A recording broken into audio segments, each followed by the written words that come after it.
smells like that?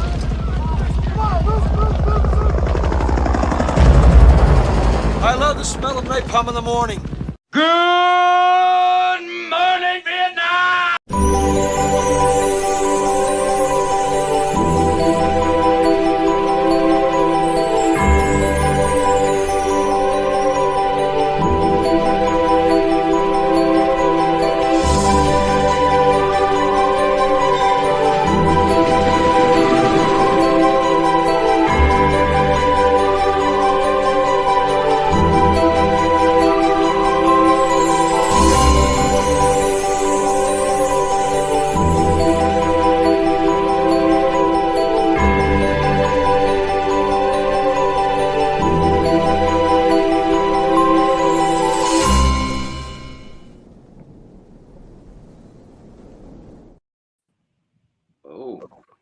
Just like that. Good morning, Beckerman. Good morning, Rad. Good to see you. Good morning, everybody. Had a heck of a night. We're on the hunt. We got King John. John's Comics with Friends in the chat. We got Wildboar in the chat. Appreciate you boys stopping by this morning. Oh, I just saw what the what do you call it? The thumbnail was for this one. Oh yeah. Lobo. Yeah, man. Gotta put some Lobo out there. And surprisingly enough, I don't have any Lobo to show today. Well, I could get some Lobo. I have lots of Lobo. But I brought out my, well, not my whole collection, because I think I have some in another box somewhere. But I brought out most of my Warlord, DC Warlord comic books. I wanted to show those off, because I really love Warlord. I love the comic. It's a great Mike book. Grell comic, right? Yeah, Mike Grell. He did the art and the cover, and he wrote it, I believe, as well. So yeah, that was his creator own. Yeah, it's just a good fucking comic, man. I like the story. I'm a fan of that kind of barbarian sort of that kind of thing. What do they call it? Swords and sorcery. Yeah, big fan of it. So. Yeah. Like, what makes Warlord? What's his deal? I came from the future, and he's stuck in the past, chasing some hot rod. Okay, that's cool. if you want the cliff notes, that's it. Mike Grell is a fantastic artist. Yeah, I'll use some of the art. You'll see some of the art on these books is just beautiful, man. Beautiful stuff. When I was attracted to it as a kid, because that's what I like. Again, barbarians and Conan and all that shit. So he was like, oh look, that's awesome. Look at this guy with a sword and a helmet and fucking looking like a beast. We got Bumblebee 6 Betty. Bumblebee Betty, how you doing? Going on? Canadian Survivalist, what's happening, man? Yins Collect, good to see ya. Thanks for coming by. What else we got here? I think that's it so far. Some phone people are coming in. Yeah. Because you do that cross-platform thing. Seasonal Harvest is in here. Yeah, definitely the cross-platform works out. I just noticed that it puts a moniker next to people that are watching on phone. Yes. Yeah, I never picked up on that. Yeah, it's interesting. So especially with views, because I used to get per stream, like not many views, obviously, like about 300, let's say 250 on the one when it was like on one platform. Now I'm getting like 200 on the one and 150 on the other. So it's up to my views. But it's hard for a lot of people because they don't realize, like you can see it on the side here. Most people didn't even know what that was. That's how you keep yourself centered in that view. So sometimes we don't do it right, especially showing comic books. You forget, like, they probably can't see the comic at all on that, on the vertical view, but that's okay. We'll figure it out. No kings. Fair enough, man. No kings indeed.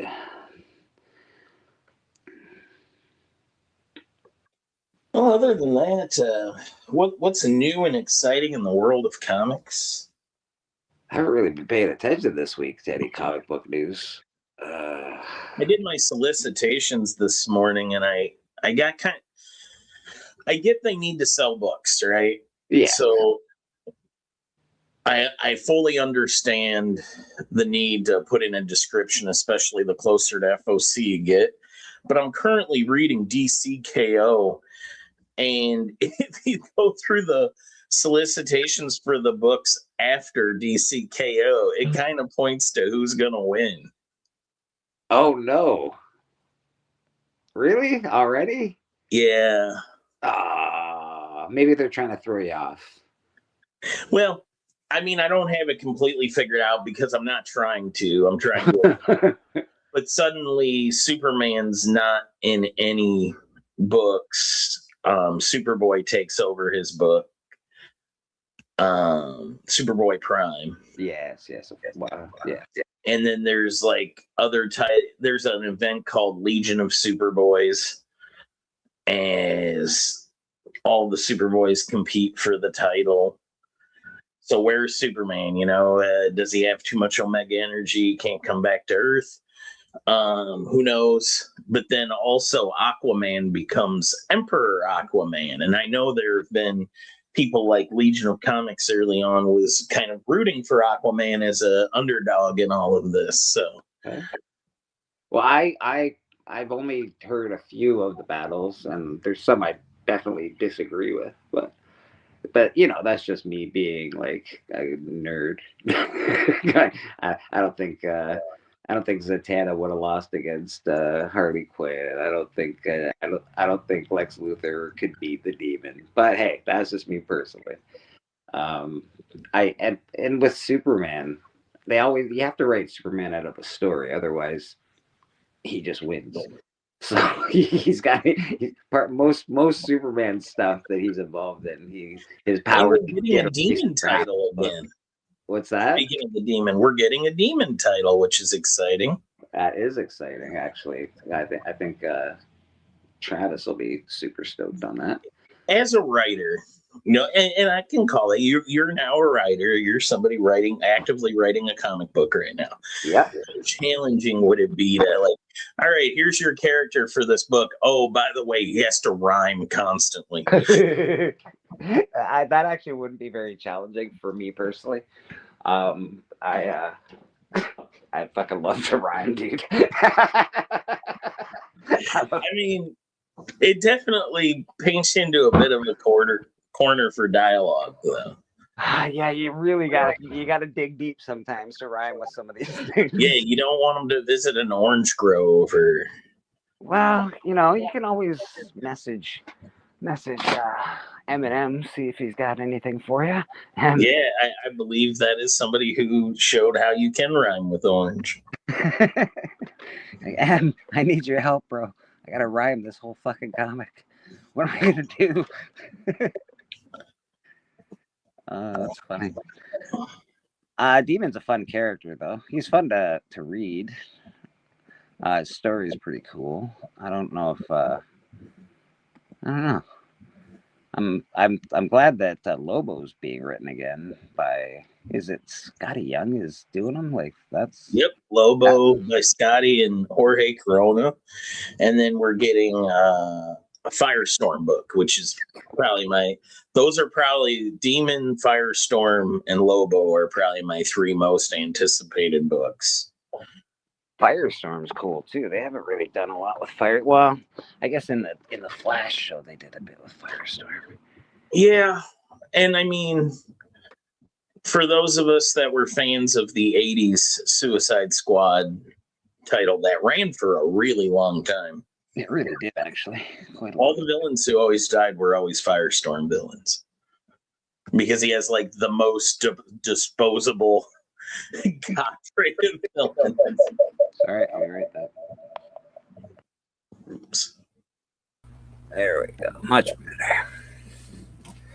better. All right. Okay, welcome back, Spider Lucha. Yeah. Oh, shit. Let's change that. Kayfabe. Edit name and headline. I'll be right with you, Rad. I'm just changing my my handle here. Hey, how did you like that, Rad?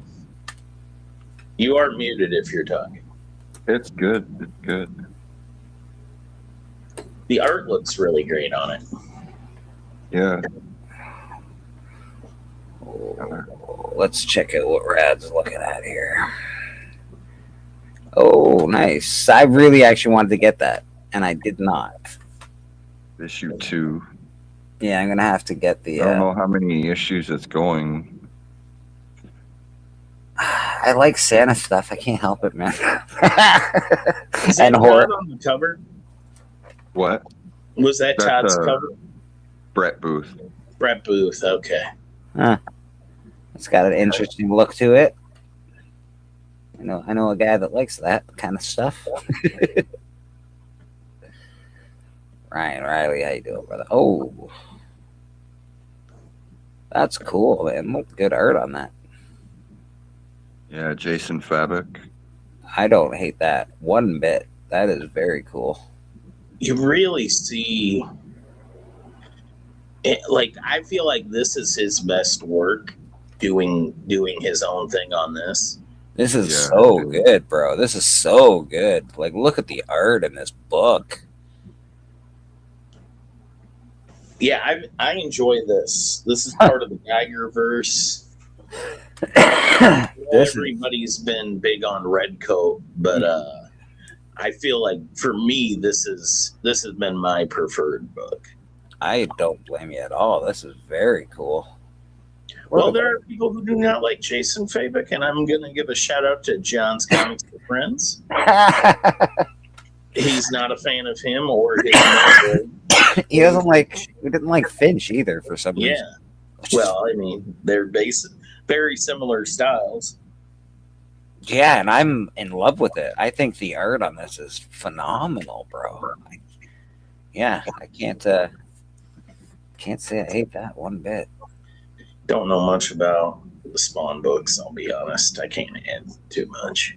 Well, I've always said it. Spawn is one thing about Spawn. It's always had really cool covers, man. the art on Spawn's always been pretty fucking good. Nearing 400. Are you enjoying the story? Or do you read them? Yeah. It's pretty cool right now. He's teamed up with the Lord of Hell. Or, I'm sorry, Lord of Vampires, trying to become the Lord of Hell again. Yeah, so they're at war with Nyx. Yeah, it's pretty good. Okay. That's all that matters as long as it's good. Ryan Riley says Spawn is awesome, so he's on board.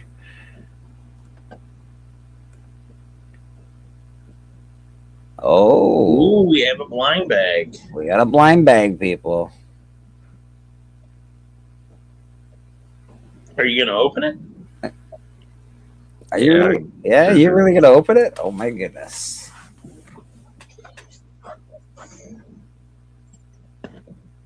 Is there something specific you're rooting for? I have no idea what's in this. No, I Harley saw a Quinn. blind bag. I was like, get it. Yeah, man. That's content. No. I honestly, and it is content. It's also fun. I at one point I was like, I don't love gambling on comic books, but if I'm all right, I'm only buying one or two. It doesn't matter that much to me. That's all right. Like a playing card. Yeah, man. Who did that one? Looks familiar.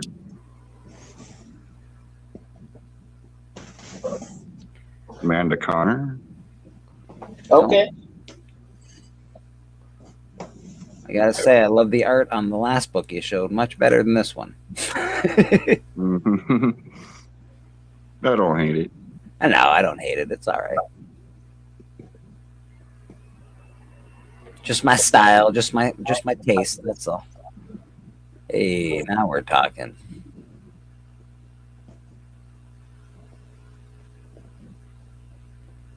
Got poly bags everywhere, blind bags and poly bags.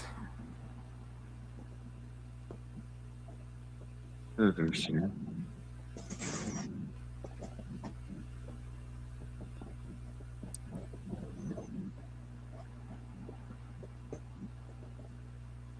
Make sure this is safe because it is. Oh, showing to the movies. Oh goodness. Little two boobies. Okay, all right, that's awesome. Oh my goodness, yeah, that is awesome. Brian Riley says the playing card variant. He thinks that's a good one to get. So you may have a good comic on your hands there, Mr. Rad. That's cool. Yeah, you may have opened wisely or whatever. Yeah, I was looking in the variants trying to find it. CLZ was not a help. No, they're not. Oh, we got monsters. Woo! I got one of those. I've already opened it. I got the one with Frankenstein wearing a Santa hat foil. I got 3 of them. See if I get any foils.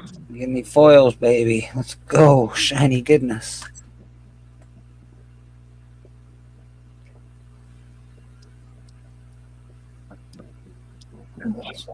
Yeah, man. Sometimes you gotta like be careful with these blind bags. I've heard the Marvel ones are terrible. Come on, foily goodness. Ryan Riley's on your side, buddy. He's rooting for you.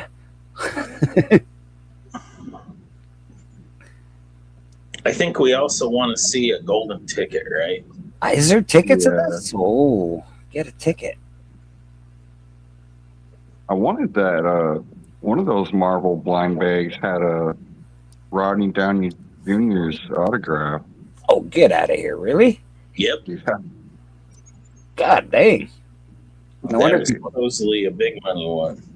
It's like a Dungeons and Dragons cover. Yeah, that's a homage to something. And there's a like Is that movie? If you turn it over, it'll tell you the chances. Oh, yeah, there's all the covers. Yeah, I kind of like this. Like, give me a guide to go by. I actually don't hate that at all. That's actually pretty dope. No, I think it makes for informed customers, which is never a bad thing.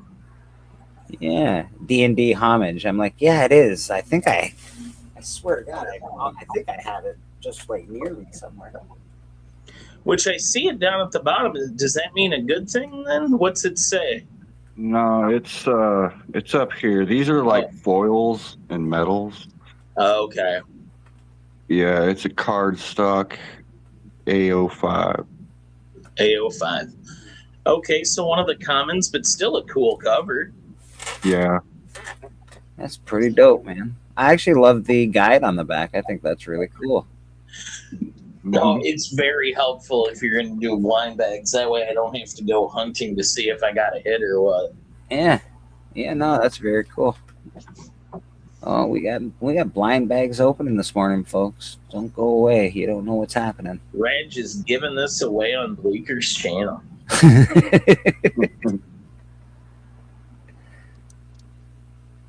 Well, Bor, how you doing, brother? Master D&D. I have a lot of D&D books beside me actually for sale right now. I pick them up somehow in a lot of stuff. Hey, pretty cool. I like this spider. this is Mark Spears. Another regular. Yeah, just a regular. Pah! Throw it in the garbage, piece of shit. Where's the foil? Come on, Ray. You suck at this.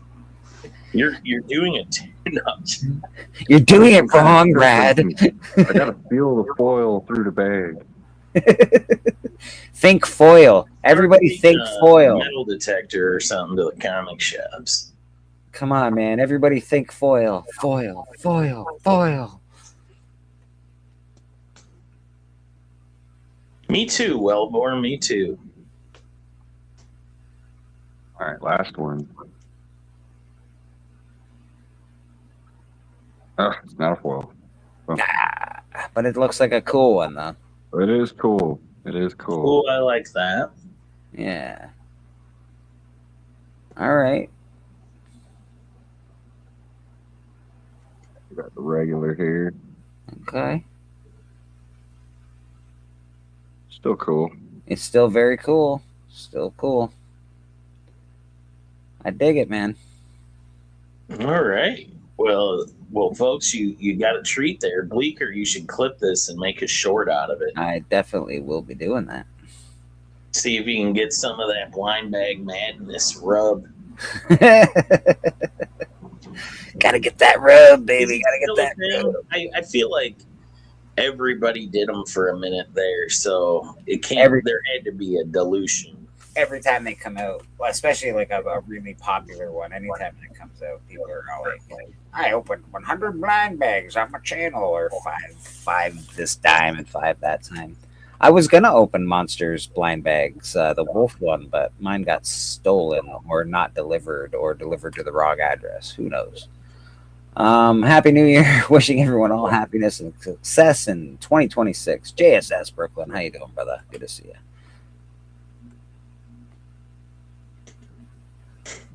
Yeah, that bummed me out, but that's okay.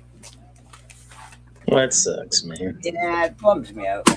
It's fine that the money went to Cancer Society, so I'm fine with not having anything. So, but I would have enjoyed opening some blind bags because it's fun. Bobby D.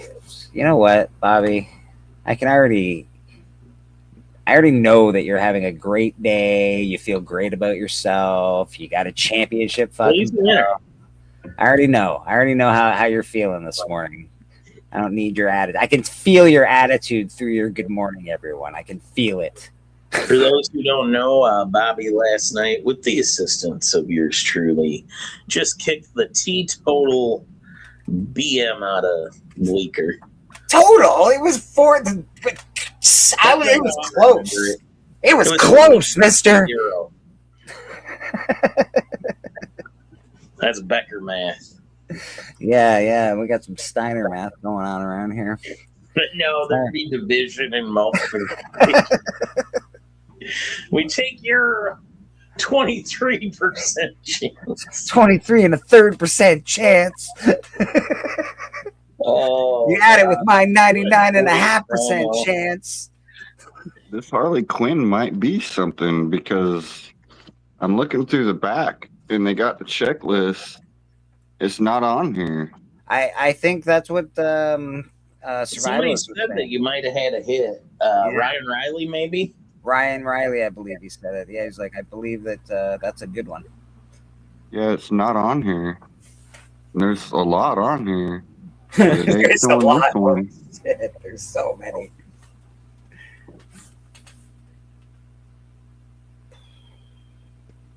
Yeah, it's not on the list. That's weird. I believe that is a hit, sir. I believe that is what they call a hit. At breakfast with my moms, I'll hit you up when I get home. No problem, Bobby. You got the link. You know where we're at. This is a pretty open stream. Anybody wants on, usually just got to message me on IG. I'm pretty easygoing. The only rule is you got to show your face before you come on, so I know who you are. If you start talking weird shit, though, you get kicked pretty immediately.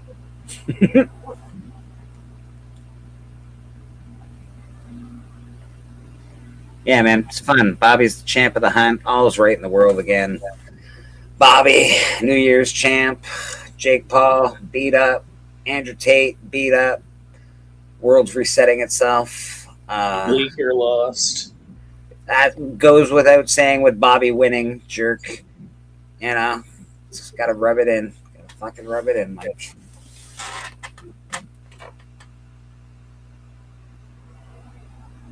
What's CM Punk doing these days? I'm gonna start wishing him terrible luck. I think he's still rich.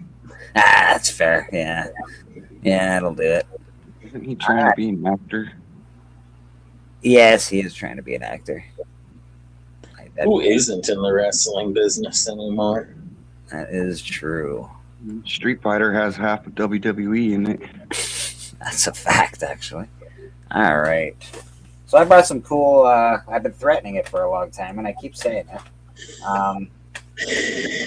I collect Warlord comics, and I have a really, really big chunk of Warlord books. So that's what I wanted to show this morning. My Warlord comic collection. I think there's a few. I have a few more of these. I just don't know exactly where they are. This is a Mike Grell character and book. Look at this cover, though. Ooh, yeah, I always like his Warlord stuff. Right? It's just really good, man. This is an annual. Kind of the same style you saw from him in the Longbow Hunters. Yeah, it's so Yeah. good. So these are the annuals that I'm starting with. The green on that's really nice. Not my favorite cover of the Warlord series because there's just so many good ones, but still really good stuff. Now, is this PC or is this stuff? Yeah, no, this is my PC. Although, that one might be for sale because it's a double.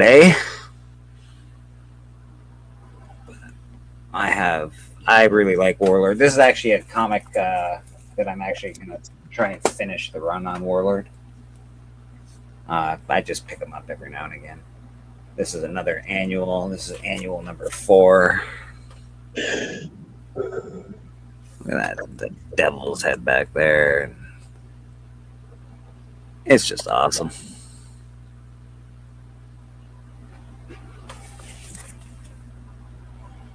I really probably should. They're not like terrible bags of boards. They're not great, but I should probably change them out at some point in time.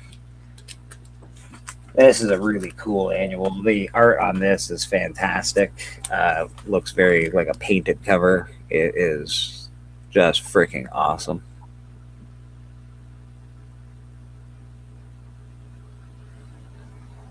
Like, just super cool, man. He's got like a Thor helmet going on. Yeah. He's got definitely the Thor helmet. I don't know. I think Warlord comics are great. There's always, weird shit going on. Dinosaurs, and there's guns, there's swords, there's...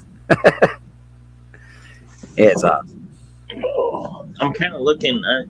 I've got you guys on the TV screen in here too, so I can get a better look Oh, nice. at stuff. But I'm of course on a delay. I see what you mean by those D&D books next to you now. I can see them better than I could on the computer.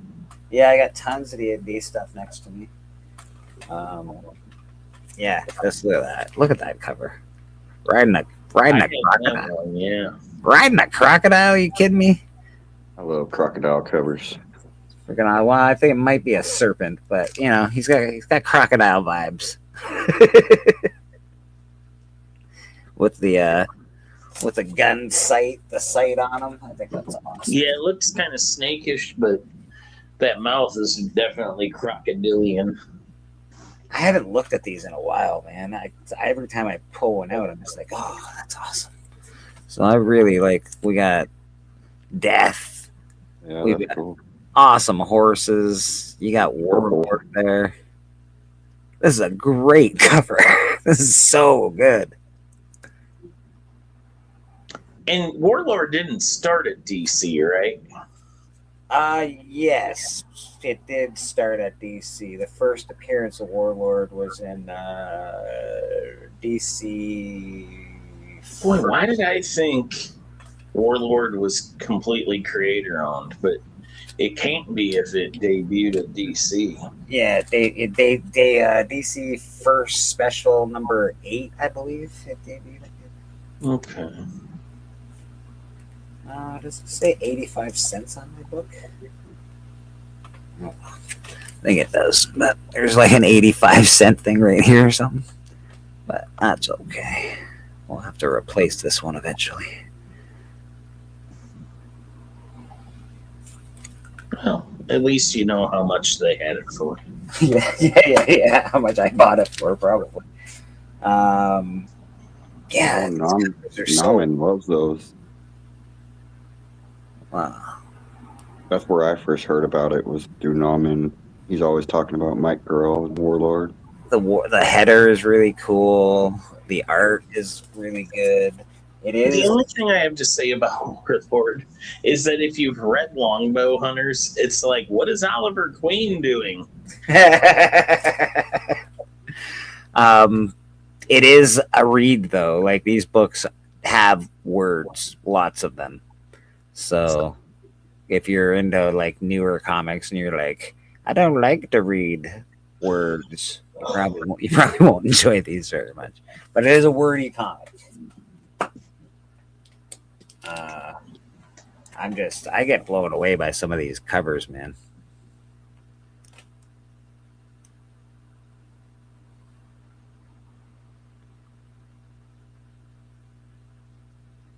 And I don't know, man. I just think they're like this next one coming up. Holy shit. It is awesome. Yeah, you know, Bleeker, last week I know you were impressed with how long I made it. I can tell you we are not going to have a repeat this week. I'm already falling asleep in this chair. I know it, sir. I know it. This is freaking awesome. He's wearing, I don't know, looks like gold armor that's like skulls and stuff. And somehow kind of cybernetic looking. Yeah. Right? Yeah, it looks almost like it's cybernetic. It's really cool, man. Which we said before the show, but for people who don't know, Warlord, from the future, stuck in the past. So it's like sword and sorcery meets sci-fi fantasy, right? Yeah. Dude, never even know there's like a girl on, look at the girl on the side of his head as armor. Like, that's awesome. Oh yeah, that is cool. Right? Like, look, you can see the armor is all people. It's really, really, really cool. That's a fucking great cover. Hey, John's Comics with Friends is back. John, buddy. Madam, how you doing? Madam, I sent you a link. We were talking about you while you were gone, John. We did. I'm just showing off. This is one of my favorite series that I collected when I was young, and I have a lot of the Warlord comics, which I'm really happy to have. And just recently, I'm like, you know what? I got to dig it out, and I got to start looking for more Warlord books because it's not full yet. So here he is. You can see future, past. He has a pistol and a sword on this cover, and you can see in the background a ship that's crashed. These covers are so good. It kind of reminds me of that movie Krull. Yeah. Yeah, John, we were talking about Rad was showing off one of your favorite series out there, Rook Exodus, featuring one of your favorite artists, Jason Fabic, and a disciple of your other favorite, David Finch. We just talked about how much you love that art, and it speaks to you.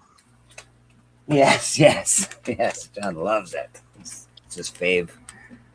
I'm just going through these covers. I haven't looked at them in a really long time. They've been sort of just sitting in a box, and I think some of this stuff is some of the most amazing comic book stuff. Man, I always forget. Never forget, man. There he is fighting a werewolf.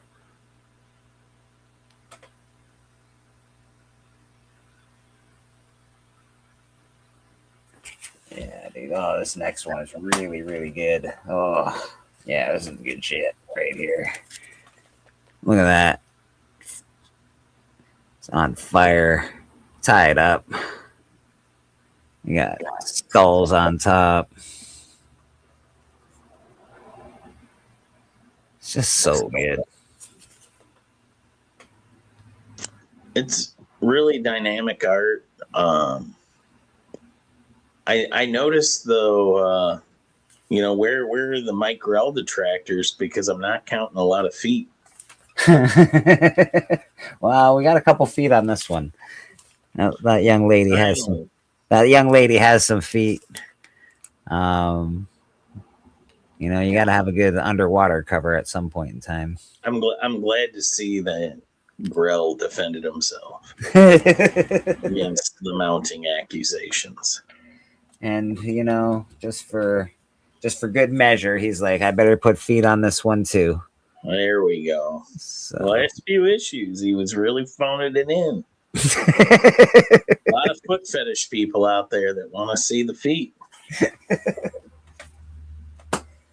God, these are beautiful books, man. So colorful and vibrant, yet the line work is really good. I wouldn't call it fine line work, but it is really, really, really good. The backgrounds are very fine line work. These are fucking great. And that's what happens when you love something. What's that, Brad? Could be all pen and ink. It's really good. Good Yeah. layouts. Yeah. It's all traditional, old school style comic. Yeah, and everything looks cool. Like there's a lot going on the covers. It's not just like a silhouette usually, or like a bust. Story. Yeah. He's got a few where it's just the head or whatever, but Yeah. not very many. Most of them he's showing full body What shots. way is his leg turned in that last one? Go back. I have some anatomy questions here. Oh yeah, you do have anatomy questions. I'm not gonna lie, there's anatomy questions. Okay, yeah, that does look weird. He's Oh, got it's that weird. He's stick on his back. cranked too much this way because obviously they That wanted left leg, it's really cranked back. Yeah, yeah. It's like they've cranked his back. Like that's weird. Yeah, he cranked that leg up. This would have been a job for Rob Liefeld Smoke. Like, let's just cover everything from the waist down with smoke. It is a Grell cover too. It looks like he's done all of these, so I can't. I got two of these apparently. I wonder why I got two of these. Couldn't guess. These are beautiful, man. These are gorgeous. Oh, My only critiques is that the color wasn't up with the art at the time. So, like, the color is just not as good as it is nowadays. But I may have three of them actually. Jeez I bet the Louise. black and white, so just beautiful in that. Why did I get three of these? God damn. Why not, man? Yeah, that's fair. That's fair. Yeah. You know, you got the no feet. Is that a freaking chainsaw? That is a He'll chainsaw. never amount to anything. But it is action. Lots of action. Lots of action. It's just so good. Like I said, a lot of this art really good.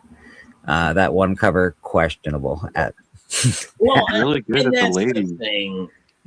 That's why I've never understood criticisms for certain artists, like, because this is a proud tradition in comics that every once in a while you just have a bad cover out there at that. where the anatomy Artist just didn't has fit to- and deadline was Artist due, has to right? experiment.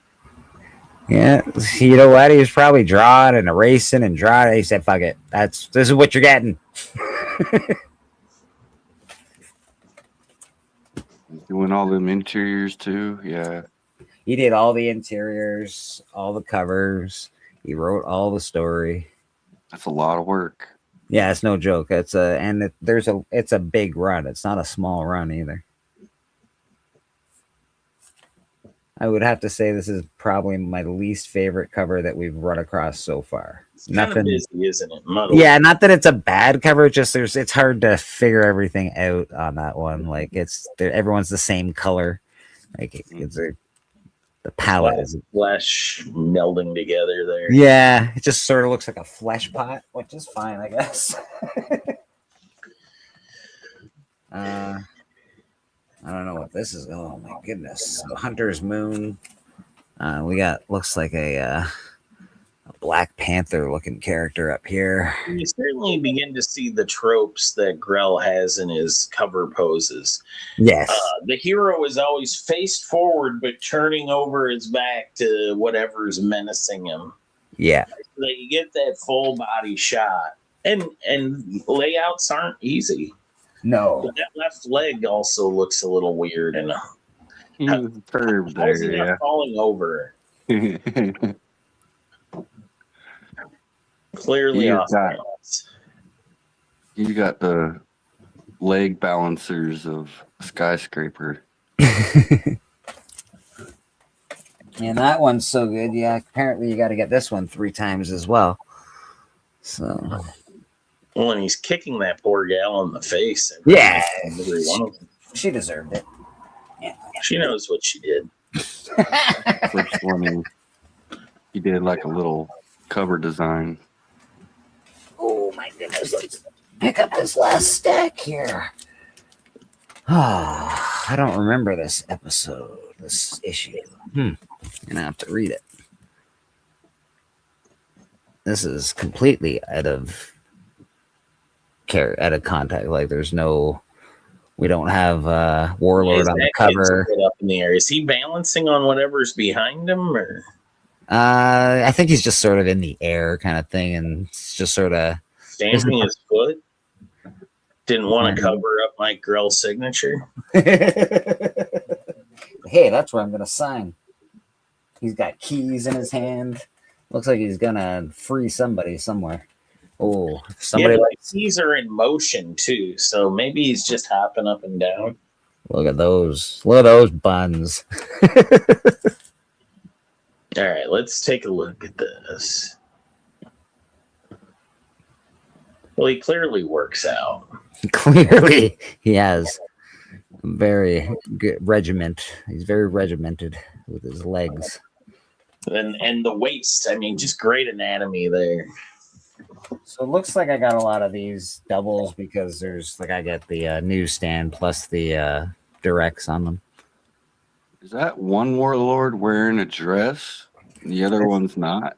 It's not a No. dress. They're in the exact same outfit, but I It's like believe some kind of a George Perez blouse, I would call it. it's a very low cut back on these on this outfit. They're fighting in the evening, Bleeker.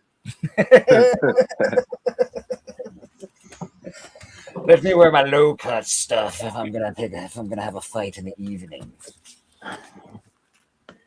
I don't know why, but this has just become me shitting on Mike Grell for like Come on, 20 bro. issues now. I actually respect his art a great deal. I mean, you start to see tropes and you start to see issues, right? Yeah. Oh yeah. This is cool, especially if you're, that kind of the wolf. That the wolf in the background is really cool. Solid. And you got the Yeah, wolf love in it. the front. Very cool. And again, as always, there's always this is actually pretty good as far as perspective goes. He's done something pretty good here. So Yeah, that's a good one. swinging towards us. He's got feet. There's all sorts of feet on this cover. He likes curving them legs, but Yeah, he loves curving that leg. That Yeah. chick looks like an S, Yeah. for Christ's sake. Warlord's nickname is actually triple jointed leg McGee. I don't know where that was going, but he's got a lot of joints in that leg. This is just dope. Because it's awesome. Warlord once again getting surprised over his shoulder. He's looking a lot of different ways. His legs are pointed one way, his chest is pointed another way, and his head is pointed another way. So he's in motion, man. He's in motion. Come on, bro. Aren't we all? If you like a little kitty cat action, boom. We saw that cat on a previous cover. Yeah, man. And then you got the space ship in the background as well. Like a space car, maybe. I don't And know. Warlord rocking that 80s gun like action pose on a movie poster. Yeah, man. Absolutely. Got the gun. He's about to go be a buddy cop film. I'm not sure what's going on with this. Like, is that his shoulder armor? But it's like a skeleton. I'm not sure what's happening there, but it's awesome. Cat had some big eyes. Why the big eyes you have?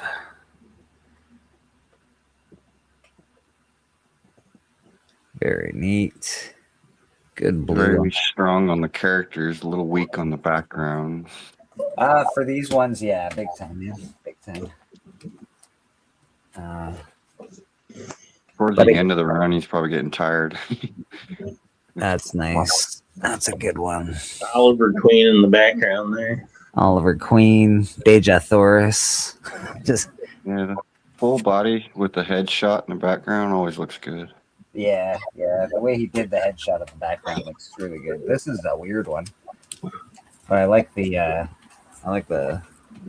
Can you take Bobby's comment off the screen? Oh, I sure can.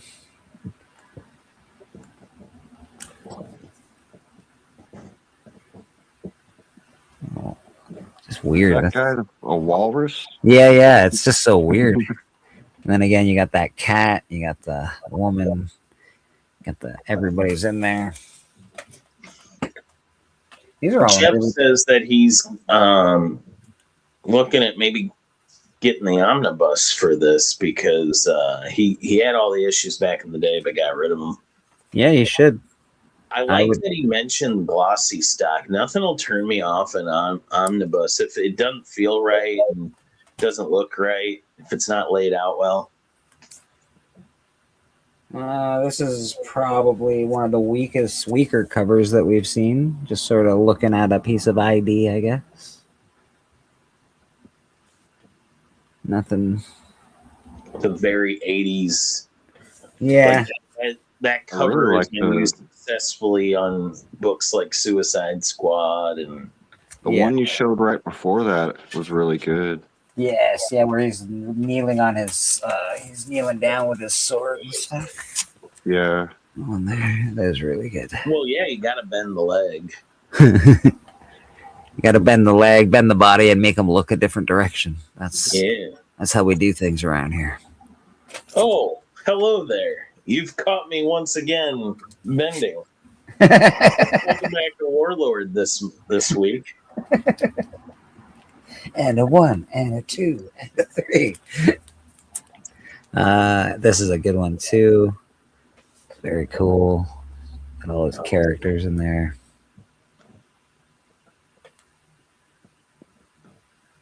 So yeah, I was a big fan of these when I was a kid. I have a huge run of it. They're all in very nice shape, and I'm really happy to own them.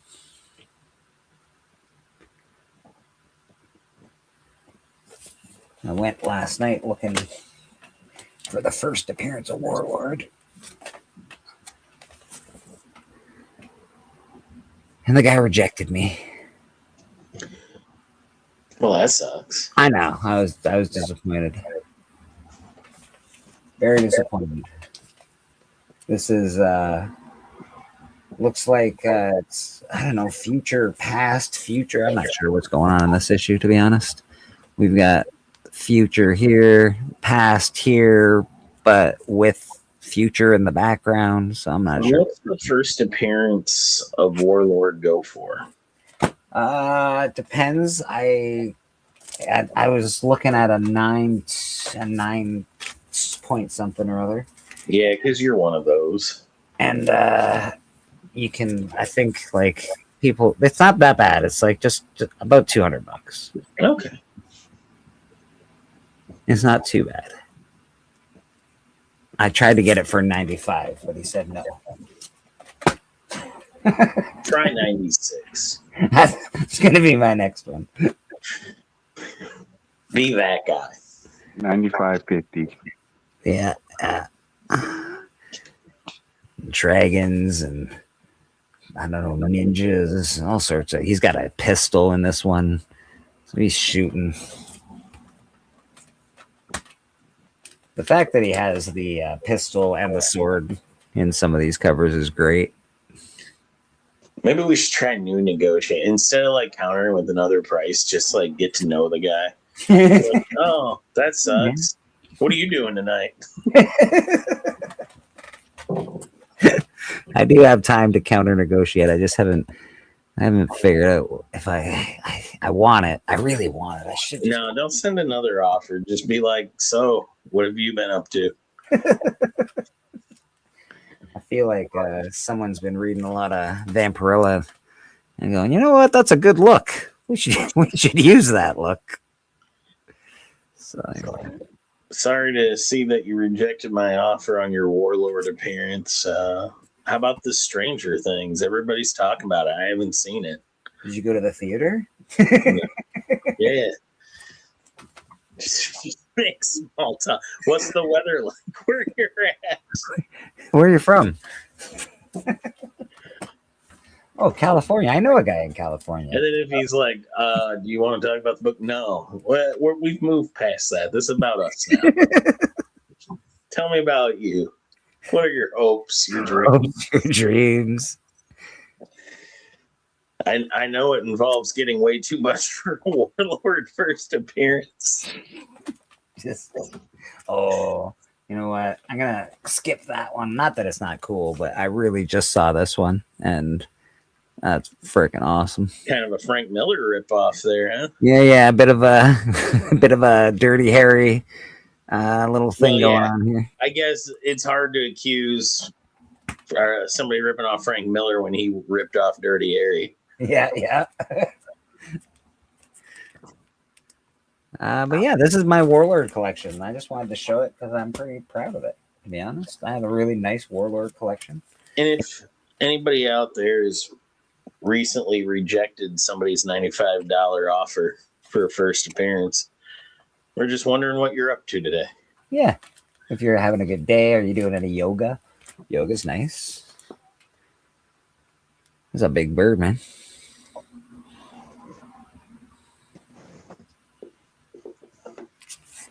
I think I have a couple more. Oh no, this one. Oh my god. Did I already? I thought I already had. How many of these do I have? God damn. So I already showed 3 of these. Apparently I have 3 more of these. I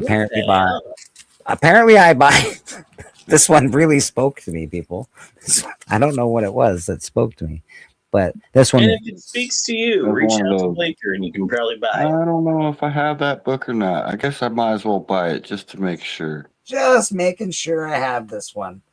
It's important that I have this one 6 times. God dang. And that is my Warlord collection. So that's pretty dope. I'm pretty stoked about it. Yeah, those are good covers. Thanks, man. Yeah. Jeff, how you doing? Good to see you. I wasn't paying too much attention to the chat. I apologize. Speaking ill of me when I'm not even here to defend myself. No ill. No ill speaking.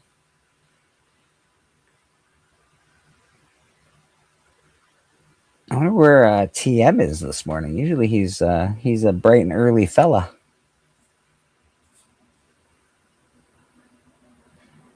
Beckerman, your mic is muted. You probably know that, but it is. Might be at work. Yeah, he might be at work. Steven's usually here. He's not here this morning. He's probably sleeping in though. It's early where he lives.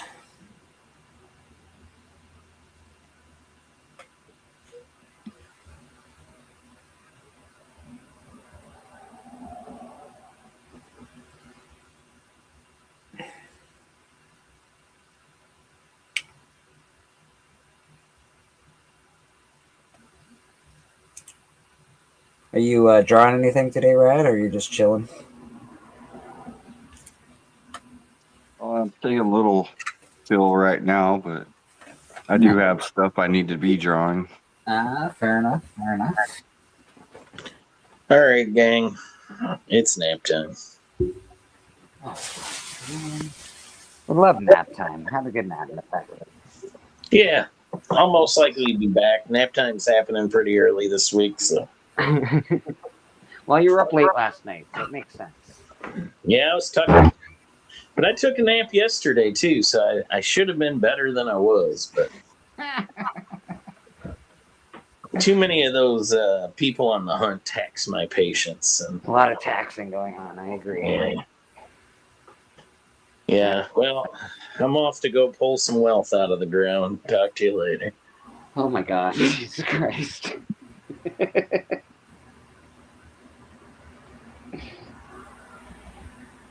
Hey, if it isn't the wonderful, talented, great madam. How you doing? I can't hear you, madam.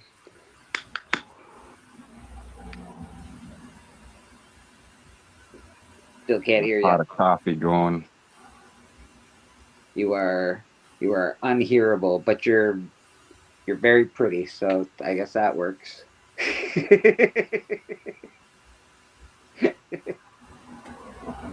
No.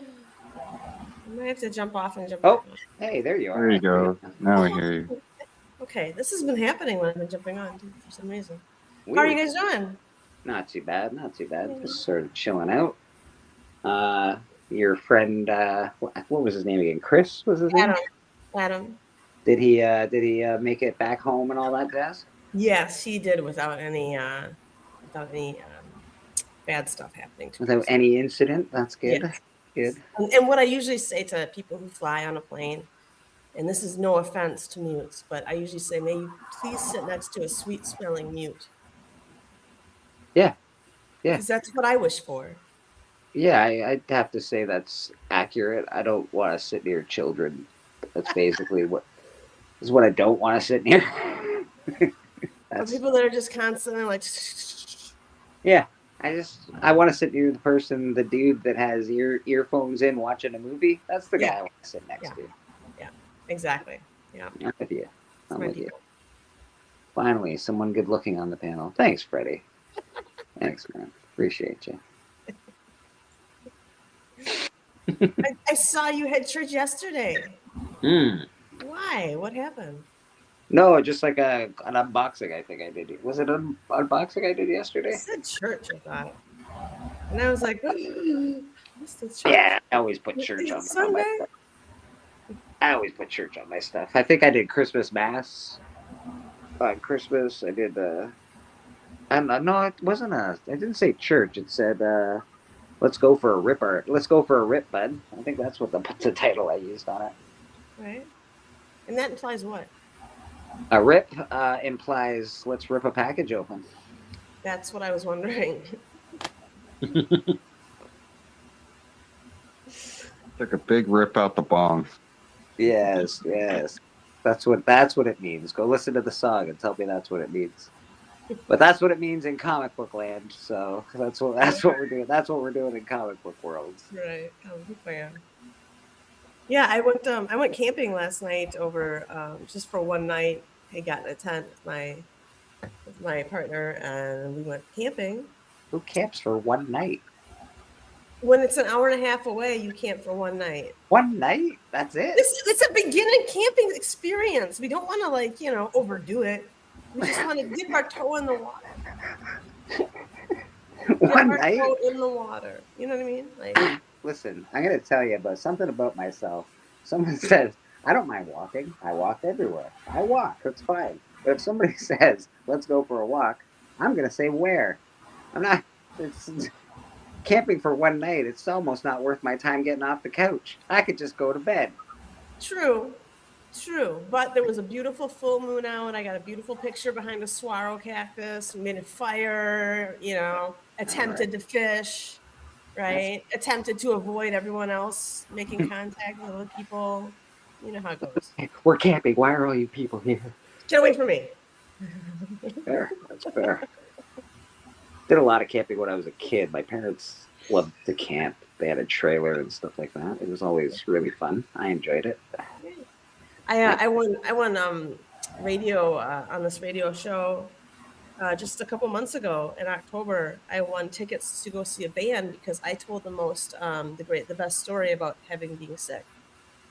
Sick? Yes, which was I was going to Isle Royale, which is an island in the middle of Lake Superior, with my whole family. I was like 11. Right. And my brother and I are hiking in the island, and we go find a pasture and we see some berries. We eat some berries because we're told there's thimbleberries there, which are really great. Not good. So we get back to camp. We see my mom and my dad, and we're like, "Yeah, we ate some berries," and they're like, "What?" Right? They're freaking out. My mom especially. Yeah. And she's like demanding we start like force vomiting ourselves. Yeah. Right? Yeah. And as we're doing this, like I'm like naturally vomiting, right?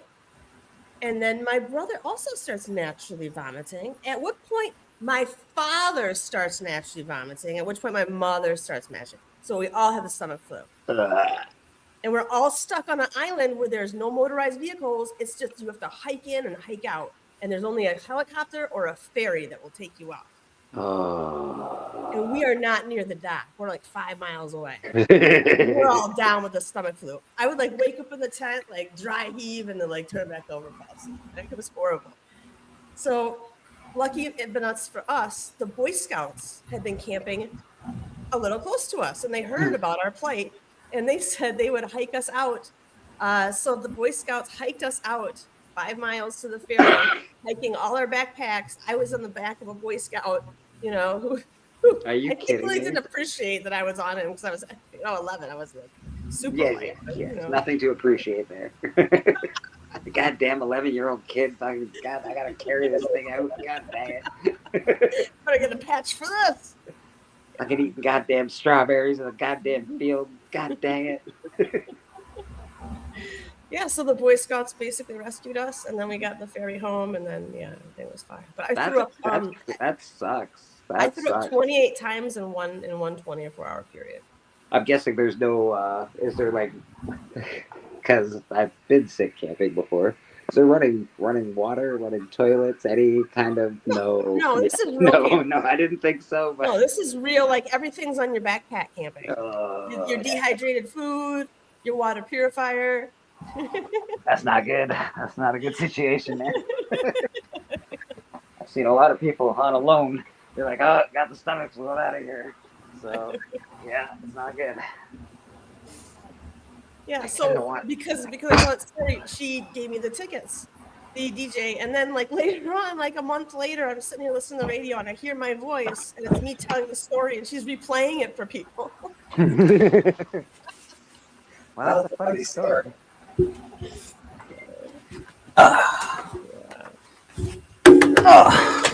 What was your closest brush with Famedom? With what? With Famedom. Famedom? Yeah. Oh, I've never been famous. I've never even been close. Being close to somebody who was famous. I think I shook Gigi Allen's hand. Who's Gigi Allen? Gigi Allen is a punk rock dude. He was a mess. He's disgusting, a horrible individual. But when I was a teenager, I met him. He was like out of Tim Hortons or some shit. I don't know. He was like a real gross dude, man. He used to smash his teeth out on stage. He used to he's just not a good cat. How you doing? Yeah, I don't. I'm not. But I think I shook his hand. Who else did I meet? I must have met a couple of famous people in my life. Got to see Mel Gibson at a restaurant. Nice. And I gave the band members of No Effects a cab drive to the airport. Whoa. When did you meet Mel Gibson and how old was he when you met him? I was like 7. Ooh. So he was younger.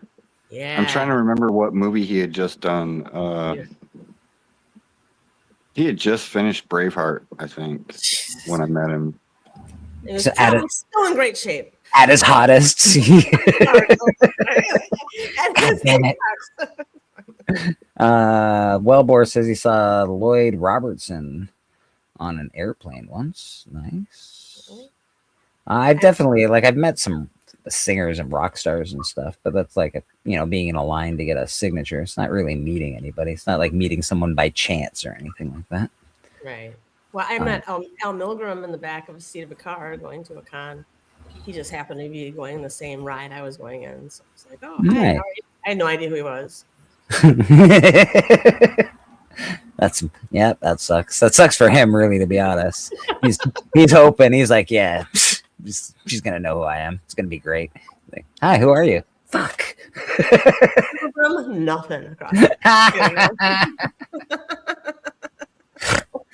wonder if that sucks for a famous person if they meet like a pretty girl and they're like, yeah, I got this. Is fuck yes. And they're like, As they get older, I'm sure it gets worse and worse. right? They're like, who are you? Worse, you know? Who are you? Oh God, that sucks. That hurts. My mom loves you. Oh, yeah, that would really suck. You're my mom's favorite. Oh, ouch. And Brian Mulrooney, when I was a kid, Brian Mulrooney, God, he had the biggest chin. You couldn't miss that guy. Who is that? Brian Mulrooney is an ex-president or prime minister of Canada. Sorry. Okay. Uh, I'm not aware of that president. Yeah. He's an ex-prime minister. Hey, Raj, is that your Betty Page you got going on there? Did you do another Betty Page? Brad, you're doing a good job. You did another one, didn't you? Yes, the one where she's sort of. Yes, that's good. That perspective is a good perspective, sir. Ooh, I like all your colors you have there too, Brad. That's cool. Brad's art station. That's what I gravitate towards, like colors. Yeah, dude. Are you gonna do a tongue-in-cheek Betty cheeky one with Betty Page, Brad? I'm done with Betty Page for right now. I got to do Sheena next to Rula. Okay. Is this same person that you're doing It's it for? different. No, it's for a new person. Oh, nice. Nice, very cool. If And you then don't I gotta know, do a Batman blank cover with Batman Beyond holding Infinity Gauntlet, a black Infinity Gauntlet. very cool. Some of the Black Order guys on Instagram, I guess one of them wanted me to do that for him. Very cool, man. Very cool. Awesome. If you're not aware, I'm sorry. Rad's always doing art and his commissions are always open. So give him a check out on Instagram. If you're looking for a commission, hit Rad up. He's one of the Rad, best. Can I ask you your ballpark of commission prices? We've done like from the highest to the lowest, right? Anywhere from like $60 for a blank cover to $150 for a full piece. It's nice. Yeah, man. If you're sorry, I'm gonna switch positions with you for a second. Actually, I'll do it with Rad. There we go.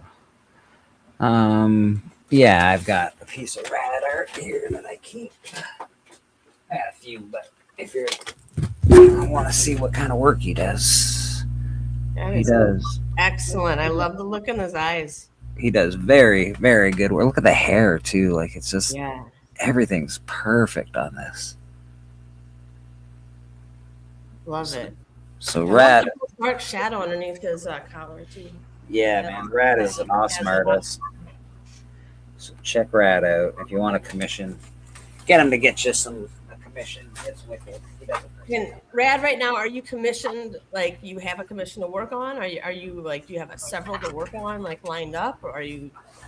I have 3 commissions right now that I'm working on. That's wonderful. Perfect. That's what we want to hear. We want Rad working. Yeah, and I liked your Marilyn Monroe too. I saw her. I'll take it. Yeah, Yeah, man. What are you working on these days, madam? Well, I've had companies, so I really haven't had much time to create, on my own. I still have that guy with the birds coming through. And I went and bought a bunch of fake birds at Michael's, and I ripped off all their beaks because I don't want to sculpt a bunch of little beaks.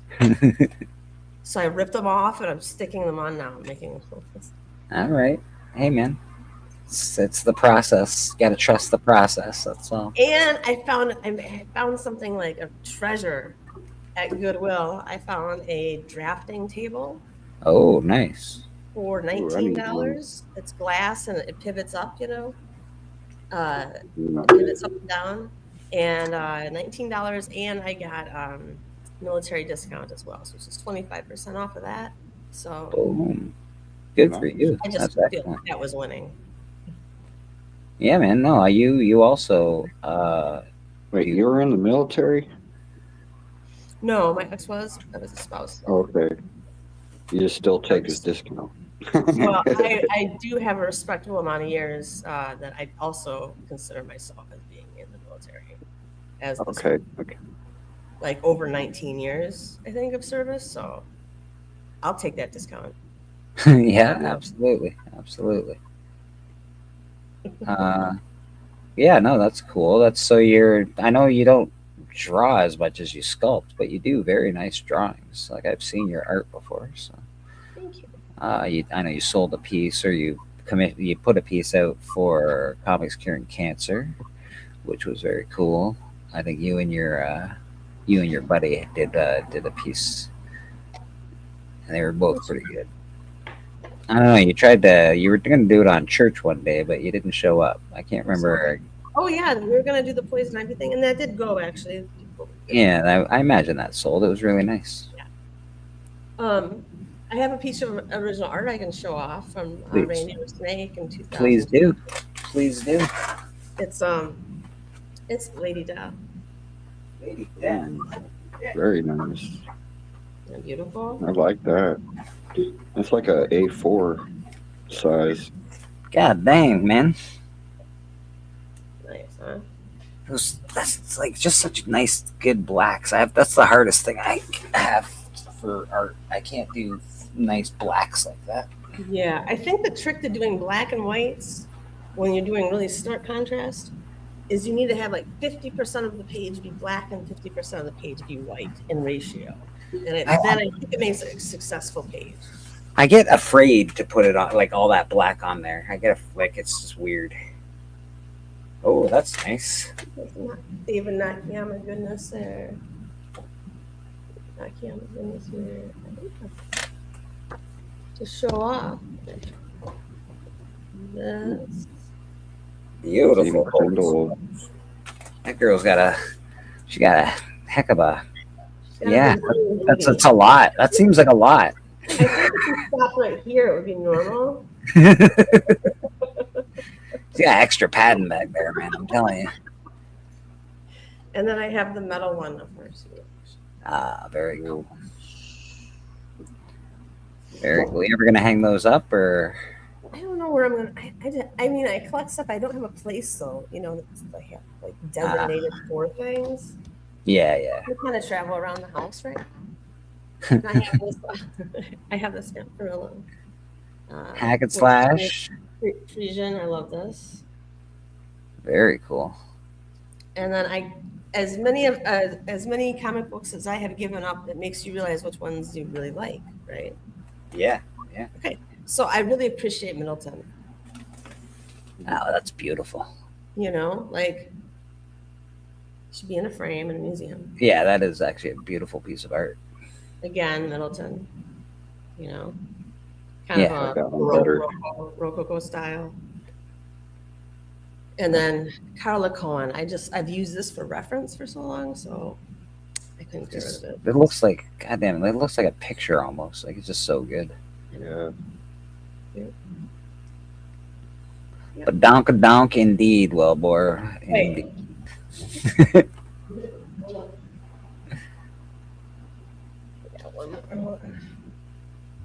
All right. I have a commission I'm working on as well. And it's supposed to be this girl.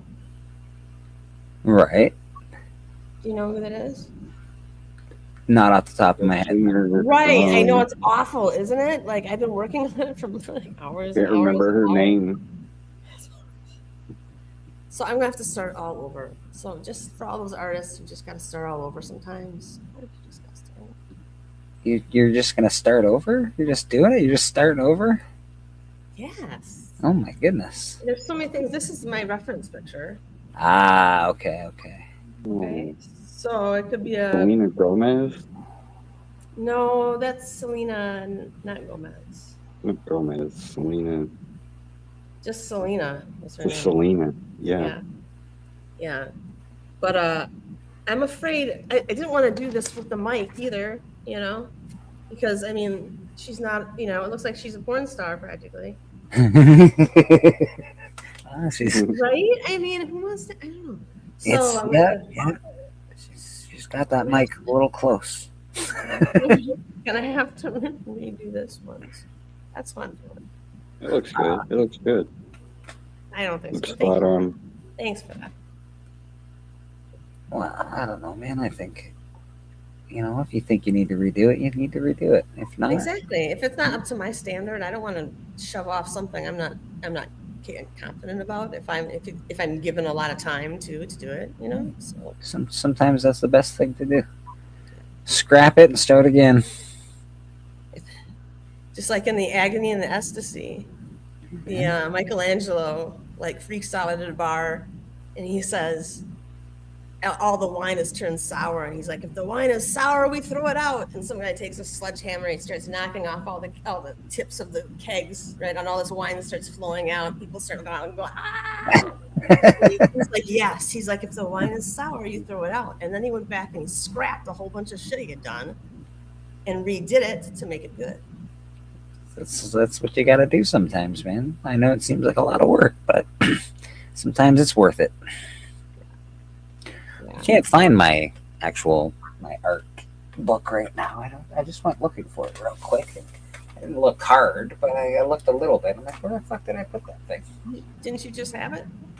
I just had it a little while ago. Maybe I stuck it under my couch. I tend to do that. That's where I sit down. So I put it under the couch, and then I... Are you scared someone's going to break in and take it? What are you trying Hey, to do? I don't have a lot of room in here, so it's ow, fuck, that hurt. I don't have a lot of room in here, so I try to keep things out of the main areas. That's all. All right, I'll show my sketchbook. What do I got going on here? This is a comic that I'm working on. Orgy at the End of the Universe. Oh, I wonder, isn't Orgy O-R-G-Y? Yeah, Okay. So it looks like Orgy. I know. Okay. And the guy driving the motorcycle is awesome. And so is the background. Yeah, a little atomic bomb. I just said get Orgy. Yeah. Route 66, the Devil's Road. 666. That's not his actual number. Oh, thank you. I'm serious. They changed it. They misread it. They It's, changed it? They changed it. It's actually 696. 6 what? Sorry? 696. 696? Yes. Oh, weird. I know weird things. So, that one is Sweet Tooth. Oh. Gotta have a little sweet Super tooth. job on that one. Yeah. Beautiful. Wow. Sweet Okay. Tooth action. This one is done in the style of Ralph Steadman. Ralph Steadman is an artist that does did all the work for Hunter S. Thompson and stuff. So this is done in the style of Ralph Steadman, Okay. and that is vintage Dr. Hulko. Okay. So Awesome. if you know Ralph Steadman, and this is actually a piece of art. I have the poster in my house. It's Hunter S. Thompson looking like this, carrying his sack of drugs, and but I figured I'd do the Hulk as Hunter S. Thompson. Nice. It's a fun little mashup. Nice. And this is Lobo, because Lobo's the main man, baby. A little Lobo action. Hell yeah. That's awesome. Gotta have some Lobo in your life. Yeah. This one I just did this for fun. I don't know. I think I was starting to draw Conan, and then I decided I was going to draw Samson from the Bible. So there's my Samson pushing over the pillars on the Philistines. That's awesome. So Love I think it. that's pretty cool. Do you ever use biblical references for your art? I use biblical references for a lot of my writing. Yeah, me too. Biblical and historical references. I sort of like this to smatter them in so the story seems a little more authentic. Yes, that's nice. You got a little. What is thy bidding, master? As Steamboat Willie is looking pretty jacked. Evil Steamboat Willie. And I do have one more, but I'm not going to show it today Why? because it's for a different show. So I'm Okay. gonna have it shown on that show first. That'll be I don't think it's tomorrow. I think it'll be the next Monday. But now I don't know what to draw after that though. I'm sort of stuck on an idea to draw. I don't draw women very well. I should probably start learning how to draw more women. I find that You should start dating more, get more girlfriends, and then have them pose for you, and then you'll be really good at drawing women. it's almost like I don't have my public life on the internet or something.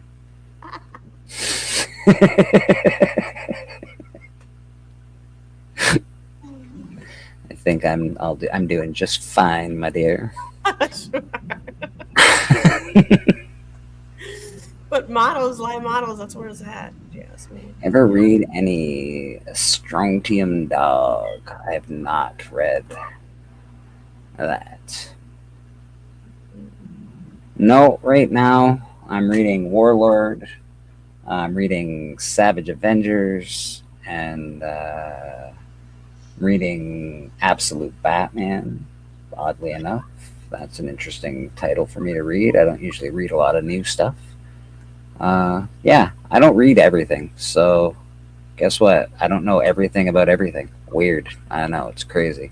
Are you telling me you don't read all your comic books that you've ever read? No, I don't buy all the comic books. So guess what? I don't read all the comic books. What about your whole collection? Have you read your whole collection? Yes. Yes, I've read my whole collection. Truthfully. Yes. Yeah, they're not hard to read, especially new books. They take about 2 minutes.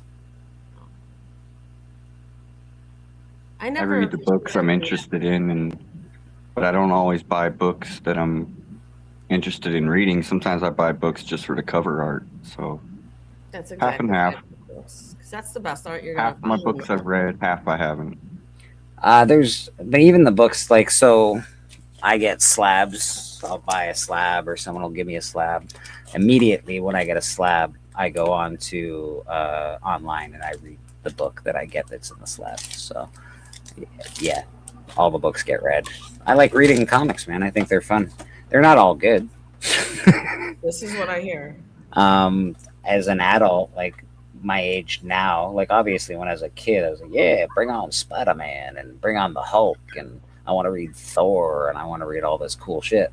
But I'm getting older now and I know how to read and I know what stories are and how to have a good story. And guess what? I need more of an adult, more independent books are usually the best way to go if you want a good read. A good reading experience is independent works. But Right. if you just want fun or you just want to see what your characters are up to, it's always fun to get back into, superhero comics. And again, I collect them because they're valuable and I like them. So, how about Nemesis the Warlock? What's up, people? Evil says all his singles he's read, but he has some omnis that he hasn't read. Wow. Yeah, that's fair.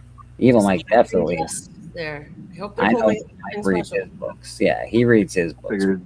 I figured it'd be the other way around. Like you would have read the omnis and not the singles. That's what I would have done for sure. I don't like to open my like some of them. Obviously, some of them are worth money, so you don't want to handle them too much. But I would definitely open the omnis before I'd open my singles. I have an Invincible Omni. It's like the third one. I still need 1 and 2, so I haven't opened it yet. It's not like it's new or anything, but the one Omni I really should read. I haven't read it yet. Is the Something is Killing the Children, Part 1, the first hardcover Omni that they put out. It's really good. I read that. I read. I'll be right back. Yeah, of course, huh? Of course, no worries. Yeah, I haven't read Evil that. Dead, the Army of Darkness Omnis. I read them. Nice. I've got a few good ones here. This is the Omni. I should read this. I haven't even really cracked it. I took the plastic off because the plastic was already sort of off of it. Oh, you got a red foil. Yeah, so this is, I think, the second print. Okay. I got first print. Yeah. San Diego Comic-Con exclusive. Right. So it's really nice. It's hardcover. It's embossed. It's a really, really, really nice, heavy too. Really heavy. Fuck. Yeah. Yeah. It's really. I should open this and crack it and read it because I don't like to read my single issues from the first 10 or 20 of them. Right. Yeah. Yeah, man. Something's Killing the Children, baby. Yeah, I should crack this and read it, actually. But this is the second print. That does have the red foil on it. I don't know what's the blue for the first print? Mine's just like white, but it's kind of got like a weird foil gloss over it. Yeah. Yeah, I don't know. I know this was actually given to me by 1063 Comics at a Comic-Con I was at. He found me and he was like, "Hey, I got 2 of these and I wanted to give you one." I was like, "That is freaking awesome, man." Hey, look at that, Mr. Rad. Give me a second. We'll switch you there. First print. That is awesome. It's like white. Nice, yeah. So mine's the red. I actually sort of like the red on it, to be honest. I do too. I like the red. That first print, very cool. Yeah. Yeah, they're heavy, right? Like I was shocked at how heavy that book is. I was like, holy smokes! I don't even know what it's like $100. What is it? Goes for about 100. I think it was about 200 when I gave it to me at one point. I never even read what it covers, to be honest. Do you know what how many issues this covers? The first 6 I think it's 1 through 15. 1 through 15. Okay, cool. Yeah, I'll have to check It'd be it a out. cool idea for a comic book. What's that? You know, it'd be a cool idea for a comic book. What's that? You know how you have transfer papers or whatever, clear papers. You could have the whole comic book in one cover, but then as you turn each page would be different, but it would still be part of the cover. You know what I mean? Oh, so it'd be all clear, right? You're Yeah, basically talking about putting a I see. Cover it all up, yeah. Yeah, I see what you're up to. Interesting. That would be like an acetate, but every page leads up into one picture at the end or at the beginning.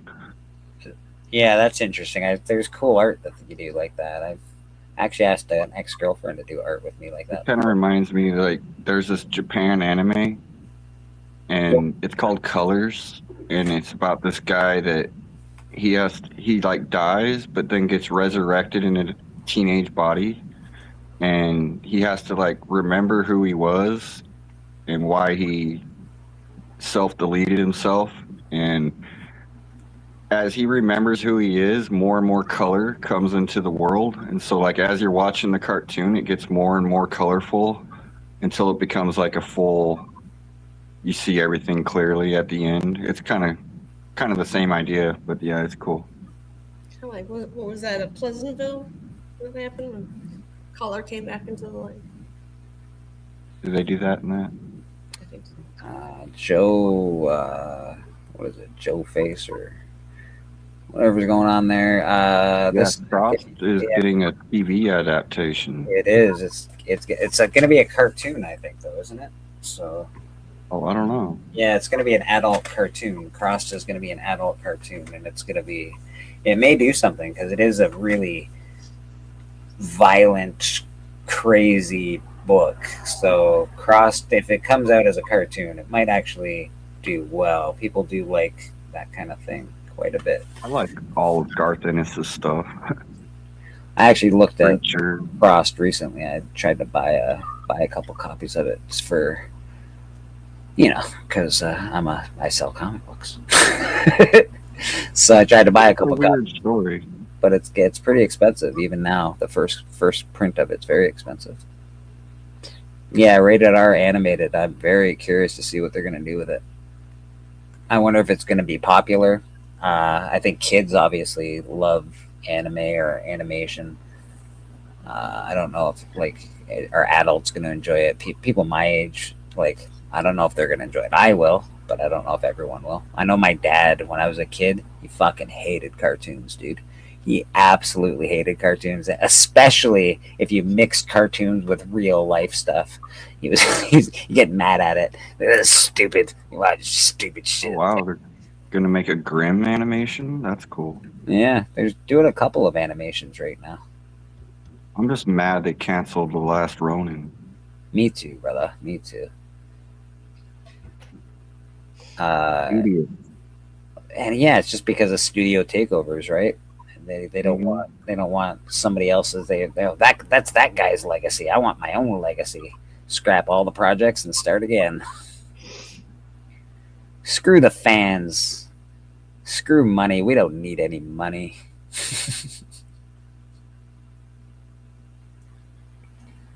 GT Key, how you doing? Happy 2026, my man. Good to see you, brother.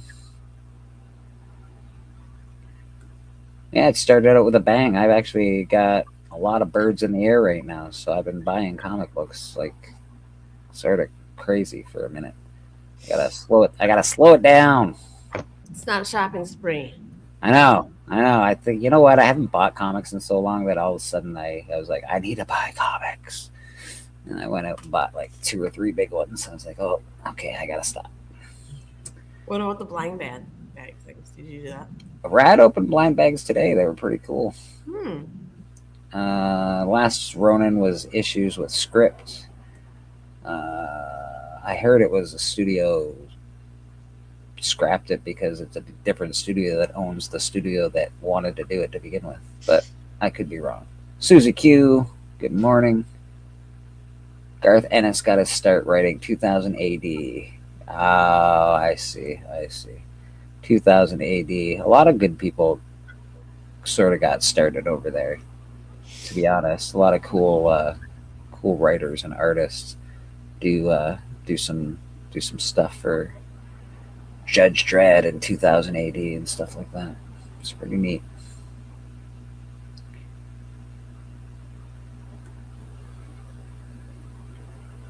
Nah, still Paramount. Well, fair enough. Thanks, Evil. Appreciate you, buddy. Yeah, I don't know why they would scrap it though. It doesn't seem like it's not. What do you mean it's hard? The script issues. Just fucking follow the comic book. There's your script. Pretty easy. Oh well, what do I know? Yeah, man. I actually sort of wanted to do some art this weekend, but I don't know what to do. I sort of once in a while I get really meh, and then I just don't want to do anything. So that's sort of this. You jump out of that. Yeah, just get a pencil and paper and just do some automatic, auto drawing while you're watching TV or something else, music. You know what I mean? And see what you come up with. Yeah, that's true. I started a. Practice your weak point. Draw some girls. I agree. Actually, this is a very loose sketch, but I just started it, so you can see Conan back there, and then there's just sort of the outline of a girl at the bottom of his feet there. Right, with her hip just perfectly pronounced there. Yeah, hip. Rosetta. Yes, yeah, that's exactly. Totally Frazetta, yeah. I was totally doing the Frazetta Conan there, so but but I'm having a little bit of issues. I can fix it, but I'm having like just with the tilt of the body versus because when he drew it, the arms, the body's tilted, but the arms are Yes. straight. It's really fucking weird looking. Even though it's very good, like I don't know, but I'll fix it. I can get it. I'm just sort of trying to, figure it out. Yeah. Nice job. Very loose. The start of the drawing. That would be a good composition. I heard they Don't went. tie yourself too much to the reference. Do what you think looks good. Yeah, I might. That's looks exactly cool, what I looks gotta cool. do. I heard they went through 3 scripts so far. Holy shit! I don't understand how you could go through that many scripts when it's like already written as a book. It shouldn't be that hard to script something that already basically has a script. That just seems crazy to me that they're having such a hard time doing that. But It's the perfect length too. Like they could follow it one for one. they really could actually. Like, oh well, what do I know? They could have made it a 3-part movie. And they will. Everything's a 3-part movie now. If it's doesn't matter what it is, it's a 3-part movie. They're like, we need to make more money. Fuck it, 3 parts. Cut this shit up. Hopefully we still get a video game, but it's sad, especially when I just subscribed. I just found him not long ago. The creator of The Last Ronin. He has a YouTube channel, and you can just see the disappointment in his eyes and his personality. Like it just took everything out of him when they canceled it. It's like, oh man, I feel sorry for that guy, because that was a lot of his success. Like his whole career rode on that, The Last Ronin, and it's kind of a big deal for him to cancel that on him. Yeah, I sure could, Susie Q. No problem. I'll draw some Frankenstein. That's a good one, actually. I really like Frankenstein. He's my favorite. So, wow. He's just got the most character. Yes. Dracula's always been my favorite and will always be my favorite, but Frankenstein has the most character. He's Van Helsing is my favorite. You Van had to know Helsing? when Frankenstein started, I thought. no, I've never drawn that monster Frankenstein, but I think I will. It's a good idea. No Hellboy 3? Oh no. Yeah, because that's a weird one. Are they ever going to do the Hellboy with Ron Perlman, or are they just done with that? Is that like just because I know, people. I think Ron Perlman's about aged out of the role. That's what I think too, brother. That's what I think too. That's sad. 'Cause Oh boy. he is pretty awesome, Ron And Perlman.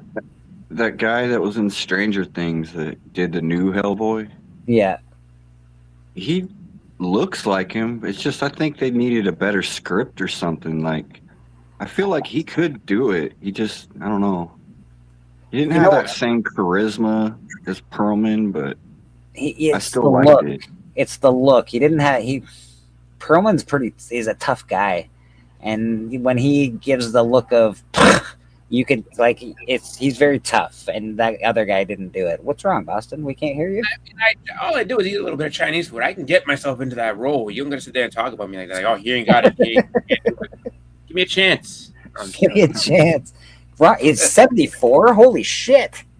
Where? Oh yeah, no, yeah. Rotten Perlman, he's older. Oh my god, I did not know that. He just- Yeah, he's old. He just I had seems no like a idea. 50-year-old dude. I don't know. He just seems like an awesome, 50, 60-year-old guy.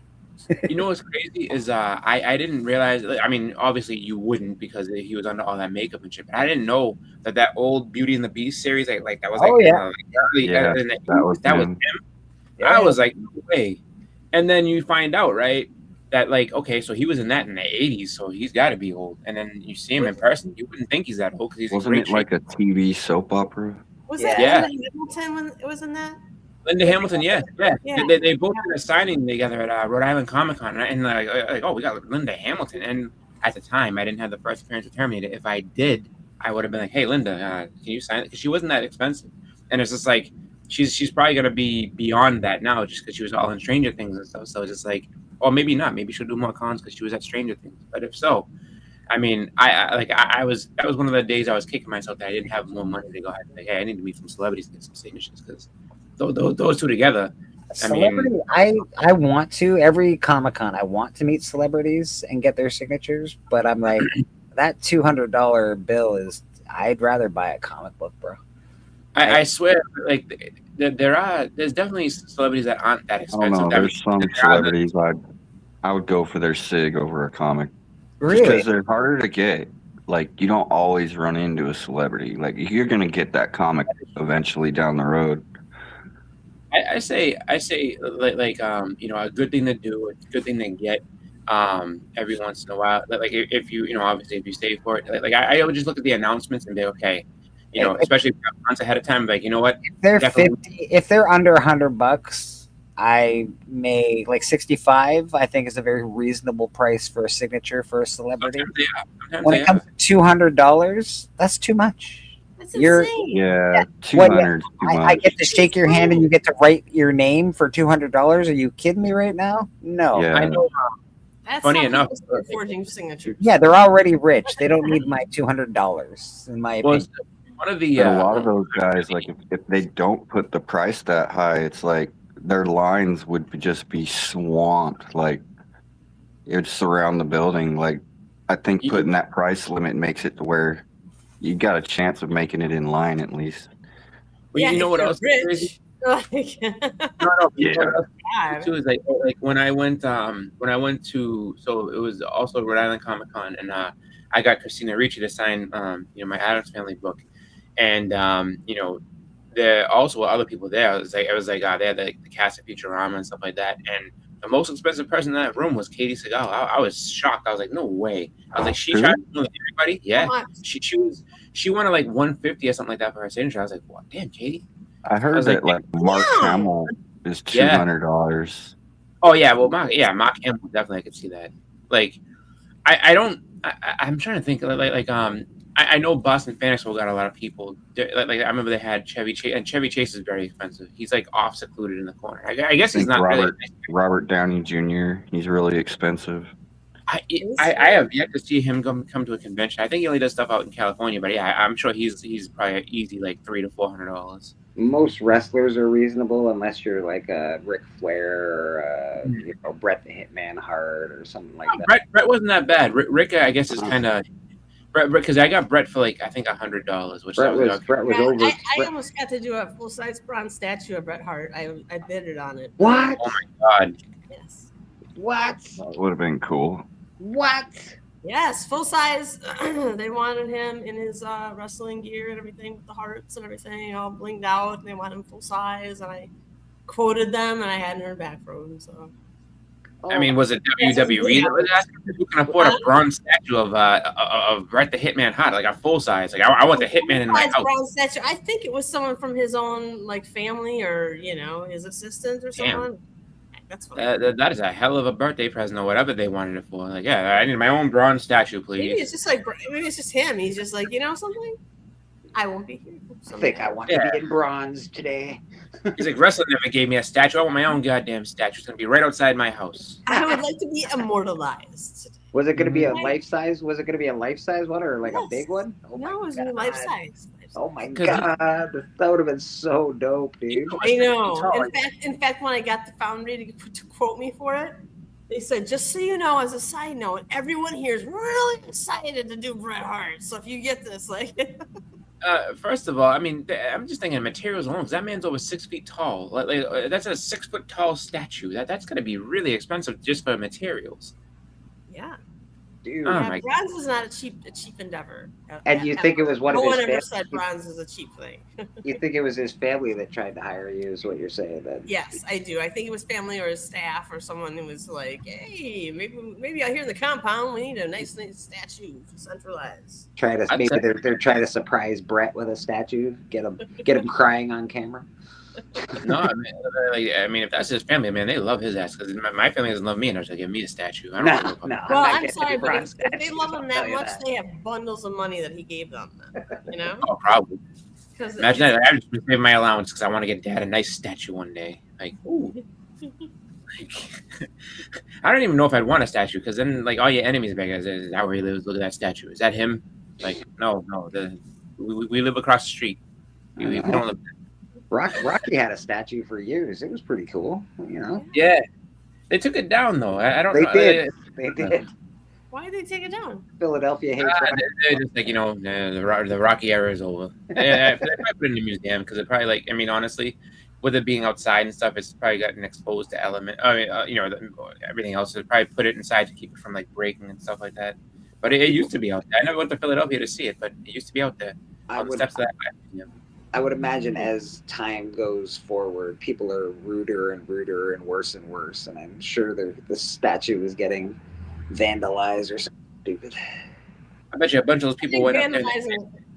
Vandalizing statues has been going on since ancient times. Yeah, people try to recreate that scene in Rocky 3 where he throws his motorcycle helmet at like, yeah, this is for Mick, you son of a bitch. And they drive off. I don't think it's weird how in all like old movies that depict like old Greek architecture, like in the old times, they never show them like they actually were. Like back then, the Greeks actually like painted the statues.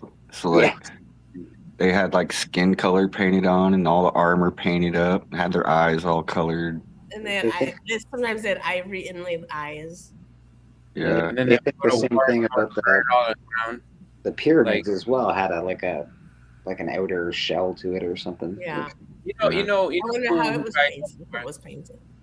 Every time the Greeks went to war with somebody or whatever, and it was the artist that probably cried the most. Like, please don't do that. You don't gotta smash everything. Yes. Yes. Why are you doing this? Because like it's funny now. Do to you? How old is Mickey Rourke, man? Because he's facing eviction right now. That's terrible. He's got to be like what? Almost 80, isn't he? At least. Yeah, he's got to be somewhere. He can't kick out an 80-year-old man. Jesus. Oh, you Are can. they kicking him out of his nursing home? Like, they have a nice way of doing it here. They sit there and send you to the home, but that's kicking your ass out. You don't live there no more. Come on, granddad. You're going to the home. This is my home. I don't want to go to any other home. Well, you're going. Because we said so. I think we're going to McDonald's. If we're going to McDonald's, that's what we're doing. You know what's funny is that you have to trick him.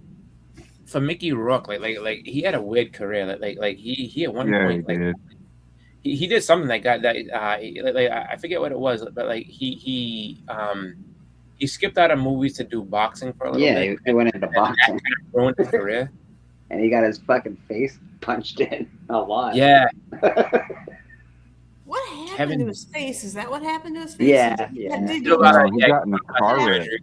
Fillers or something, or yeah. He got punched a lot in the face.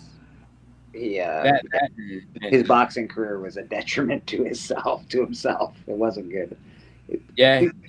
Because I remember he was like he was a big name. Then he did that boxing, and then after that, they were just like, "You're out of the industry." Like, and so like his first movie back after a really, really long time was that one with the Once Upon a Time in Mexico. Like that was like the first movie he had done in like something like 15 years because they basically shut him off. Didn't he do 9.5 weeks with Kim Basinger? Yeah. That was like his last movie. His last movie was that one, and then all that space, and then he just randomly shows up in. He was the villain in that one movie. He was great in Sin City. I know you're talking about the Immortals. It wasn't Immortals. It was. I know you. Yeah, it was Immortals. He was the bad guy in Immortals. I thought, you know what? He was so much like Ronan the Accuser. He confused me from. I was like, oh wow. I was like, he would put the dudes in one of the ancient torture techniques in that era. He cracked the legs in a copper cow and then like heating it up, and the cow would I don't know, make noises because all the people inside it would be dying. So it's he was pretty awful. But he definitely had that like weird thing. So for him, I mean, I think it was the wrestler that brought him back, right? The wrestler brought back his career, and then he was in a couple of smaller movies, and the wrestler was the bigger one that got him like really noticed again. And they were just like, we told you he's a great actor, and he is a great actor. Go watch Barfly. Go watch some of his early stuff. He is a very good actor. He was good in The Expendables, the first one. Yeah. It says his face injuries were primarily due to his boxing career. He suffered from severe facial fractures, especially to his nose, which required multiple surgeries to repair. He's Yeah. openly discussed the pain and challenges of the surgeries, including the need for reconstructive procedures to restore facial symmetry, and addresses the damage caused by boxing. He knocked his face crooked. They hit him in the face so much. Yeah. Yeah, he's not good at it. Horrible. Like, all of his Hollywood friends are probably like, "What are you doing? Like you do realize this is your money, man. You cannot. Yeah. Don't get back face." And they would just. He's like, "I'm gonna do it. I think I can do it." Like, He oh my wanted god. he wanted Like to be if a tough, Rocky can do it, I can do it. he wanted to be a real tough guy, man, and that's the way he thought. I'm gonna be a real guy. I'm gonna be a boxer. It's not a good idea. Yeah, Eddie Murphy was smart. He's like, in the movie, I'll whoop your ass. He's like, but in Yeah. real life, he's like, it ain't like that. Like no, Yeah. it's different. I have people that fight for me. I don't be. Fair enough. I mean, yeah, method actor, absolutely. Actually, he was good. Dude. It's one of those Yeah. things. It's sad tales of you don't know how good he, how really creative a career he could have had. I think his best role was as Marv in Sin City. Yeah, he was good. great. Yeah, for sure. He I would say as Marv, I mean, it's almost like that was written specifically for him. Like he was really good in that one. It was written for the whole, like, everybody. It's amazing to see that comic book come to life, because like there's Harry, what's his name, the lead guy. There's Marv. There's like they all look so good. Yeah. What was it? Was it Harry Potter that played? No, was it Harry Potter that played? Elijah Wood. Elijah Wood. Yeah, Elijah Wood played that. Like the back, like they looked amazing. It's like this. That was a comic book come to life. It was awesome. Yeah, it was a good movie.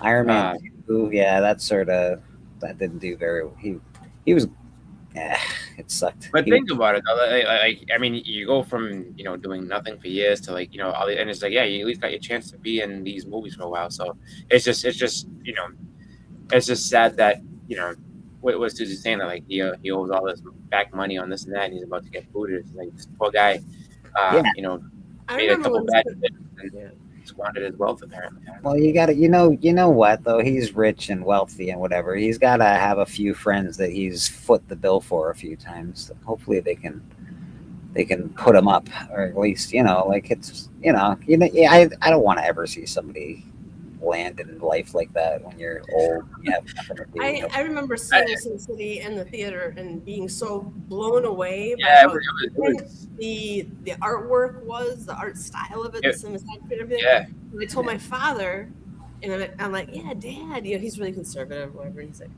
he wanted to go see it. And he came back, he called me, he's like, that was the best movie, oh my god, and Mickey Yeah. It was awesome. My friend went and saw it, and like he really didn't like the dialogue. Like games, and I'm like, dude, that's your biggest complaint. I was like, it literally, like if I could sit there and find trade paperback and give it to you, it's shot for shot, almost goes along with the entire book. Like that was incredible the way they did that. It's Man, crazy like, the sequel failed so bad. They did. That's one of the best, and if not the best, comic book adaptation in movies of all time. So Yeah. like, So you it was can't- groundbreaking. It was breaking. It was pushing the envelope of Well, and cinema. then there's also the fact that Frank Miller didn't want to do it until they showed him like scenes or like, and he was like, "Oh my god, my comic book is alive!" And that's amazing. He was very upset with how they handled. I think it was like RoboCop 2 and 3. He was like I guess the studios kind of fought with him a lot and stuff because he wanted things to be a different way because he wrote both those movies, and that really soured him on things. And then when they showed him that like no like this is this scene from your comic, right? Here it is on screen. We can do this. He was like, all right, I'll do it. Comics has a wonderful. I mean, he can still play the role of a retired softball player in future films. Like retired softball players. I think there's only been like really one like retired softball player movie thing. I think it was Beer League with what's his name, Artie Lang, which actually was a pretty funny movie. And then Ralph Macchio in that movie. What was it called? I'm sorry about that. Beer League. It's about softball. It's about softball. Nice. Yeah, like Ralph Macchio's in it too. It's like him and Artie Lang, like they have like this beer league where they play, and it's really they're serious about their softball. Like there's another team that tells them that they stink and everything else. And but it is a fun movie. It sounds like an emotional roller coaster. You guys stink. No, we don't. it was yeah. We're He, good. What could What's going possibly on? happen from here? it was funny. Like it's a funny movie. It's a good comedy. But yeah, it's like, it was I would say like just people like a frat boy type comedy where they just kind of made it just to have some fun. So you can tell everybody on that set they had a good time doing it. Hey, nothing wrong with that. As long as people are, I don't hate movies like that. Like obviously, you love movies that are amazing and have investing in stories and all that stuff. But there's movies that are just you just put them on and you go, yeah, this is a great movie. I don't care. Yeah. Like Do you guys, do you rewatch your favorite movies? Yes. I- Yeah. All the Yes, time. I do too. And I recently heard that's a sign of intelligence because you're going back to something, a memory that made you feel good when you're watching the movie Yeah. or whatever. You're going back to your safe place. You're soothing yourself, I think, basically. yeah. They say a sign of intelligence is swearing too. So I wouldn't put a lot of faith in what people are Fuck saying. yeah, it is. I don't know. The first time I ever saw the Goonies, I think I was like 4. I know exactly where I was when I first saw it and everything. It was my mother's best friend lived down near like Cape Cod, and so in her basement, it was me and her kids and everything, and it was her son's birthday party, her son John Aaron's birthday party, and we were down there watching that movie, and I loved that. I was like just so excited, like watching it the whole. So I watch it all the time. I like that. I can watch Shawshank. Yeah, Shawshank is another really good. I watch all the time. Yes. I don't look for Goonies. I've never actually looked to put on Goonies, but Right. anytime I see it on, I stop and watch it. So it's Yeah. it's not a movie that I'll search for like on like streaming or something, but it is Right. definitely a movie that if it's on, it gets watched. Same with Trading Places. Doesn't matter when that's on. If I find it, I watch it. It's one of my favorites. I love Yeah. Last of the Mohicans. If that's on, I'm always watching that. Last of the Mohicans is awesome. Yeah. Yeah, softball. That's right. Final scene is brutal. A sign of intelligence is buying FF5 now and watching it sink until Avengers Doomsday release date. Yeah, that's I'm I not a don't fan know. of the Goonies. Oh, Evil Mike. it's a great book, but I would lay off that book until well after the. I have no choice but to lay off of that book just because I can't afford it. Well, yeah, neither can I. Right, But if I yeah. could afford it, I'd certainly lay off at this point in time. Yeah. Like but that's the thing though. Like that book's gonna be like. He's got at least there's at least 2 movies, right? You got Doomsday and then you have Secret Wars. Yeah. So you have at least 2 movies, which is probably going to be tied up in about 3-4 years. Yeah, easy. Wait, easy. that book. And then, from that point on, like what happens? Like, because if they don't kill him, if he just goes away, if he can If come it's a back. bad movie, you might do well. If it's a good movie, you're fucked. You're screwed. Yeah, well, I don't think it'll be bad just for the mere fact that they're going to throw a whole bunch of money at it. So it's just like, but the problem with that is that Evil Mike says he's not a fan of the Goonies. I don't even know who you are, Evil Mike. I know. I don't know if I should just own him now or put him in some sort of phantom zone. I mean, did you cheer on the Fratellis when the movie's going on? Like, yeah, go get him, Fratellis, get him. The most evil family in cinematic history. They weren't necessarily evil. They were just mean. They Bad mean people, man. yeah, they're just sitting there, just most people you figure is gonna lay low and run away. They broke the guy out of prison down the street, and then they went to and just hung out in this little building. It's like, dude, keep going. Like, Canada's right there. You're in Oregon. Keep going. Like, get out of there. Like, what are you doing? I don't think all the numbers have been factored in, but I wonder what was the highest grossing film of last year. That's a good question. That's a Really?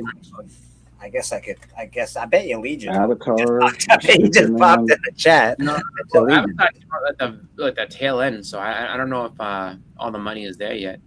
I put it this way: it came out the tail end, so I don't know really what it did, but They had that sequel to Wicked.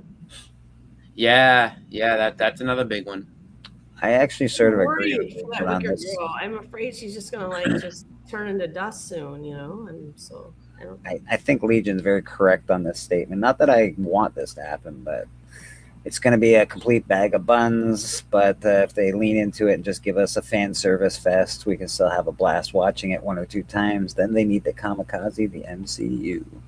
Yeah, man, they need to start fresh. I think a fresh start would be pretty good for the MCU.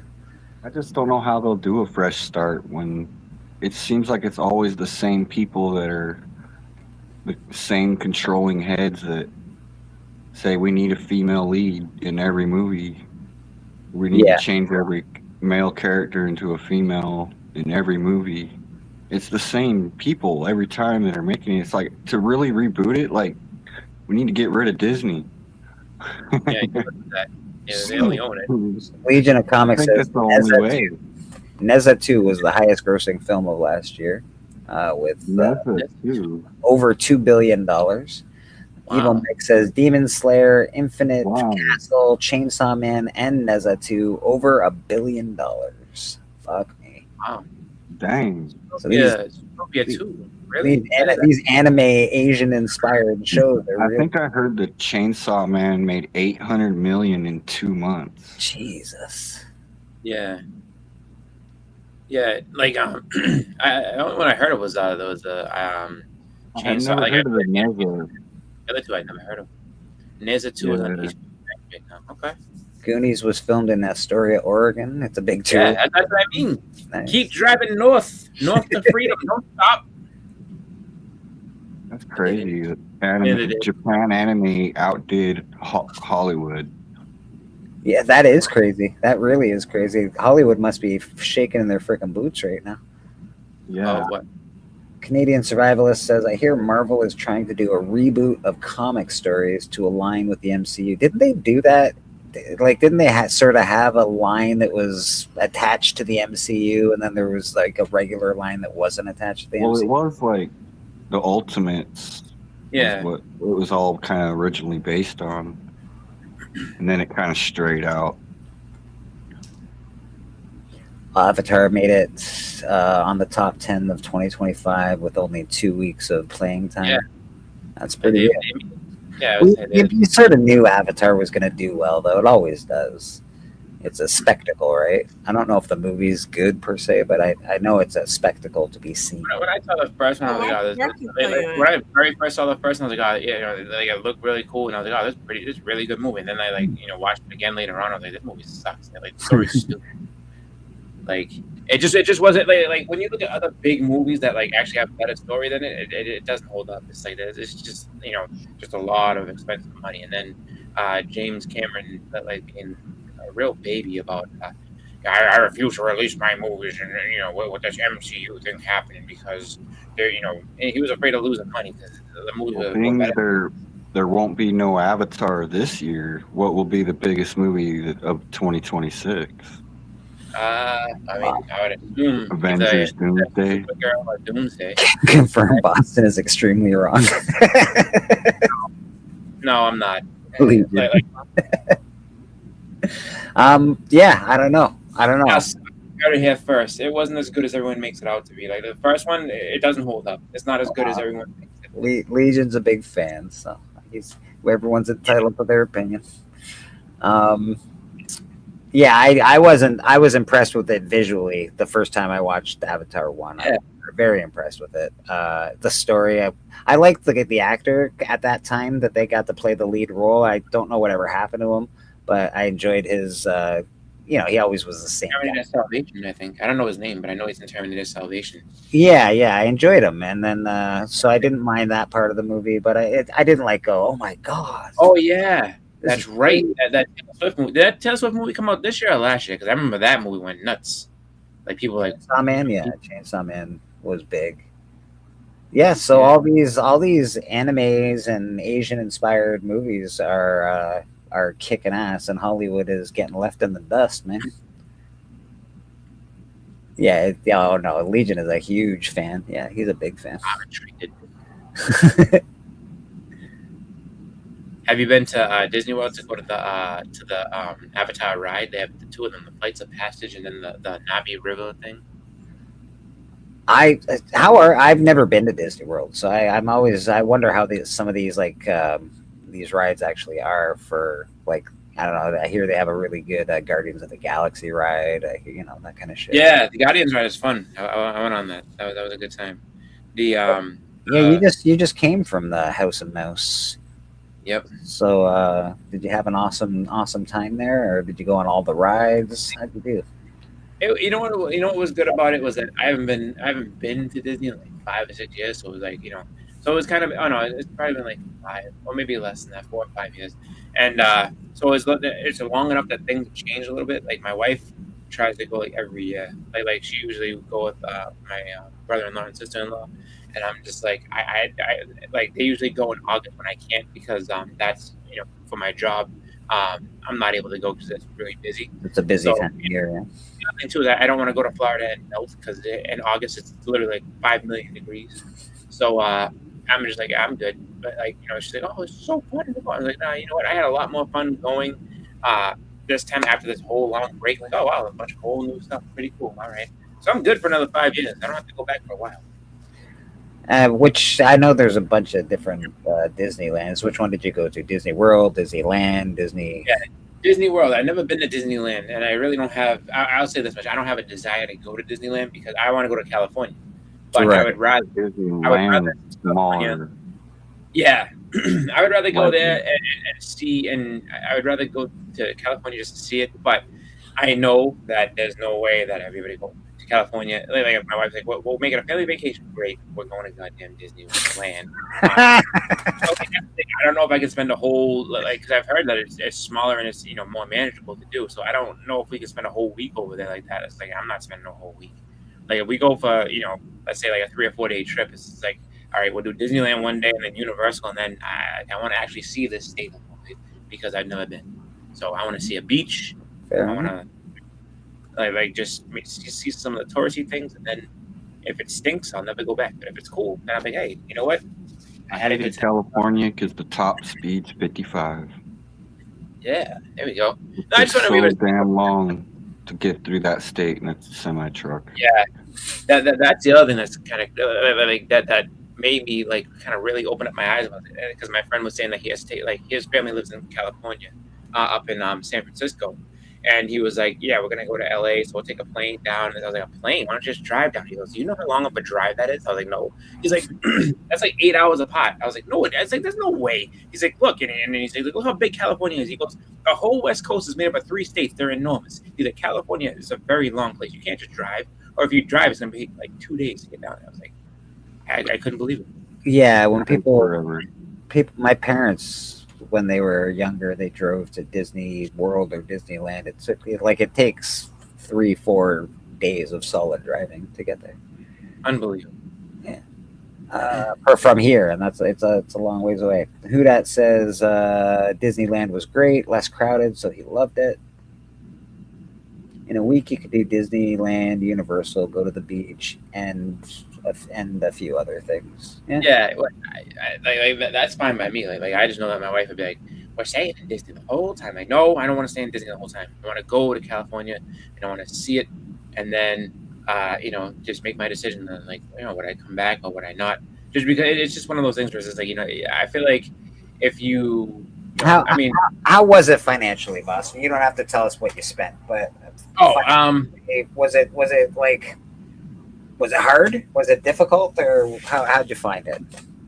It was. I mean, I'll say this much. It was kind of it was kind of sprung on me. Like it wasn't like like we knew like 6 months ago we were going. It was just like like this is happening. So that kind of was a burden. But as far as like it's I'll say this much: it's expensive. Like you will definitely. I mean, and obviously if you're going as like a couple, I think it's a little less expensive depending on what you do. But it can be really expensive to go just for like like even if you want for like 3-4 days, it's a couple $1,000s. It's I mean, and that's staying in the if you're staying on the Disney property, but in like the discounted hotels, that's still expensive. Like nothing is cheap in that place. But I would recommend to anybody who's going to make sure that you if you go and if you're staying on the property and everything like that, like make sure you buy the meal plan as well, just so that you have everything. Like you're basically paying everything all up front and not paying as you go, just because that you'll rack up a big bill really, really quickly. And then Yeah, so you don't pay as you go, but I know there's like everywhere in the park is like pay for this, pay for this, pay for this, pay for Oh yeah, I mean every ride that you go on, you exit into a gift shop. So it's just like that. So there's, I mean, they're definitely after all your money. But Yeah. the thing I would say is that you know, there are certain subtle hacks you can do that will kind of get you to save a little money here and there. Like for a snack, for instance, like they have popcorn stands in every single park, and you can buy this one popcorn bucket for I think it's like $15 when you buy it, right? And then after that, you can refill it for like $2.50. And so it's like, okay, well, at $2.50, I can, you know, go ahead and refill this, and then just, you know, you just munch on popcorn while you're, you know, going through. So that's, you know, one of the, you know, things you can do that's smart. And then, you know, I would say they are nice enough to allow you to bring your own water, so you can like load up a backpack or something with water. They actually let you bring your own water. That's yeah. I go Because to they know it's concerts just and like stuff, and they won't let you bring water into the show or nothing. You're like, bro, come on. no, they're cool about that. Like they let you bring water and everything like that, and it's just like, you know, you are you know, allowed to do that. So I would say, you know, just get, you know, load up a bag with some you know, water, and then you know, I mean, you can bring snacks and stuff too if you wanted to, but I just be like, you know, you can just get that popcorn bucket and then just eat popcorn in between, like when you're doing stuff, and you'll be fine. I mean, so they are relaxed on that. Like they'll let you bring in like snacks and drinks and stuff like that, which is nice. So apparently, AAA, you can get what is it, $400 a day per person, 2-day pass. Yeah, that's a lot. I mean, there's definitely I gotta run, you guys. Taking off, Steph. Okay, Yeah, madam. love Have you an awesome guys. rest of your day. Appreciate you being here. Thank you guys. have a good one, madam. Peace, You madam. too. Bye. But yeah, That's a lot though. Like, so 2 days, Oh, 3 days is like a 1 month's rent. it can be. I mean, it's very expensive. It's definitely it's definitely something that you know, it's best to plan ahead, and then you know, like I think you can plan it like at least a year in advance, and then you can make payments on it leading up to you know, you going. So that's a little bit more affordable on that end. That's what I would say if you're gonna go for, you know, any length of time that's like you just pay in one shot, like do it that way. Just like, all right, going to Disney next year. You know, you can call them and set it up with them, and then they'll you know, then you can make payments through them. And That actually shocks me, Papa. To be honest, I'm sort of shocked because Disney's sort of a, you know, they're a world leader kind of thing. They lead in this and they lead in that. I'm surprised they don't have a better accommodations for disabled people. I know. My nephew, like he had what was called the DAS pass, which is some type of disabled thing, and basically, it's almost like a fast pass. It's like an instant fast pass thing. Like you have to go in the fast pass line and get on quickly. So, and he got it just because he gets really like anxious and nervous in lines and stuff like that. So it's like, all right, so, and they were able to get him on, but I don't know about everything else as far as, you know, if it's tougher to do for like physical disability and stuff. But I do know that they have that thing. I don't know a ton about it. But I would figure that would be something that they would want, like, to be front and center in their parks, to be yeah, I mean, they definitely make accommodations. I mean, I don't know how, you know, obviously I didn't get into the weeds on that one, but I do know that you know, that there is stuff that they do. I just don't know if it's you know, depending on the time of year, it might be a little bit tougher in cases where it's like, oh, you know, lines might be, you know, heavier in the busier times, or it's just like, because we went right before Christmas, so it was a little bit more. I would say it was busier than I thought it would be, and I don't know, a lot of people were on like vacations and stuff like that. Like we weren't on any kind of vacation. Like my daughter, my nephew, and my nieces all missed school. It was basically my niece Brooklyn is in the dance company thing, and so you guys didn't see this morning. I showed off. I saw that book yesterday, and it was a very beat up kind version of that Warlord holding that gun. I have a massive Warlord collection that I showed off this morning. Nice. Very happy with that. I collect Warlord. I think it's a great book. So. Yeah. But Fast we. passes are good, but you must be able to walk on and off most of the rides. I see. Oh, see, I didn't know that. I I remember know that. Disney years ago were going to have better accommodations for the disabled. They got greedy and failed to help them. Yeah. Yeah, that sucks because you'd figure that, happiest place on earth, blah, blah, blah. They lead in technology, leaders in technology as far as that kind of stuff is concerned. And they really, I don't know. I think Universal is probably greater than Disney. I'd have to agree with that. But that's the reason that we went, was because my niece Brooklyn was in the dance company thing, and then she was actually in one of the parades. Like her, I guess, group was in it with a bunch of other dance schools, and they did like the parades around like the different parks and stuff like that. And I was like, oh, that's pretty cool. But yeah, just I've never been. I probably won't ever go to Disney. Disney seems like an expense that I don't need in my life. I think I'd probably just prefer to go on a regular camping trip. But if I had kids, I'd probably have to go to Disney because kids love Disney. And I get it's it. not, Mickey Mouse and all your characters are there. I understand that. it's expensive. That's all I'm saying. It's the same reason I want to go to Comic Cons. That's the same reason they want to go to Disney. Oh, Mickey Mouse will be there. Let's put it like that. Would I pay to go to like Terrificon, or even what I paid to go to Heroes, versus what I pay what Disney costs? Is that I could go if I paid that kind of money, and if listen, I'm gonna take that much money with me to this, I would come back with a collection of comics, plus being able to stay and eat and everything else. Like it's just like Disney is tough. Like I pray for my wife to make that comparison. When you go to a comic show, like listen, if I spent the money that it took me to go to Disney at a comic show, like best believe I'm coming home with some shit. It's gonna be great. I'm meeting all the celebrities I want to meet. I'm gonna go ahead and I'm gonna have like a stack of. I'm gonna have a long box of books I come home with, and it's gonna be all great stuff. So, but yeah, I told that. I was like, well, Knott's Berry Farm and Universal are amazing, Papa. So they really they put in the extra effort for like disabled people. That's good, man. That's good. That's nice to see. It's good to see that. I don't know. I think it's important. Well, what do I know? That makes me sad yesterday. So I went dollar bin diving yesterday because I like. Yeah, you picked up a bunch of books yesterday. Do you have any around that you want to show off, Boston? Yeah, I got a bunch of them. But yeah, so I was hanging out in the dollar bins yesterday and just kind of going through and getting stuff. And I did see that Warlord issue, but it was beaten to absolute death. So I was like, oh man, can't have that. So, but yeah, like I ended up finding this. So this is what's it, number 73. Later issue Ghost Rider, but guess what? It's a newsstand, so gotta love those. And then this is actually in really, really nice shape. This Mobius, basically, black blank cover, so it's like you can get some work done on that. Is it actually blank, Boston, or is there like? Because I look at it. So it's got like a little bit of I would say almost like a leathery type feel to it, but people have done work on these.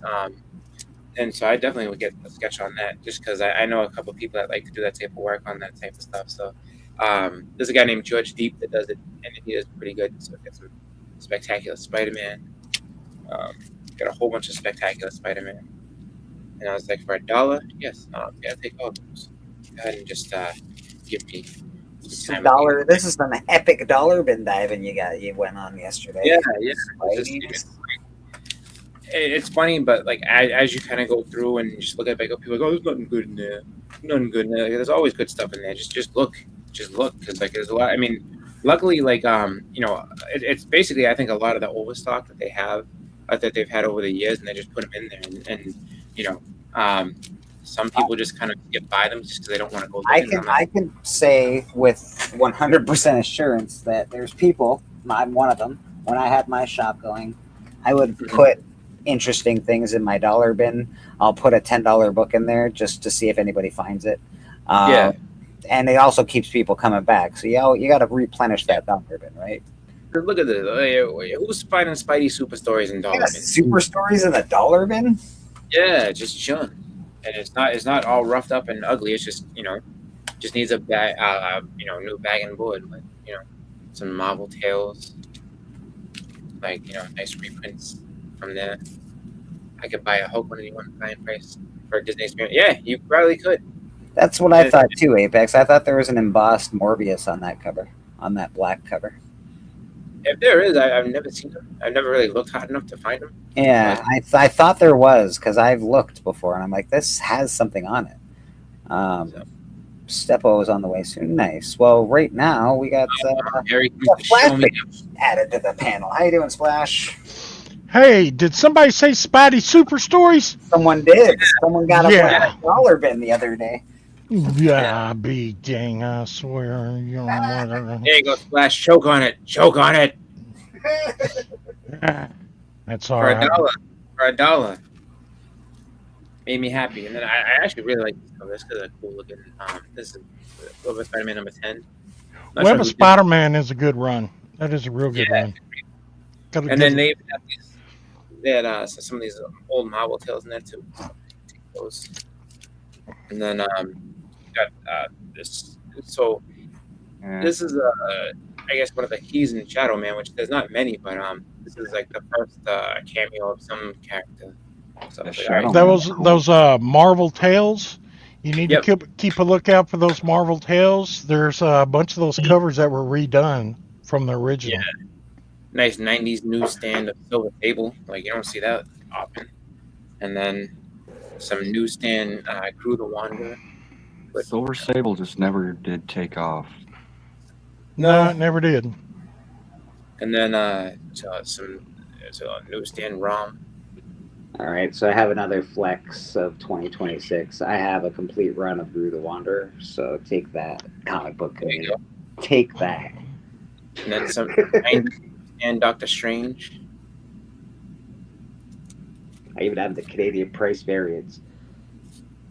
There you go. Some more 90s newsstand Strange. So, and then this was in so this in the Silver Table is in one of those buy 3 whatever it I is. think Like, I remember that video game, Legion.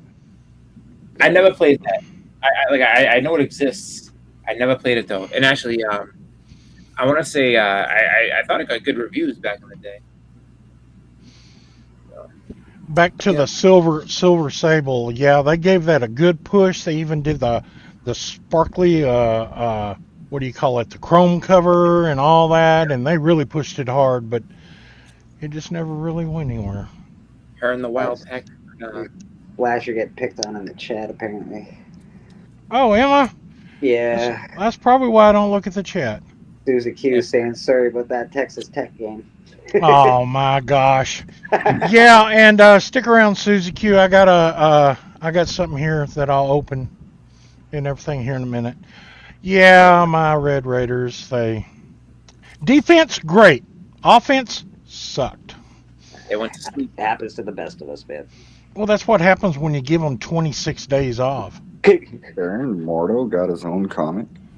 No. So that's a Doctor Strange. Kind of like what was it, Okay. the Iron Man 281. So he just graffitied over the Doctor Strange. He's like, I'm the Sorcerer Supreme. But Wait, news- what's the condition on most of these books? They look okay. They look pretty they're good. pretty, like most of them are, I would say maybe like 1 or 2 ticks, like nothing crazy. So I mean, for the most part, that they're all pretty good.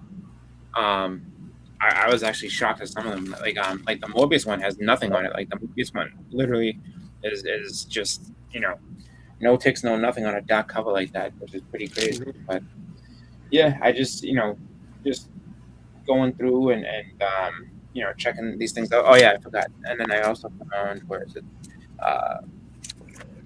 Bob Wire #1, just because which isn't her experience, but it's still a good book. So It's still like Barbed Wire #1. That's cool. yeah. So so that was kind of what I do. Every once in a while I get out there, and the guy that owns the guy that runs the shop, his name is Tom. He's a nice guy, and he's like, "You ain't been here for a while." I was like, "I know. I got to come back." I was like, "You can dollar bins up. I'll be back."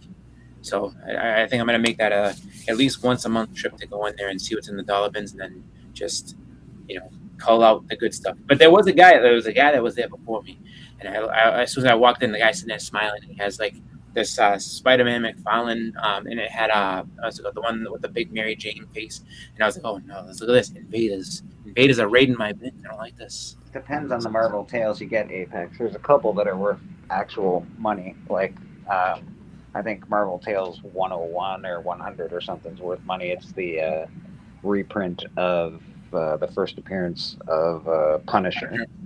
Yeah, That I mean, one. I look at it like this: like for $1, if you see it in there and it's $1, just pick it up. Just because, I mean, even if it's not worth a bunch of money, it's still just a cool book to get, and it's in $1 bin. So it's just like that's the best. There's a case bunch scenario. of those reprints from the 80s and the 90s, though. Like, I've got, like, the X-Men 1 is a reprint. Mhm. I got a bunch of stuff like that that came out. I don't think it was Marvel Tales. It was something else. But, they're still... It was Amazing Adventures of the X-Men or something like that. Yeah. And the problem is I can't afford an X-Men 1, but I can afford that. So, it's, I'll go get that. They're good to have as placeholders. They're good to have in your collection. Exactly. I can show you despite the Marvel Tales Spider-Man one. Actually, I just bought this at the last convention I was at. I just pressed it too because it just had a tiny bit of damage on it, but now it is pretty perfect. So I'm very happy to have that guy in my collection. That turned out real well. That pressing under your mattress works good. Yeah, that's where I do it. I just put everything under the mattress and hope for the best. Yeah. But yeah, I bought that at a con recently and was very happy to get that. That is nice. Suzuki, what I wanted to say before Steppo gets in here and really pounds me to the ground over my loss, because that's probably what's going to happen. I'm rooting for y'all to win it. I am. And defense win championships. Well, y'all better have a damn good defense because Indiana has got a damn good offense, and that's all I got to say about that. That's the one. Yeah, I got a bunch of those X-Men reprints, and yeah, man, Steve's probably going to come on here with his Ducks shirt on. Oh Yeah, yeah. he's gonna be quacking. Quack, quack, quack, quack, quack. Yeah, our defense did a good job. It's all right. You know what? It's just a game. You got next year. You'll be all right. Hey, well, look, this is the first time we've ever been. What was it? 12 and 2. Yeah. I mean, in our whole history of our college, and the first time we've got that far up. I mean, if I ain't proud of the Red Raiders, I don't know what to be proud of, because that means we're a contender. We're a contender now. Steppo's gonna come in there like, I say it once only. Don't fuck with the Ducks. I don't think he'll say it like that for some reason. I feel like he's not going to say it quite like that. Probably like, and let me tell you something else. Steppo is a refined gentleman. You're in trouble. He'll come in with his coffee cup with the Ducks and his T-shirt. Oh, you know what he's gonna do? He's gonna eat What's that he gonna giant do? cup. There it is. Look at him. He's all serious already. He's ready to go. Okay, let me get back over here and take my beating and turn my camera on. Hang on. Got to take it like a man. Oh my goodness. All right. I'm ready. Go for it. Well, Monty, I have to. First of all, it's very nice to see you. I have been sending various missives to you, but I will not gloat in a victory. I would. Well, no, I won't gloat because the Ducks have been where you guys have been many times before. Yeah. I know exactly how it feels to I can't say that we've been blanked before. That was something our defense came to play. That's all there is to it. Yeah. Little circles. Yeah. You know what?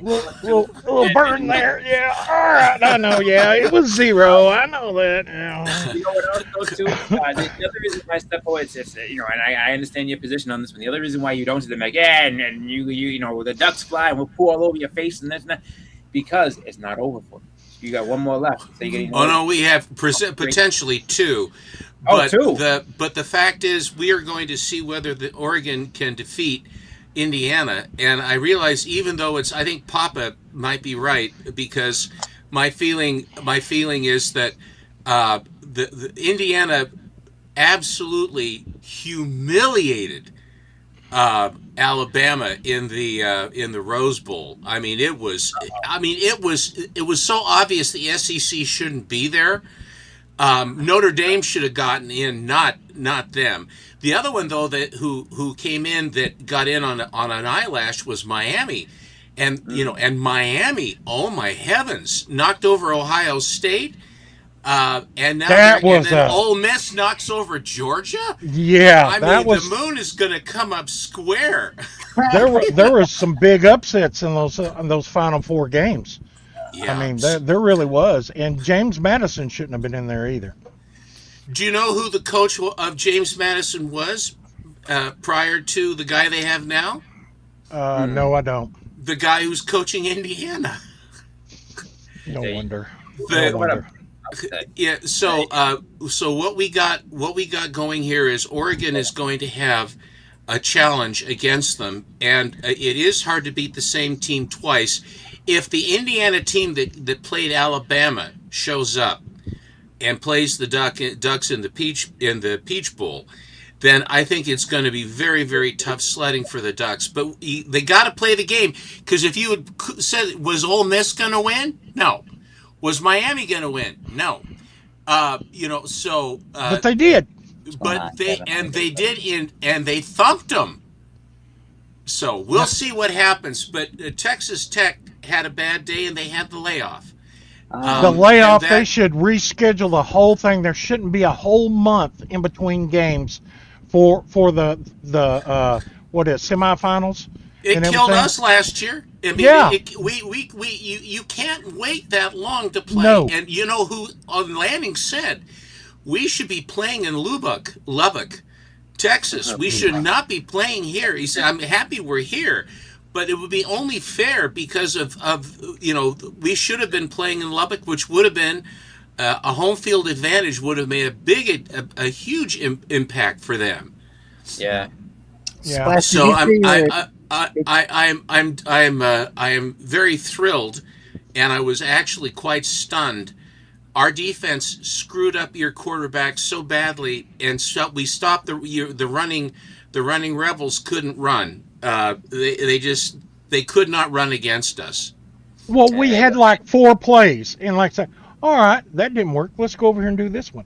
Well, maybe they learned from that last play. Let's run the same play again. And I'm like, I did kidding? not understand that. I'm like, who is calling the plays up there for the offense? I said, golly, I've been there. I've been there. somebody go up there and slap him. You know. Well, no, think about it, because so looking at your team the whole way through, right? Because I don't really follow college, but like, how many times did they come from behind this year? Like how many times have they been ahead the entire year? Like in every game, have they? Who's that? Talking about like your team, Tech. Have they basically been? No, they have dominated the whole year. The only one they lost to was Arizona because our quarterback got hurt, and we got trampled there. But then we came back and we just boom, boom, boom, boom, boom, boom. We was putting up points like crazy. And this is what I mean. The reason why the guy only called 4 plays and didn't know what to do is because he doesn't know how to coach from behind. That's his problem. Well, what he kept doing is he kept looking where he was going to throw the ball instead of scanning the whole field. No, and they telegraphed. No, he was actually sending signal. He had a signal flare showing the Finney got 3 turnovers. Finney, a freshman. Yeah. Probably the best corner, I think, the best corner in football right now in collegiate. I mean, the man, he's a ball hawk. He has it down. But you're absolutely right. Your quarterback was looking towards that corner of the end zone the entire time, and Finney lurked back, and he knew it was coming because he'd seen it. You know, he said, I know it's coming. Oh, yeah. And there were 2 guys around the receiver that he threw to. They were showing, I watched some of the commentary of the Texas Tech homers, and there were 3 of them all together, and they were all breaking down the game. And they said, this is what we usually did, but it didn't work. But we kept coming back to what didn't work, figuring that it would work because those were the plays that we were successful. The offensive coordinator didn't do it. No. Yeah. No. Well, sometimes you have a coach when you have any coach that doesn't know how to play from behind, like they panic and they freak out. And a great example of that is if you go back and if you ever watched the old hockey game from the Olympics. Russia versus the USA. Once they got down, like once Russia lost the lead, they didn't know what to do. Like the coach is just throwing people out there and telling them to do stuff, and it just kept getting worse and worse on them because they had no idea how to play from behind. And that happens to a lot of people that like we dominate the whole time, and then it's like, all right, you're down 2 touchdowns. What are you gonna do? And they freak out because they're just like, do this, and when it's not working, they get more and more like just withdrawn, and they really don't know what to do. So they just do it again. It's got to work. They turn into like gamblers, where it's like, look, if I bet on one more time, it's gonna come up my way. And it's kind of sad to see when that happens. It's like, you've got a running team. You have a running team. I mean, you don't you, Monty? It's a running team. Is it not? Well, semi. Yeah. I mean, after that game, we didn't have much of anything because he underthrew or overthrew or got scared in the pocket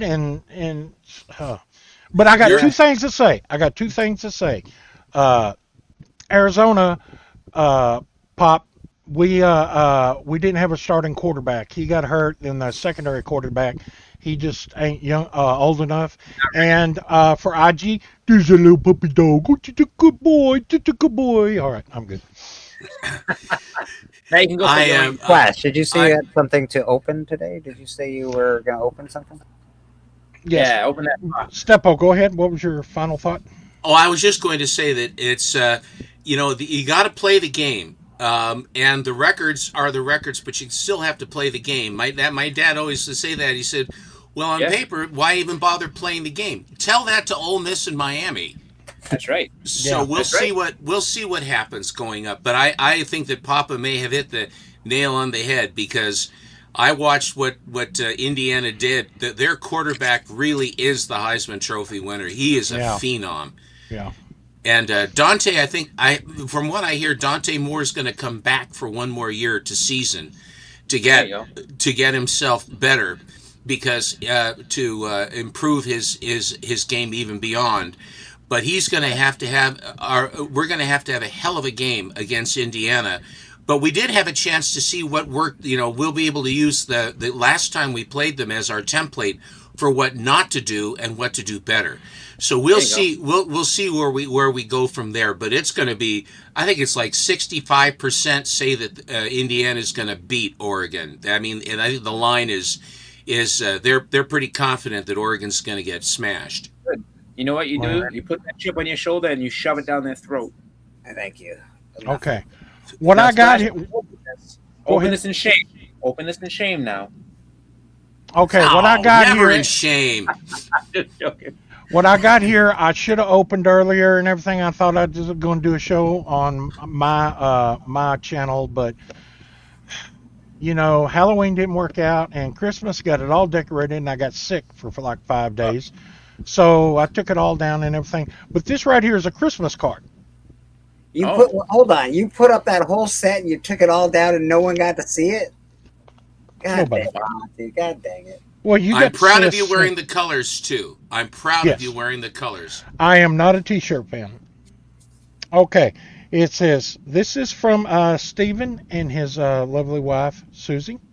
So it says happy birthday, and I haven't read it yet, so I'm going to read it first before I read it out loud to make sure it doesn't say anything that shouldn't keep all that mushy stuff to yourself. It says just sharing a little joy with you. Merry Christmas, Happy New Year from Stephen and Susan right there. Very nice. So I appreciate that, Stephen. I really do. I'm sorry I didn't get it out during Christmas and everything. And this right here is from Who Dat Comics. Hey, I got a postcard here. And nice little X-Men with the Sentinels. Number 14? First appearance of the Sentinels, baby, yeah. Wishing you a season filled with warmth, laughter, and joy. Happy holidays, Who Dat Comics. So, yes. And a little service message right quick. I have finally finished fulfilling my 2 sold-out huge orders for my pepper powder. Woo! And Who Dat? I got yours. I got 3 more orders to do. And yours will be sent out. And I had a wonderful year on my pepper powder, selling it locally in the gift boxes and everything that I had. I think it came out to 382 units I know it's a Wow. little low from last year, but I had two. It was held out twice and then came back. Didn't you have like a tornado Hailstorm, rip wasn't it through hail? and a hailstorm? Two big hailstorms. One of them was probably silver dollar size, and the other one was golf ball. Yeah. So Dollar size. Well, all you need now is frogs and crickets. I mean, my goodness. yeah, and then you need a rivet to turn the blood, and then you're So, who dat? I will get that out to you now that I got your card with your address. I don't have to look it up in my files. I got it on this card, and if it's not good, just let me know because I have no idea where your address is otherwise. Because I'm just like that. I lose stuff and probably throw it away because ran it through the shredder is probably what I did because I don't like to keep people's addresses. But anyway, that's the update. And plus, I've been working ever since October. Before October, I bought a collection off of a young kid, which I call him a young kid. I think he's 30-something years old and everything. And they have been in my intake for a while, and I finally went through them and got them. They're still in the long box. They're fixing to go to a short box when I figure out what to do, and I will show some of those. There's the long box right here. Looking forward. And they're newer books. They're newer books and everything. Nothing wrong with that. No. But that's what he had. He was newer on this earth than I am. So I imagine newer books is what he liked. But there was 3 long boxes. Yeah, 3 long boxes, and I'll be going through those through here. So I have something to show now. So Perfect.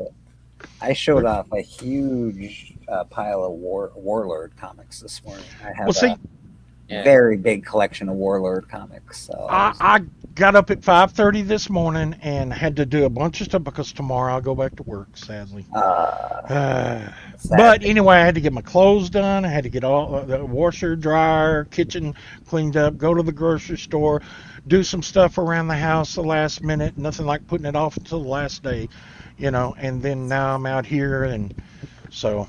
But we're gonna do some keys of the week really quick. It's not a very long keys of the week this week, so let's just do this fast. Get it out of the way, and then we'll look at some comments.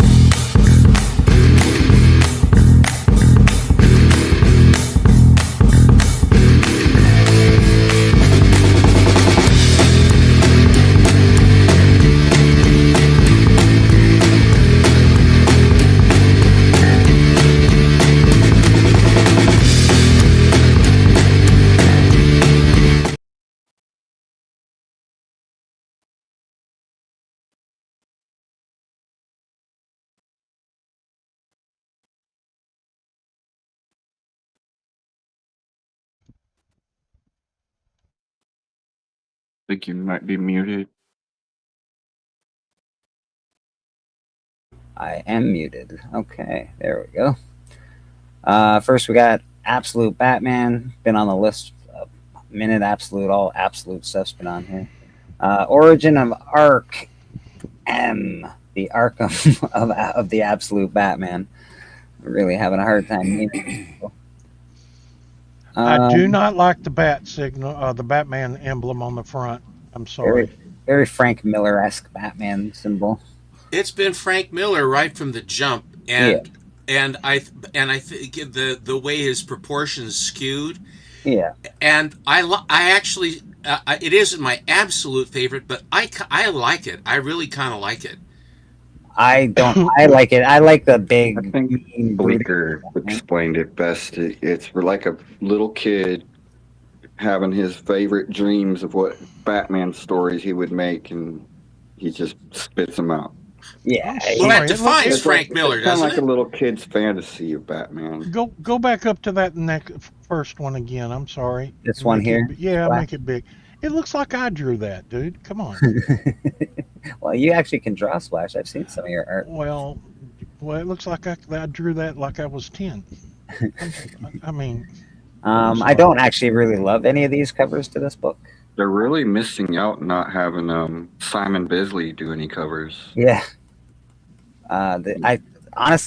These 3 covers, I would not. I don't know. There's nothing to them. This is okay. It's cool. It's just. Klaus Janson should have came back and cleaned up his art. But this is a key, so if you're doing the absolute Batman stuff or the absolute world stuff, this is going to be a key, so you should pick it up.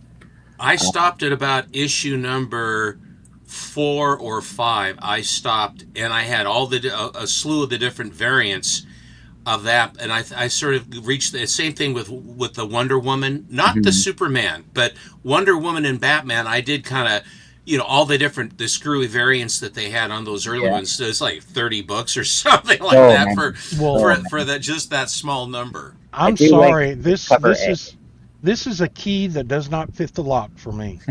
Well, you don't even collect DC, so I get it. But this cover A is probably, honestly, I think that's the best cover. That's weird to say that, but cover A in this I think A is the best too. Probably the best cover on this. So you shouldn't have too much of a hard time picking cover A up. Well, regardless, I just don't like the art because there's a lot of Batman books I like the art. That's true. No, me too. I see what you're saying. This is Batman I don't 5. know. I don't like it either. This is the first appearance of Lady Deathman, an assassin. This is Batman number 5, so this is the regular title, it looks like. Not a huge fan of the cover A. It looks very video gamey, like 90s video game cover to me. Let's check out the variants. It is a first appearance, so you should, if you're collecting Batman, this will be important to you. I don't. It's okay. Not my favorite. It's fine. What do we got? Wow. Anything good? I hope the inside art is better than the covers. That one's pretty good. That's a nice piece of art right there. Yes, I agree with that. It's nice. That's a nice piece of art. I think that's interesting. Murky and unpleasant. This is cool. It is. Very sexy gal in a hat and some swords. Looks like she's going out to garden with her swords. Going out. This is interesting to me. I like this. That's when you go out in your garden with swords too, don't you, Monty? Well, yeah, I got to cut down those huge peppers. I find this one to be interesting, so this one I actually like. It's a different take. I sort of enjoy that one. These whimsical covers for them leave me cold for Spider-Man, any superhero stuff. I don't like these whimsical covers at all. I never did. You don't like Batman in his Christmas sweater? I don't dig whimsy. That almost looks like a Star Trek shirt from the Wavy Up. The two colors. He's got a little Christmas sweater on. Come on, guys. Barfarama. Yeah, see, she's out there cutting flowers. I told you she was garden. You're at Edward Scissorhands. You have to practice the hat a little bit more. And then they have a foil version of cover A as well. Oh, you got to have that one in a foil. Yeah, that's what I'm thinking too. Every little bit helps. Doesn't scream. Yeah, foil. not there. But it, again, first appearance. So if you're collecting Batman, this is probably something you're going to want to pick up. Fantastic Four. What do we got? Number 7, possible first team appearance of Junior Fantastic Four. Junior Fantastic Four. Yeah. God, the House of Ideas is scraping the bottom of the barrel. Cover A. Well, at least they haven't given up on them. Like, at least Fantastic Four is still going. You're right. You're right. Cover A is fairly decent. The 1 in 25.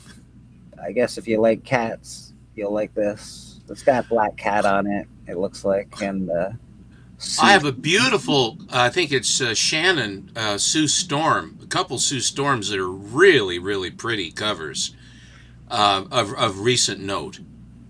What's this?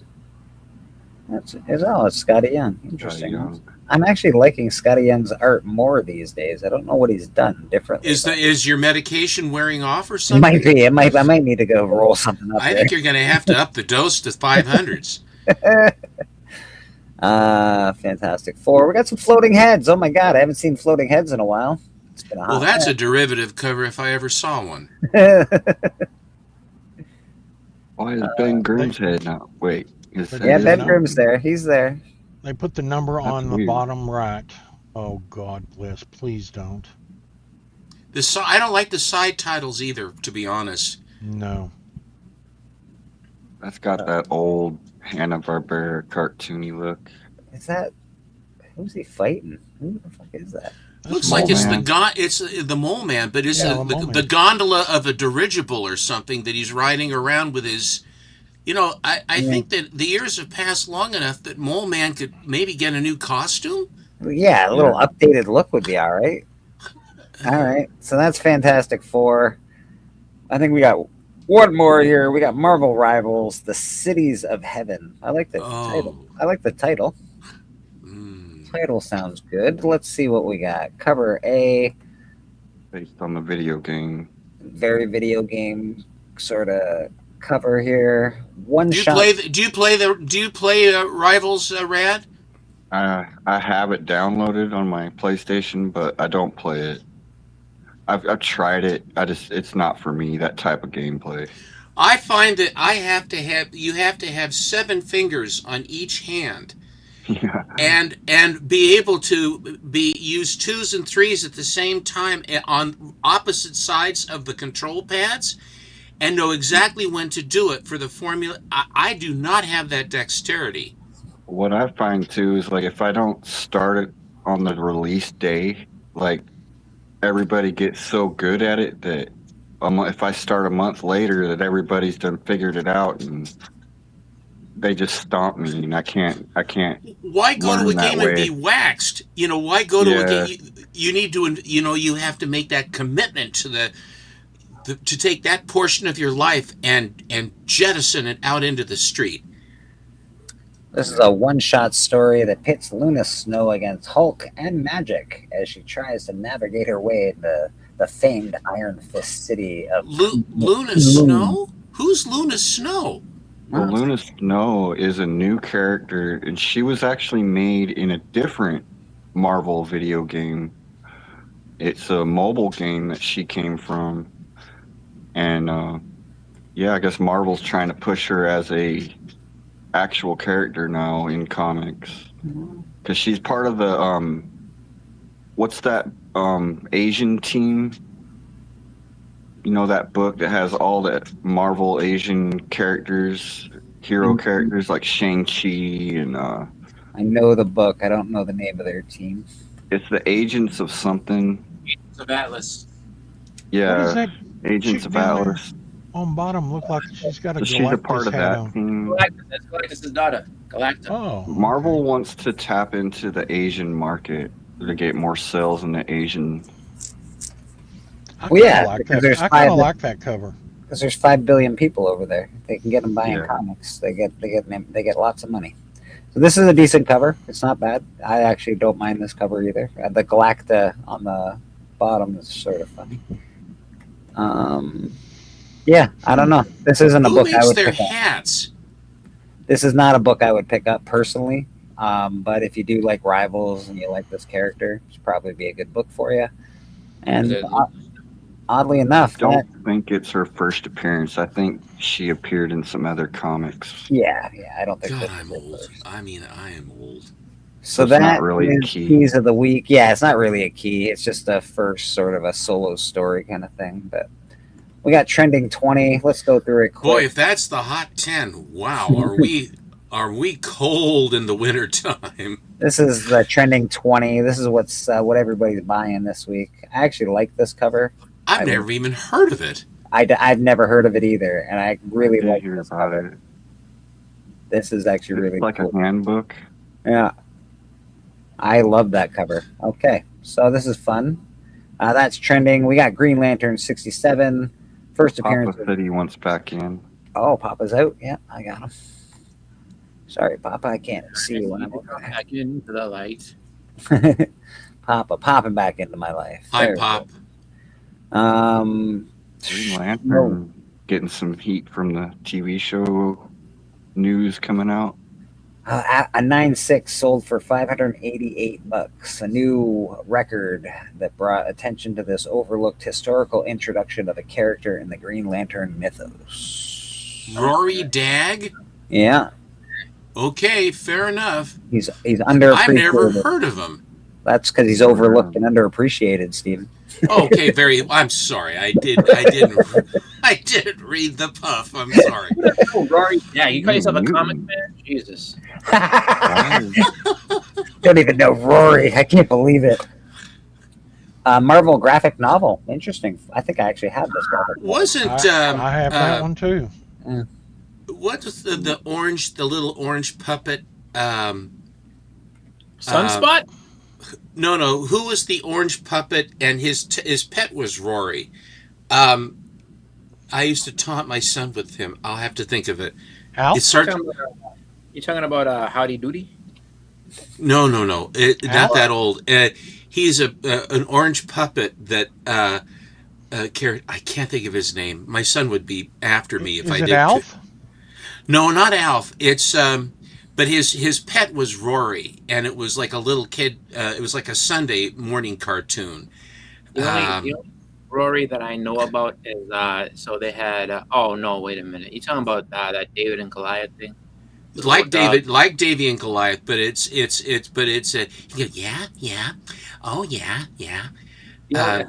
The only I thing I've can't. ever had It'll. with Rory was The Simpsons, and they were talking about when they had the Dalmatians, and they called them so standing on your feet like a little Rory Calhoun. And I think Rory Calhoun's a real person, right? Yeah, Rory Calhoun's a good actor. He was in the Stir, but he's really a hot-looking guy, and he's a really good actor too. He really played it really well. He's a great gunslinger with a heart kind of guy. Really good stuff. If you go on YouTube, you can find him. Rory Calhoun is good. Oh, that was a good team. I think. Rory. This got an increase of copies sold this week versus previous weeks due to Marvel's imminent introduction of mutants as evidenced by the third Avengers Doomsday trailer. So everybody's buying this shit because they're like, we gotta get it. Oh gosh. That's They'll start the reboot with New Mutants. Yeah. I don't know if they'll do that because they've already tried New Mutants. I think they'll do something completely fresh. Yeah, they're just trying to buy all the first appearances of every mutant. That's all people are doing. They're just trying to get in before it's too expensive so they can sell them when they're expensive. That's the name of the game, I'm in. X Factor. Gerbert. This is the first appearance of Apocalypse. This has been cheap for a really long time. I've said it a million times. I've said it on plenty of shows. If you don't have this book in your collection, go buy it right now. Who's worth more, Mr. Sinister or Apocalypse? Apocalypse. I think Sinister, to be honest with you. Apocalypse is a way better villain, but Mr. Sinister is more. Yeah, I think because that cover is kind of a nice one. I think people will gravitate towards the Sinister appearance. But Mr. Sinister's first. The character was Apocalypse Gerbert. Is the name of the character Gerbert? All right. He's not even on the cover. That's the problem. But Mr. Sinister's, to me, is a cooler villain. Don't get me wrong, like Apocalypse is more powerful and definitely you'd win in a one-on-one fight, but to me, Mr. Sinister is just a cooler villain because he's more complex. How he's trying to take down Apocalypse and really take his spot. Yeah, trying to be like he's like the insane geneticist. He's like a mad. He has the Captain Harlock look to him. he's As a like from the cartoon, he has that look. I think I agree with you. He's a cooler looking villain. He's Hordak Skeletor. I get it, man. First appearance character from Stranger Things. Obviously, this is popping off because of Stranger Things just ending. I don't know if anyone went to see it in the theater, but I don't have that book, but I have a David Mack. 11. This is the first appearance of all the characters from Stranger Things, apparently. Popping off? Sorry. Only $12. You shouldn't read them. That's why those books are so expensive. X-Men. This has always been an interesting cover. People have always wanted this. I don't love the Toys R Us up top, but that's okay. 1980, Cyclops leaves $40. Yeah, it's getting high. I don't know why it's that high. Cyclops leaves the X-Men? That's not even a big it's after Phoenix dies that he gets all upset and he's like, I'm leaving now. Boy, that's such an innovative plot device. I'm leaving the team. Okay, that's never been done before.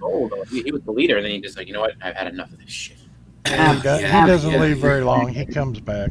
Absolutely. Then he has to go man. find himself. I always like that. I have to go find myself. You guys figure it out for yourself. Well, he didn't find himself. They found Madeline Pryor, and he's like, "You look just like Jean." And then he had a kid with her, and then Jean actually really comes back, and he's like, "I don't even know who that girl is. Forget her. She, we have a kid together." I would love to get through this list at some point in time today. That would be great. Absolute Green Lantern 1. Why should we do it any differently than we usually do? Absolute Martian Manhunter, Absolute Flash. This is very expensive in a high grade. Like, Yeah, this is very, very expensive. That was a big book. I've been trying to get that series. They're not that expensive in just a regular. But if you get this in a 9.8, it is very expensive. It's like $600 or something. I voted to kill him. I I did. usually look for that in like cons and stuff, and That's an expensive book. I want a lot of money for the set. So There we go. First $2 appearance, grand. Poison Ivy. Yeah, Go check. I feel like that's a book that basically you had to get around like maybe like 10 years ago to get it for reasonable. Now everybody wants money for it just because. Yeah. Poison She's a Ivy. great character. I'm surprised Clayface ain't on there. If they do something really good with him, Aaron, if they do something really good with Clayface, I think they've got this. I think he's coming out pretty quick. Yeah. I like the new incarnation where he's kind of much more blobby and stuff, and he's got all the misshapen teeth and stuff. Like the animated one, I like that. Yeah. If they just spray Poison Ivy with Roundup, it'd be over. Now there is a gardener. There is a gardener. We got the Dark Phoenix Saga Part 1, first appearance of Kitty Pryde, first appearance of the White. I have that.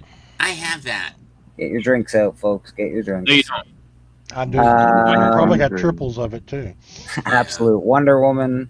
I heard this is good writing. I heard like the stories. Yeah, that's what I've heard too. I heard It's it's very cool. good. I like the art. And it's Wonder Woman, right? She's awesome. So That's a great cover, though. I think conceptually, I like it. you want to know how Even many the trade dress is Oh my the God. inverse of the wings. I like it. You want to see all 44 of them, Steven? Love Because there's that. Oh my god. 44 Only covers. 44. Boy, they're really slacking. I would have liked this one if it had color. It probably does down the line. Jim but Lee. Somewhere.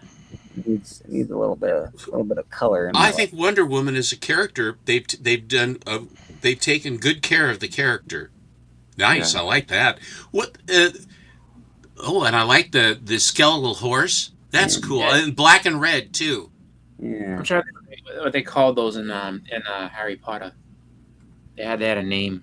There is. Oh an- yeah. Can you see them? No, I can't. Well, anybody that's seen death can see them. Oh, then Yeah. that's everybody, right? You know. Yep. Yeah, there's some good covers for it, Well, obviously. Yeah. So they're They need to make an opposite character of her though. They need to make like what's it called, like Blender Sort Woman. of that American Indian circle stuff. You know, they've got all that Indian stuff they got put. I shouldn't say Indian, North American. I'm not sure. Indigenous American. No, this is like henna that she's got on. Henna? Yeah. Yeah. What's henna? So henna is like it's just like a tattoo, like a painted on tattoo. It fades over time, but it's very popular over in. I always thought that henna was red hair dye. It's popular. It's She like needs a a- thing. She needs a push-up bra on that one.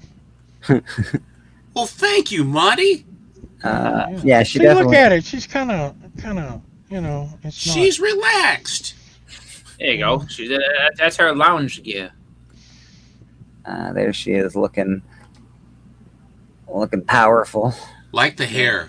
Yeah, it looks very. So- Actually, it sort of looks like Linda Hamilton, or not Linda Hamilton. Sorry, it sort of looks like Linda Carter. Gal. Yeah. She was on today on TV. They need to make what's called Blender I've Woman. never And seen that one. So you have Wonder Woman, then you have Blender Woman, and Blender Woman just all kinds of things happen. She's a degenerate gambler. She's constantly losing her job. Like that Sounds is like fun. another character for the Inferior Five. Exactly. That's a nice cover. I like that. Very decent. These are all for the number one. Obviously, number one has more covers than ever of anything. Art Germ Yeah. don't usually draw that dark. And you know what happens is that because she joins Was the it Inferior Wesley Lau or whatever? Five- Wow, they had two. Is that another? They had two sketch covers. Two blanks, one pink and one white. Absolutely wonderful art. Wow. There's so many covers. Holy shit. They're all very Then you got the similar. feathery, All good. the feather shoulder Oh, wrap. more. Yeah. Still more. They're all pretty similar, don't get me wrong, but and some of them are Stingers, exactly the though. same. But some of them they're pretty cool. The sword always throws me off. I don't like Me what too. I don't like the sword. Yeah, No. it's Like the busted sword from very Final Final Fantasy. Fantasy. That's her Yeah. manicure. That's her manicure file. What are you talking? like this looks a little more Only in Texas, Monty. at least it's a little more, but it's still ridiculous. She doesn't need a sword that big. I like that. That one they'd kind of done before. Yeah. And there it is again. I like the Absolutely. glowing lasso. I like that. If your sword is that like wide, like the blade is that wide and thick and everything like that, like nothing survives more than like one. yeah. Like That is really nice looking. She's Yeah. very pretty in that cover.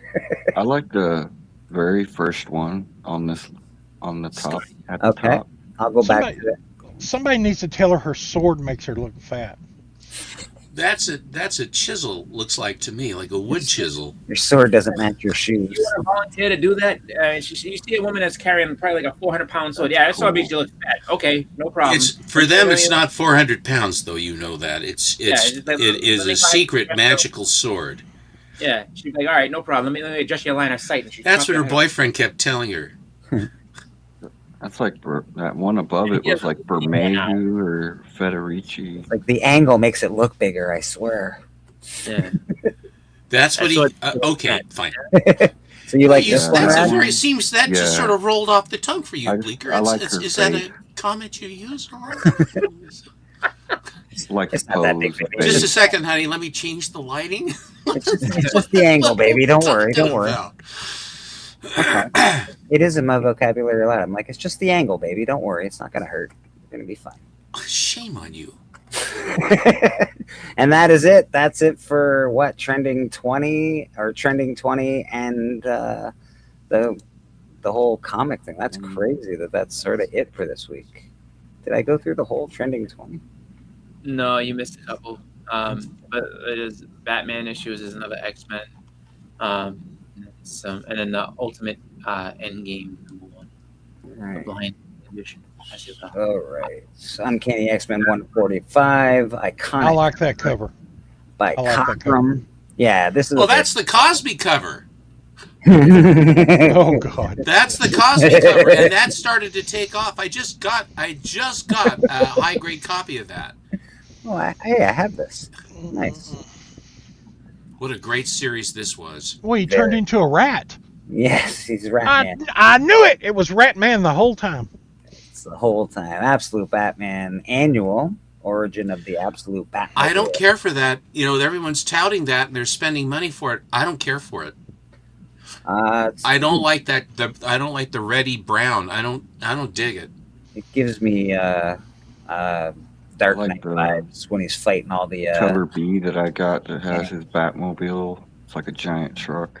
Cover B was the best one, I think, because it had the actual Batmobile on it. Yeah, urban assault vehicle. It was like this, but it was in color, wasn't it, Rad? I think yours is a color version of this. The yellow one is his fingers coming off. Let's check. Oh, I don't have a clue what's happening there. I was like when Chuck calls him Guano Man. That is weird. What is that? I don't know what he's doing with his hand. Is he trying to grab it from underneath, but the opposite handle? It makes no sense. No. That's the right Oh, it's handle. the That's the right motorcycle. handle of the motorcycle. Yeah, but he's using And his left hand's hand. covered. He's using his left hand, and it's going underneath the handle, and that's the handle sticking out. It makes no sense. No. His right arm is on the right out of picture. That will be coming over. He's sitting on the saddle of his bat cycle, leaning back with his right arm back. That's all it is. So picture the wheel being turned more this way, so that the handle on the right More prominent. Although I do love what they did with the muscle area, like his muscles, like his stomach and his chest. It looks really good, actually. Who that's, did that's that one? That's that keto diet. It's I feel like he's posing for the Absolute calendar, and he's like, "All right, get on your motorcycle, and give me something sexy." He's just like, Give me something sexy. Cover artist was Gerald Perel. Geez, Gerald- names I haven't. I may be seeing their work, but I think that's a nice looking cover. It is a nice looking cover. I'd have to agree. I wonder if he's like up and coming type thing, or is like he's Oh, just there's a crowd scene. Is there any Marvel characters in there? No, not in this one. Not in this one. actually, yeah, Franklin Richards is hiding in the background somewhere. I have no idea. Look at that. That's ridiculous. Look at the size of his arms. It's insane. Well, Is that go him? go big or go home, right? That's exactly it, though. It's like giving a kid a carte Every blanche. artist Yeah, keeps making him bigger and bigger. go ahead. Just do whatever you want. Well, he's been You're hanging 14. around Bane for a long time. I guess it's some of it's leaked out on him or something. That's them steroids. You know. He really eats Wheaties. Absolute Batman 1. We all know this is going to be on here until the end of frickin' time. Steven, you did very well with your Absolute Batman 1s. You got a lot of these. Yeah, I have some slabs and stuff too. I just, like I said, I kind of went early on. I went actually the one I have that is the really the toughest one, or at least in my viewing, has been the toughest one, and it was hard to get, and they reprinted it with a different color scheme. Here, just a second. Here it is. This is the toughest one. Right here. This is from the New York, the Akira New York Comic Con cover. Give me a second here, Steven. Sorry. So we got to add Bobby. We got to get this out of here. There's the champ. So that, and you laughed at the 44 for Wonder Woman. There's 77 for Absolute Batman #1, by the way. 77 Wow. covers. That's a nice one. I like that. Yeah, I like that. You want to So know? what? Let me ask you, for somebody that doesn't buy new books, what makes that book worth so much? It's No, just I don't know. it's There's a a- new starting point for a People's Batman desire story. for it. That's what. A Like I lot said, of new people that never read Batman are jumping on it. Yeah. I mean, This was a this was very it sold out almost instantly, and it was a I don't know. I like the layout of this. They've, as I said, they've reprinted it with reverse colors, different color scheme as the second print. But the first print was the real tough one, hard book to find, even in the time, was very tough book, and that's why, again, I sort of went thick on the first few, because fair, I figured down the road if there was any kind of, plus I like it. I think the most interesting one you have is the one that Image did one, didn't they? Like for the Absolute Batman, there was like another company that did one. Was it Dark? I think Dark Horse did one too. I Dark think. Horse did one. I think that's one of the most interesting things that they were like, oh, you know what? Let Dark Horse do a cover. I'm like, that's weird. Yeah, I kind of like that. Yeah. I enjoyed. So that. anyway, that was I just, when you're talking about, you don't ever see this one. I mean, when they're having the cattle call of the various covers, this is one you just don't see. To the president. Yeah, no, it's a very cool one, Steven. It's very, very cool. Man. Thank you. I didn't mean to play through, but if we're No, all you're good. absolute, I got to be You're absolute. You're good. Comics Embrace says she's killing kaiju in the series, so she needs a giant sword. Fair enough. Fair enough. Bobby, the champ is here. Beat me up last night. I'm a little upset with you. Ooh, yeah, that was good, man. Yeah, that was a tough win, but a win's a win. So yeah, man, big time champ, baby. All right.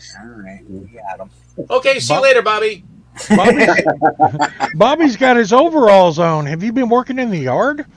Man, in Kansas City, you gotta have a pair of overalls, man. Yeah. This is my everyday superhero uniform. You never know when something's gonna break out. Yeah. Never know when someone's going to need a motor changed or a tire jacked. You never know, man. You never know. That's fair. Yeah. I'm a little bit country. I'm a little bit rock and roll. That's for sure. Little country, little rock. Hold on, Rad. I see you up there. Let me change you with me and then make you big. Alrighty then. Yeah. It's got a great focal point. Bloody, look at the bloody boot or bloody shoe. And you're looking at the shoe. I'm old. Not that old. You're not dead.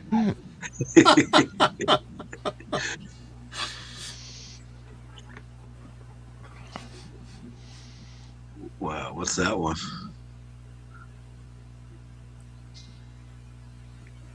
Oh, okay.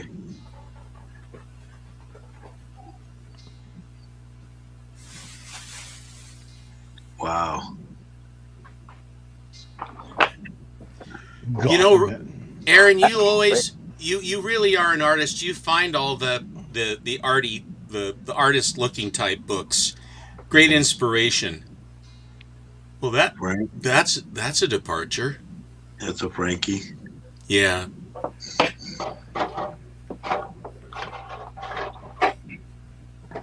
Yeah. Oh yeah. You know, he still got it, man. Hey man, I love Frank Miller. I think he's so bad. I know there's some No, I like him, man. superhero stuff, but I think he's awesome. Oh yeah.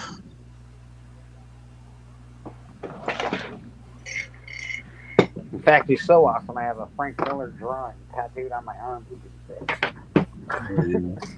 The Matt Wagner, I think. Yeah, those are nice. I like that Mad Monk one that he did. I enjoyed that. Mm. Yo. Yeah. A classic, yeah. Are these new? Are these new for you, Aaron, or you had them for a while? I've had them. I just haven't looked in this box in a long time. Oh man. Sam Keith.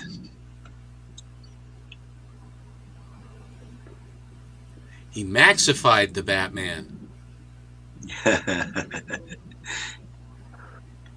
I'm not gonna lie, going through all those Warlord books like I did this morning, I haven't looked at those books in years now, and it was great to just go through them.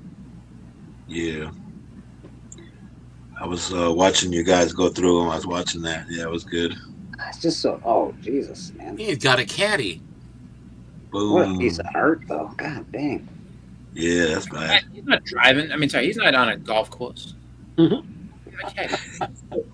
Golf course? Yeah, caddy shack. Bat, Yeah, is, that that's a bat mech? Is that a bat mech suit? What's happening there? I think that was the Arkham Knight from the video. Fail safe. Fail safe, yeah. Love that cover. Yeah. I think I have 3 copies of that book. Pretty sure. How do you guys like the new Joker? I haven't gotten to that part in Absolute Batman yet, so I don't know what his character's like. I'm not a huge fan of the way they draw him. Like, I don't like him as a big weird. Not a huge fan. He's a monster. Yeah, I'm not a. I like him as the Joker. I don't know. I don't need him to be like a dragon monster guy. The red vitamin pill. That's right.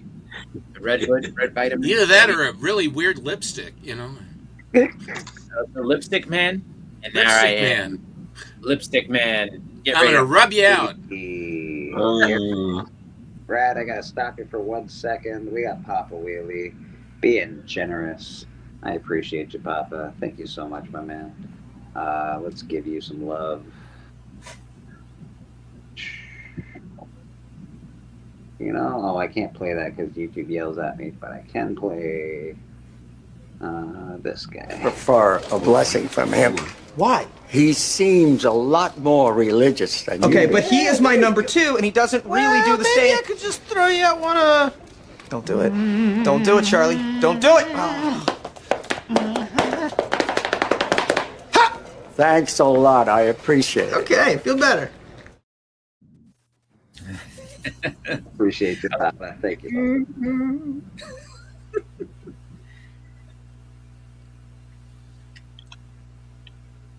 Batman and other people. I'm like, yeah, Monty, aren't you so happy that you jumped on the stream this morning with all this Batman stuff? Huh? What? Huh? I dozed off there for a second. Hey, that's good. I think that's Biggie's favorite Batman is Azrael. He's the one that beat the shit out of him. He's that Casada. gotta beat him up. My favorite is obviously the Joker, or Batman Who Laughs. I love that. And Killing Joke also. Oh, good. That's a good piece of art. Nice. Flashpoint. Oh, that's when his mom was Joker, right? In Flashpoint? Yeah. Great. That's such a cool twist to that story. What a good story. The Zero, yeah. Duke Snyder, the single. And then we have the Flamingo. Hey, that's what is that? The Purple Raid Hobbit? Yeah.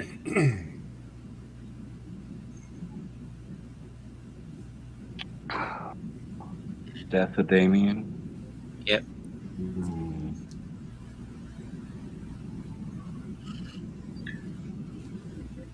Red Hood. He has no hood. On the Red Hood. I know Damien's technically the best Robin that there's ever been. I just hate him the most. I can't stand Damian Wayne. No, He takes Grayson's no the best prisoners, Robin. I'll tell you that. Yeah, he's no joke. He's such a dick. Well, they wanted someone that wasn't so goody two shoes to be Batman's second. Yeah, they sure did. They sure did. Yep. He's Batman if he was raised to be ruthless. Whoa, what's happening there? He got a hold of some bad clams. You better not be trying to get the milk of Mother Earth there. Stop it. Oh, I've done that before. Bad clams. Not a good, not a good feeling.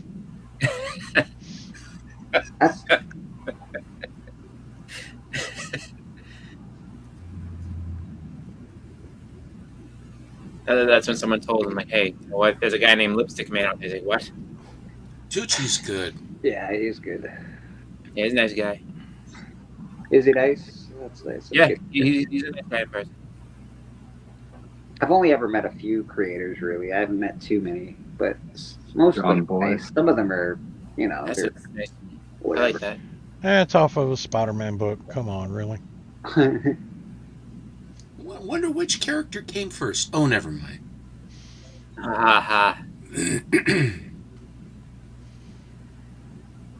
you go, Adam West. I like those, yeah.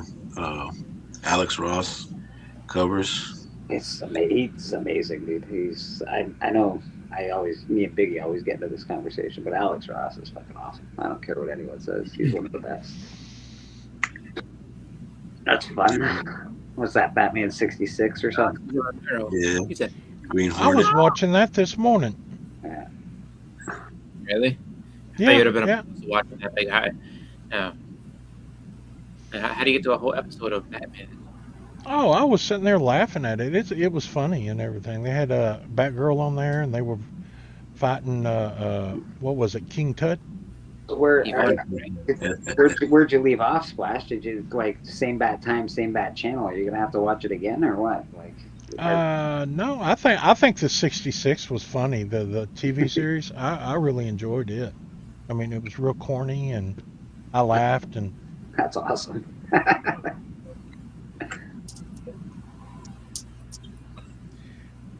I was a huge Batman collector, and the first episode they played it straight with the penguin and the elephant full of stamps. But after that, when they made it campy, even as a kid, I hated that. It was the only Batman I watched, but I didn't like the fact they were making fun of it, and that's how they made their money, by making fun of him. You didn't like the groovy bat dance, Steven? Come on, man. Hey, I took it seriously as a kid. I really did. I still do. I agree. I'm you know, not a huge fan of campy superhero stuff. in the episode that I watched this morning, The terrible story. Right? Bruce Wayne pulled up in a car with the librarian, which was Batgirl, and they were in the car, and he pulled up and got out. And you know what car that was? That was the exact same car that the Green Hornet used. I like the Green Hornet car. in the new movie that they had. I thought Mopar. It was a Mopar. So if you watch the classic, the wrestling from Tennessee from back, I think it was a USWA or something like that. If you watch that, there's an episode like from the '80s where Adam West came on as Batman, and he was talking to Jerry the King Lawler, and like he's like, Jerry the King Lawler is running down all the people in Tennessee, and he's like, guys, all these rednecks. All of a sudden, Batman's like, rednecks? How could you? I'll have my friend Soupy Baby come down here and put you in jail. Like it was funny. It was like that's Adam a West. Weird one. That one. And the episode, I caught the episode before, and I could have swore that it was Batman and Robin versus the Siren. I could have swore that was Elizabeth Taylor playing the Siren. Joan Collins. Yeah, Joan Collins. Okay, all right. Yeah. Yeah, those 3 Joker covers were great. I did not like the end of 3 Jokers, but I enjoyed the story going through it all the way until the end. I didn't love it. I never read it because it's only one Joker. I refuse to have 3. There's one man. He's done all this stuff, and that's the way he is. That's very cool. Then I started laughing when Robin said, "Holy Fourth Amendment, no search warrant." Started laughing my ass off. It was funny. Oh, holy Toledo's Batman! Don't forget to put on your seatbelt. Yes. Hey, of course. What was my head? Robin, we have to catch them. Just a moment. Buckle your seatbelt. Public safety first, Robin. Gosh, Batman, I'm sorry, I forgot. Yeah, well, stop doing that, Robin, because you're making us look bad on television, all right? Well, the Super Friends cartoon had their little special after the show about, kids. They did that with Works though when you were for kids shows, because I know the guy that wrote Lion, the Witch, and the Wardrobe, like specifically when he was writing it, said you never lock the wardrobe because you never know if it's going to get locked. Like they did it on purpose so kids wouldn't be down. Because like in the '80s, they had them refrigerator episodes all the time where kids get Oh locked. yeah. Oh, we'll play hide and seek and hide in the refrigerator, and all of a sudden it's like, oh, like we forgot that they were there, and next thing you know, it's like, oh my god. That was a G.I. Joe episode. Now you know. No, it was, I remember it was Punky Brewster. Like they're playing hide and seek, and Sherry hid in the refrigerator, and they didn't know where she was, and they had to come out and give her CPR, and they tied a lot of stuff into that episode. Like, don't hide in the refrigerator. Children, you should learn CPR just in case. After that happened, they took any refrigerator that came, they took the door off. Yeah, they left them open. They never let that one happen again. That was so awful. I just couldn't even fathom that. Yeah. But yeah, the Raiders of the Lost Ark for the nuclear strike. Yeah, I was just thinking that too. And he rolls down the hill. Yeah. But it is crazy because it's like you think about that, like how that was such a big deal, and then like all the media is like, oh, this is perfect. Like, no, like, don't start getting these kids. Everybody who grew up in the '80s, remember, like you don't go. What is that, Rad? That's a very cool cover, man. I like that quite a bit. That's Don't the new refrigerators have punch outs in them now? Grant Morrison, probably a good book. Well, now they have, all it is that metal with that rubber gasket that seals it. Yeah, and but I think there's a punch. You can just kick them open. You can just kick them open. I think there's a punch out on the back on them now, or something like that. A little hole punch out or something. You can take out. It's got like a plastic cover and it's a hole. Yeah, I don't think you can get locked in a freezer. I have all of those. Those are nice. Oh yeah, they use the old ones. They use the like freezer doors like they have in restaurants and everything. They latch. Yeah. You showed a couple, a few back where I had like just a bunch of like bloody like fake teeth, like the Batman movie in the theaters from the '90s or from the '89, which I always wondered how he did that. Where he like his mouth was bleeding, he spit out the fake teeth. I'm like, it's like fake teeth in his mouth the whole time. And he was laughing. Yeah. I was like, the Joker kind of took it too far with some of them jokes. It's like, I'm going to pretend like I have fake teeth, and they just sit there and chatter at you. I'm like, what? And they did that laughing bag at the end. I'm like, so was that not his laugh? Is it using that bag to laugh the whole time? So many questions. Apparently he has a sickness that he just laughs. That's the Yeah, that was stupid in the Joker movie. Like, oh, like he's just a happy baby. Like, no, he's crying, lady. That's why he turned out to be crazy. If we just, took care of him. Maybe he has two funny bones. No, not funny bone. That man definitely does not have a funny bone. I'm talking about the Joker. He's got lots of funny bones.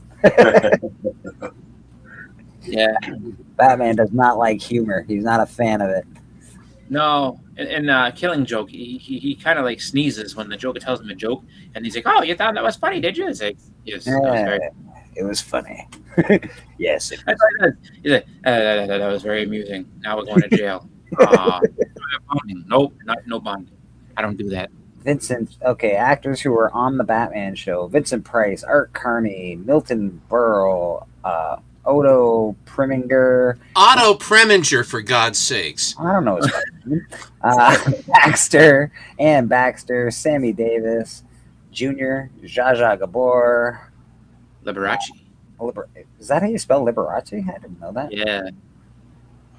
Jerry Lewis. Jerry Lewis was on that show? Yeah. Everybody was. Shelley Winters, James Brolin. God dang it all. There's tons of people. Milton Berle is the next episode that comes on next Sunday. Oh, is he on the next episode? Nice. Yeah, he's driving this car, convertible that's filled with flowers. He's like a gangster or something like that. He's Louis the Lilac. Yeah, Louis the Lilac. Yeah, there you go. Yeah. That's who it was. Yeah. He's on the next week. What makes me laugh about that is so Splash like, oh, well, next Sunday there's gonna be a new episode. Like, what are you talking about? Like, you can go somewhere and see it all. Like, it's all streamed somewhere. It's like you go watch it in like 5 minutes from now. But that just takes away from the next week's episode, man. Come on. When I met Yvonne Craig, yeah, at one of these not antique, but one of these shows, it was not well attended, and we were in the Masonic Temple in downtown Portland, and it was sort of a sunken ballroom. It was really pretty cool. Anyway, I got to sit and talk with her for about 45 minutes to an hour, just one-on-one. And she was such a nice, extremely nice lady and very, very attractive. Very nice. And it was physically she was attractive, but inside she was very attractive as well, very friendly. I said, what was it like on the set? She said, well, the problem was that Adam West was never ready with his lines. Everybody always had to wait for him to do stuff, and we're all in our costumes. We're all waiting for him, and then when he finally does get there, he didn't really know his lines very well. So she says that was somewhat trying. And I said, which one of the Bat villains was the most unpleasant to work with? And she smiled and she says, well, I won't tell you. I don't want to say which one was the worst. I don't. But I will tell you which one I thought was the most fun to be on set with. Now, do you guys want to guess which Bat villain it was? Carl Burgess. King Tut. Cesar Romero. Oh, Penguin, maybe? Was it the Penguin? Give up? Commissioner Gordon. Nah, he's not a villain. Louis the Lilac. Louis the Lilac. Louis the Lilac. I give up. Who is it? Her favorite was Vincent Price as Egghead. Oh, nice. And evidently Vincent Price, who, he was a great chef. He was very, very culinary. But his voice, and she said that he was absolutely unbelievably funny and fun to be around. And so and they'd crack up. So she said Vincent Price was by far the most fun she had. And she had a whole bunch of really nice pictures. She had herself as Marta from Star Trek, and she had the one from the movie that she was in with Elvis. And then she had the concept Batgirl costume, the first test shot. Then they had the original one, and she's signing all of them. Loves, love Yvonne, love to you, Steve, love. It was really great. Then about 3 or 4 girls were coming up, and then they basically took over. But I had a really good chance to talk with her. I'll never forget that. She was very, very, very lovely person.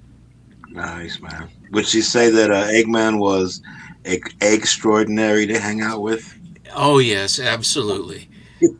His voice was so wonderful, and on the radio, he was the saint. He was on the radio show. He was the saint because his voice was so good. I mean, he had a radio resonant voice, totally very smooth. Now, not as smooth or as sinister as George Sanders, as Simon Templar. But he had, and you got to say that, and George Sanders, of course, was on Batman as one of the Mr. Freezes. There were three: Otto Preminger, him, and then I think Eli Wallach played it. There were a lot of Catwomans too, from Julie Newmar to Eartha Kitt to whatever her name, the Miss America. I can't think of her name. And then she ended up on the Time Tunnel. Lee Merriweather. Lee Merriweather, yeah. Vincent Price did I used to watch a show when I was a little kid. It's a Canadian show, not very many Americans have seen it, but it was called Hilarious House of Frightenstein. And they flew him down to Toronto. He did all these voiceovers, and the first couple of days he was there, and then they flew him back. This was right around the time that he was passing away, kind of thing. He was very old at the time. And I love Vincent Price, man. If you ever get a chance, most of it's on YouTube now. You can go back and watch Hilarious House of Frightenstein. It is an awesome kids show. It's all monsters, and Dracula's always trying to get Frankenstein back to life, and Igor is laughing at him all day. It's just a funny show. Ridiculous. It's silly. It's ridiculous. It's very much the inspiration for Slap or Not to Slap, actually. Very, very, very, very similar to that show. So. I've never seen or done anything or seen anything done by this man. However, he has an amazing name, and the only reason why I know this is because when Stephen and Alan were doing their popes, and I'm telling you that I'm sure the man's long dead, so his family probably can't sue, but I think they would like to honor that man as to do a whole bunch of sea captain stories with a main character named Seabury Quinn. He has an absolute hero's name, and he should be in a series. And I think there should be a series of either pirate or something like that. Seabury Quinn can be, champion of the seas. He shows up a lot in the pulps. His handle was up on a lot of stuff. Dude, I think that's what someone should do. They should sit there and just make a story, or make a superhero story with just all the pulp writers' names, because some of them have some awesome names. And it's dude, Seabury Quinn is 100% a hero's name. That's like a superhero name. That's like the kid I went to college with. His name was Eric Legacy. I'm dude, how are you not either a superhero or villain? That is a name, Eric Legacy. One second, Steven. I see you there. Give me 1 second here. There we go. There you go. Tricky Trapster. Oh, did this cover? I see you put a T-shirt on her. That's more of a T-string. T-string on her. I think it's very, and of course I have Aaron's art up all over as per usual. I have to show the flag. Love this stuff. I do. That's for you, Aaron. Thank you. You're very welcome. You should see our upstairs in our living room. We got a row. It's wonderful stuff. Anyway, but he was selling on Astonishing Auctions, or one of them. I think it was Astonishing, or maybe I don't know. Anyway, but when he would sell some books pretty favorably, and then he would put up some of his art. This one was a Bill Morrison sketchbook that Bill signed. He had a signed sketch. Anyway, and so he produced this. Oh, nice. I love that. I love the devil, the Futurama devil. That's so good. Young mom. Isn't that fun? Yes. Yeah. Actually, that's fun. So Monty, I'm going to show some Marvels for you because it's you. Thank you. and I heard that this was a very, very difficult book to get as a Mark Jeweler. It's the Jubilee. Oh wow. I bet you. Honestly, I don't even know if I have a Mark Jeweler. It's been so long since I looked in the inside of them. Well, the boys were coming unraveled when this one came up. I have a couple copies of this one. This book is it is not a difficult book to get, but finding one in nice shape at a proper price. What is that? You know the date on that book by any chance? The date on this? Maybe. 89. I think like 92 or something. 92. Well, okay, all right. I'll have to look on mine to see if it has that diamond on there. That Mark Jeweler. No. That's a sticker. Oh, okay. That's all a right. sticker. Yeah, no, they didn't just say they're like, oh, these are Mark Jewelers. They were not, and the ones I like are the ones that have the stars on them as well, where they were on the PX, when they were in the PX. Okay, I was looking at that and I said, man, I ain't never seen one with a diamond on them. I'll have to go back and look. Oh, wow. See, that would have been special. I'm like, oh, I'm looking for the one with a diamond on it. I was like, no, there's no diamond on it. Sorry. I love that book. Yeah, I like that. Floating heads all over the place. Yeah. Those are floating posters. They really are, actually. You're right. You're correct. There's another good book. Too, yeah. Yeah. Those books weren't printed as big as the regular runs. I mean, No. you need to get those books out there because those are a lot rarer than the standard issues. Yes, and finding them when they're not torn to pieces. That's right. A guy on Astonishing collected these, and they're all like 7s and 8s. Yeah. I was able to buy all of them at one shot favorably. And there's one that I have dupes or trips of, which is, the one it is, the one with the kind of the purple one. And I put it with the other purple one that I have, and then I don't have it here right now, but these are all. Is it number 7 with Thanos on the cover? That's it. That's the baby. Bill Morrison is the coolest. A friend of mine basically used to a guy would buy old store stock back in the 60s, and he had basically a short box filled with these things. And so every so often he'd take a clump out, and then when at a convention you could go through. And I bought 2 or 3 of them, and I got to cherry pick through all of them. It's very seldom in my life have I had that opportunity.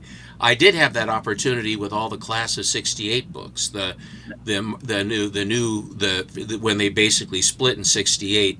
I've told the story, but I've gone through all those, and I got to go. I mean, and the defects that were on each of those books was minuscule, because they were all. It was a warehouse find, and Harley got a bunch, Mark Wilson got a bunch, and I think that Fischler got a bunch. Mostly that's where they all went. A couple other dealers as far as for that went. And so and the one book that was not in that grouping was Hulk 102. That was the only book that wasn't there. All the rest of them were there, like 1 and 2 on a lot of them.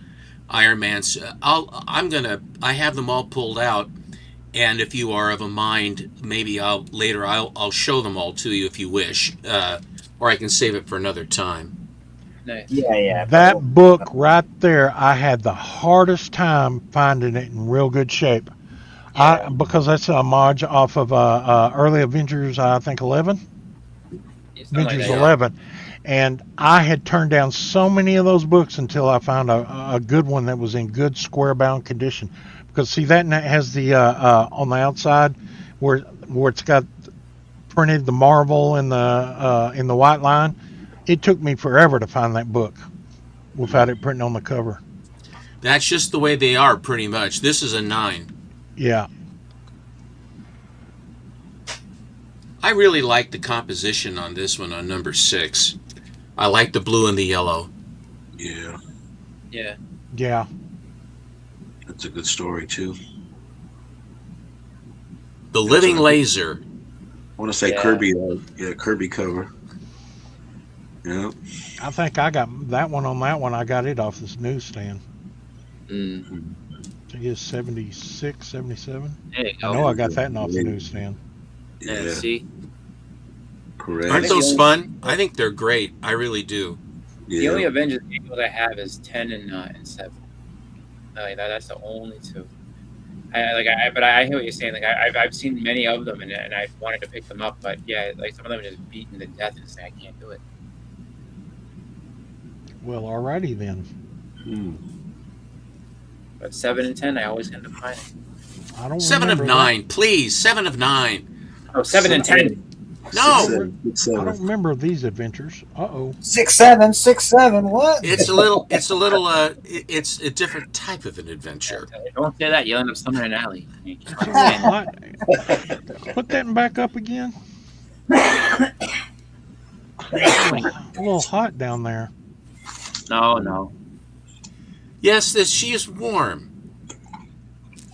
My goodness.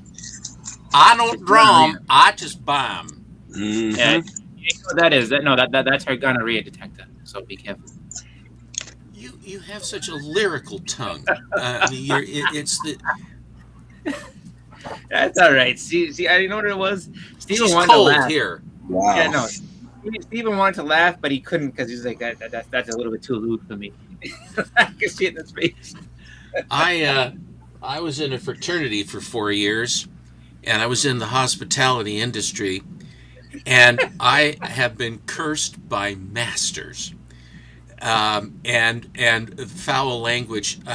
There really is very little I haven't heard, and not that I aspire to it, but I think the worst I ever had was this deranged woman who wanted to kill me.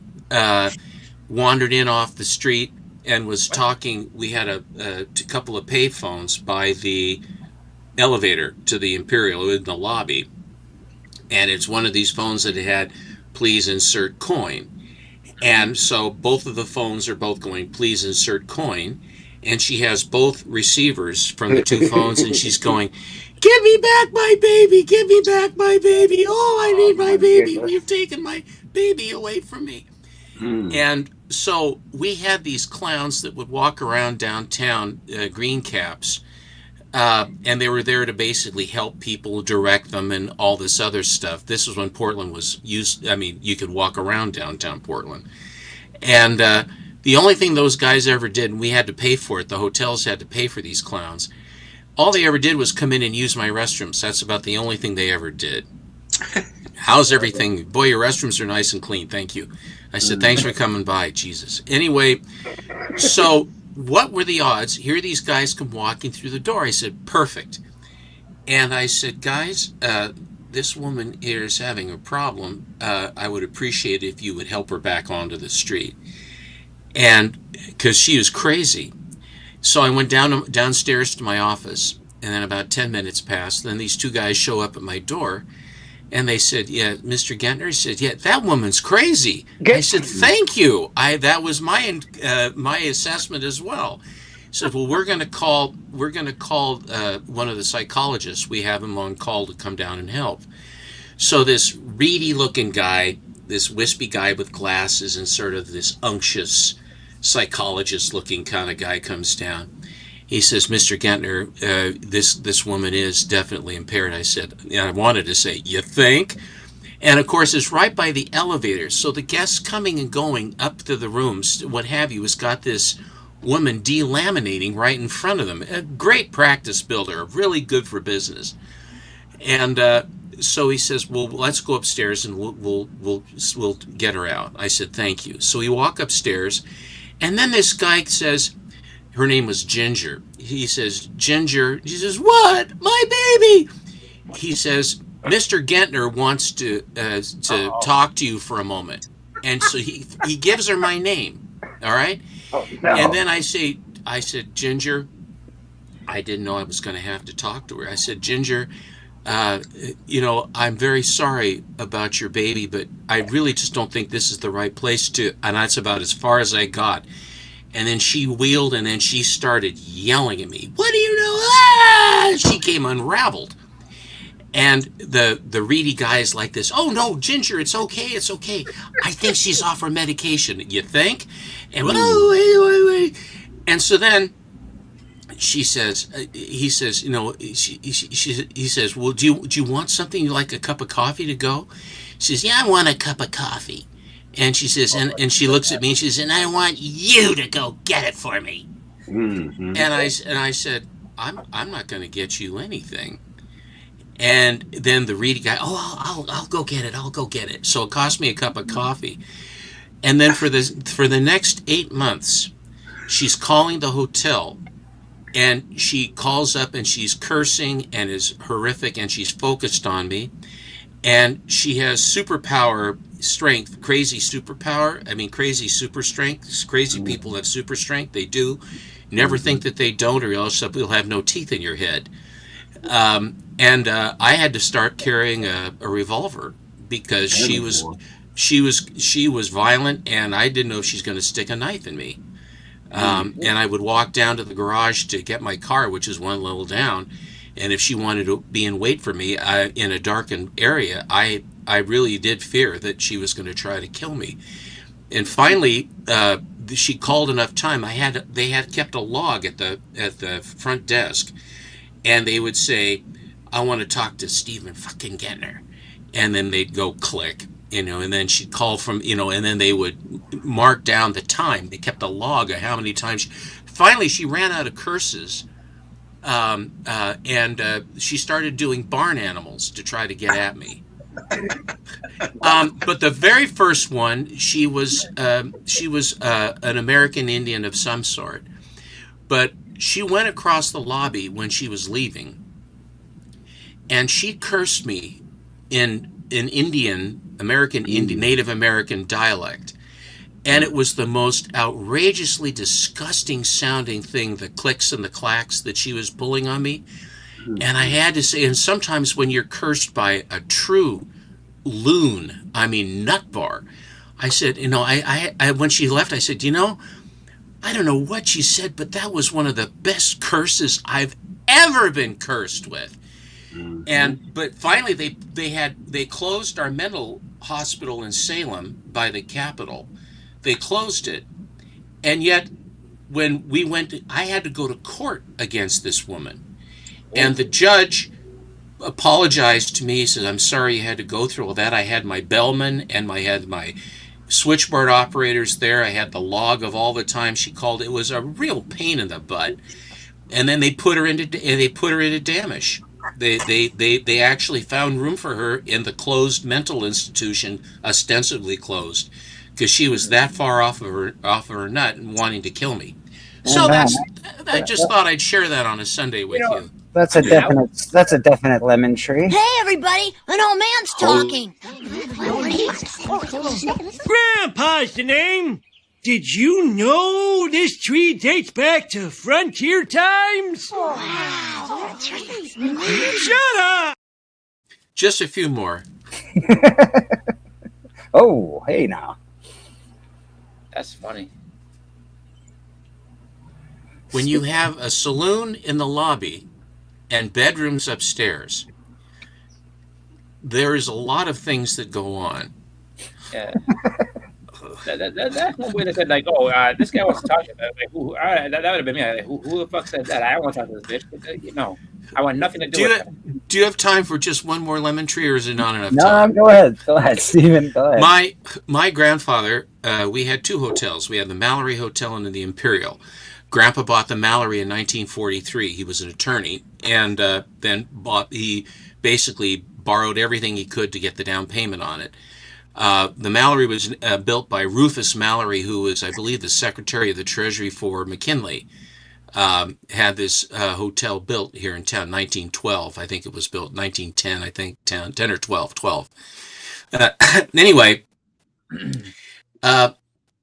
in the hotel business, a mattress is good for about 7 years.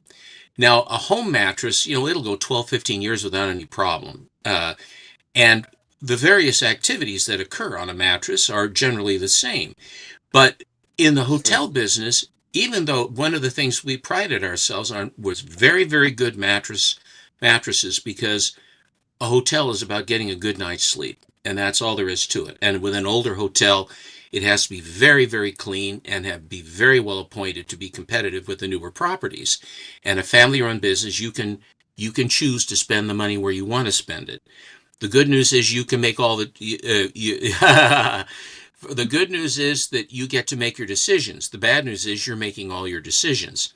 So whatever goes on in these rooms, these mattresses would just be beat to hell. I said, Dad, what do they do? What are they doing? What are they doing to these mattresses? He said, Stephen, I've never. What it says, They're building understood. forts up there, son. They're building forts up there. That's all they're doing. So anyway, so when we would buy mattresses, both hotels would bind together because by a group price we could get a better deal on them, and we get Sealy Posturepedics and Beauty Rests and beautiful high-end Englanders and a lot of these other, whatever the best mattress was at the time. They would vary. But they were very big, really strong end wires, and I mean the whole bit. So this is the hotel business. So anyway, when we would buy them, then we would then cycle them up, and the worst mattresses would go, and then the new mattresses would be put in. That's part of the process, you know. And so Grandpa was there. This was probably 1970, I think, or 69. And anyway, they were at the Mallory, and they were replacing the mattresses, and they were going from the bottom up, and they had gotten up to about the third floor, replacing bad mattresses. So my grandfather's in the back office, and with my dad, and this guy comes downstairs. He says, "My name's Robinson, and I'm on the 6th floor, and I want to talk to the manager." And they said, Mr. Gender, this man wants to talk to you. So Grandpa came out and says, "How may I help you?" He says, "I want to tell you what a crappy hotel this is. That's the worst mattress I ever slept on. I will never come back to this place." He says, "What?" And Grandpa says, "What room are you in?" He says, "I'm in 615, 615. And he says, "Just a minute. Mr. Robinson, I apologize to you. Just a moment." He picks up the phone. "This is Albert Gettner. I want a brand new mattress brought to me right now. Put it on the freight elevator, and I will see you in the basement." So he goes in, and he says, "Come on, Mr. Robinson." So they get onto the freight elevator. They put a brand new mattress. It was going to be replaced anyway. So they ride up, and Mr. Robinson's like this. They take him up to the 6th floor. He goes up to the room. He says, "Get that mattress out for Mr. Robinson." They bring in the brand new mattress. They make the bed. "I'm so sorry. I hope this will be all right." He says, "I'm amazed." And so my father is there, and we get back downstairs, and he says, and Grandpa looked at Dad, and he says, "Al, this is how you make lemonade out of lemons." It was such a great story. They were going to be replaced anyway, and we made a friend for life. We had a customer for life. Grandpa didn't miss a beat. He knew exactly how to play that. It was a perfect performance, and that's a hotel funny for you. I got a million of them.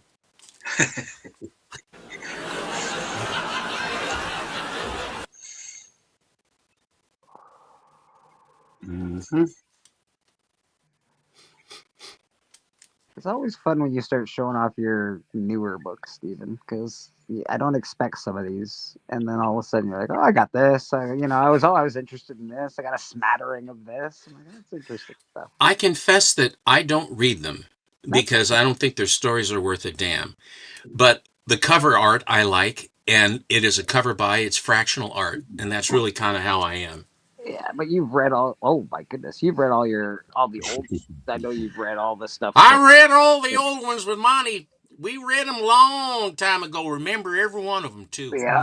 I don't remember every one of them. I guarantee that. It used to be I could look at the cover and I know the whole book. Now I can't say I remember all of them. There are enough of them now. I have to turn to the splash a little bit. I mean, but the early ones I studied, because that's all you had, and you reread. You only had so many books, and you reread them. So I like this cover. Holy smokers! That poor red shirt is just clinging on for dear life. It's her costume, Oh, please. sorry. I'm just Nice saying, head. it's Clayton.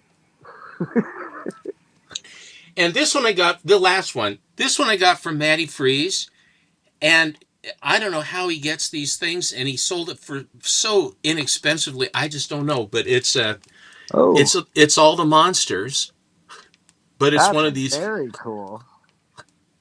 Oh, that's really dope, man. Prismatic. Yeah. That is Why, that's the super- nicest compliment you ever said to me, Aaron. I am very prismatic, but only in the morning. Prismatic, pragmatic, whatever, you know. Emphatic. I just thought this was a very cool cover. It's cool as heck. I'm in love with it. It's shiny. You know I'm shiny. It's not my fault. It gets all the different colors. It's anyway, and they even did it for the back cover as well. Cool.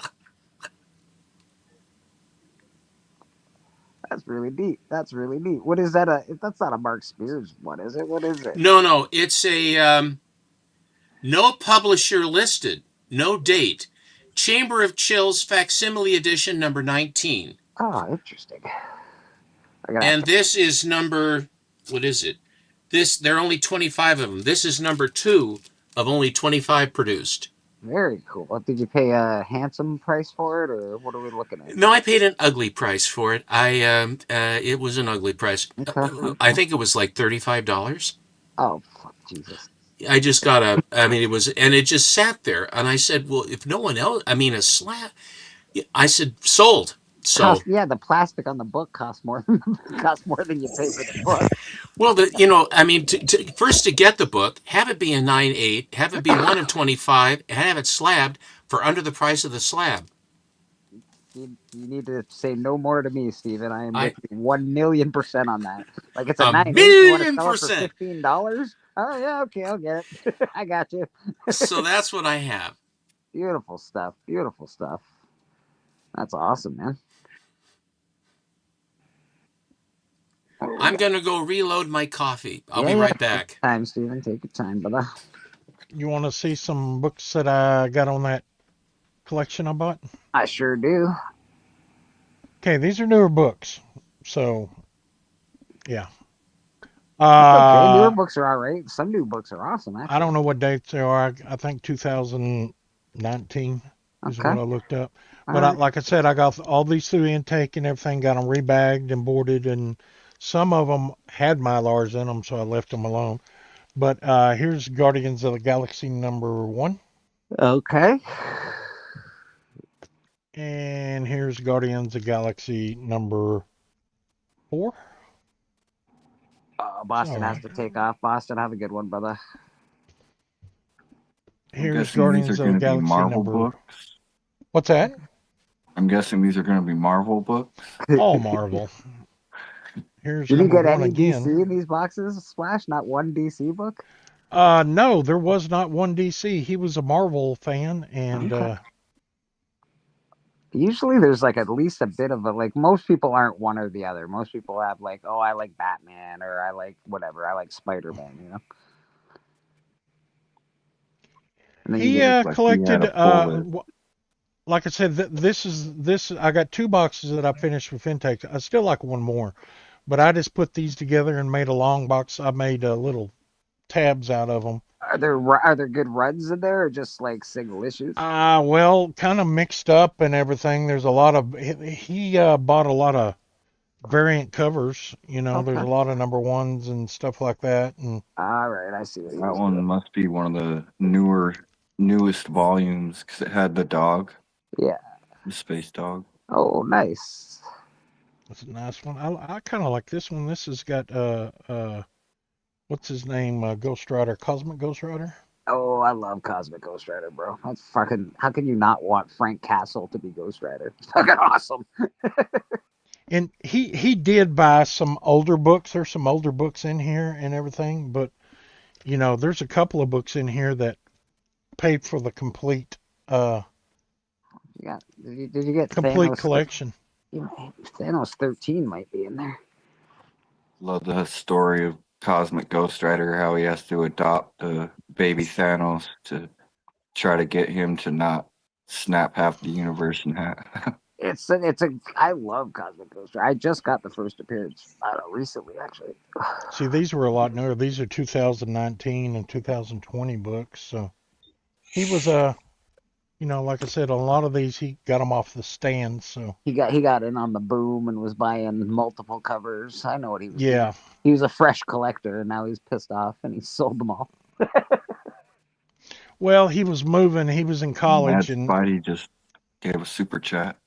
Oh, hey, let's fucking get in there. Mad Spidey, are you kidding me, bro? God dang it all. Mad Spidey, that is this awesome, is one brother. that he had double loaded, and I never really changed it. I appreciate you. We're going to give Mad Spidey a little love splash. Give me a second here while I find an inappropriate video. You know what? He's just going to get a little love. I'll be right back, Splash.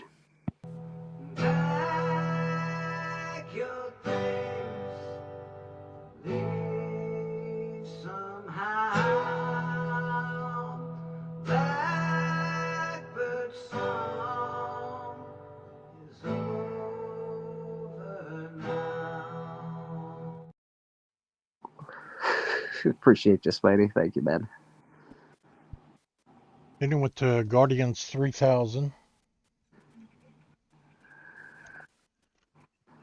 Another Guardians 3000. Alex Ross.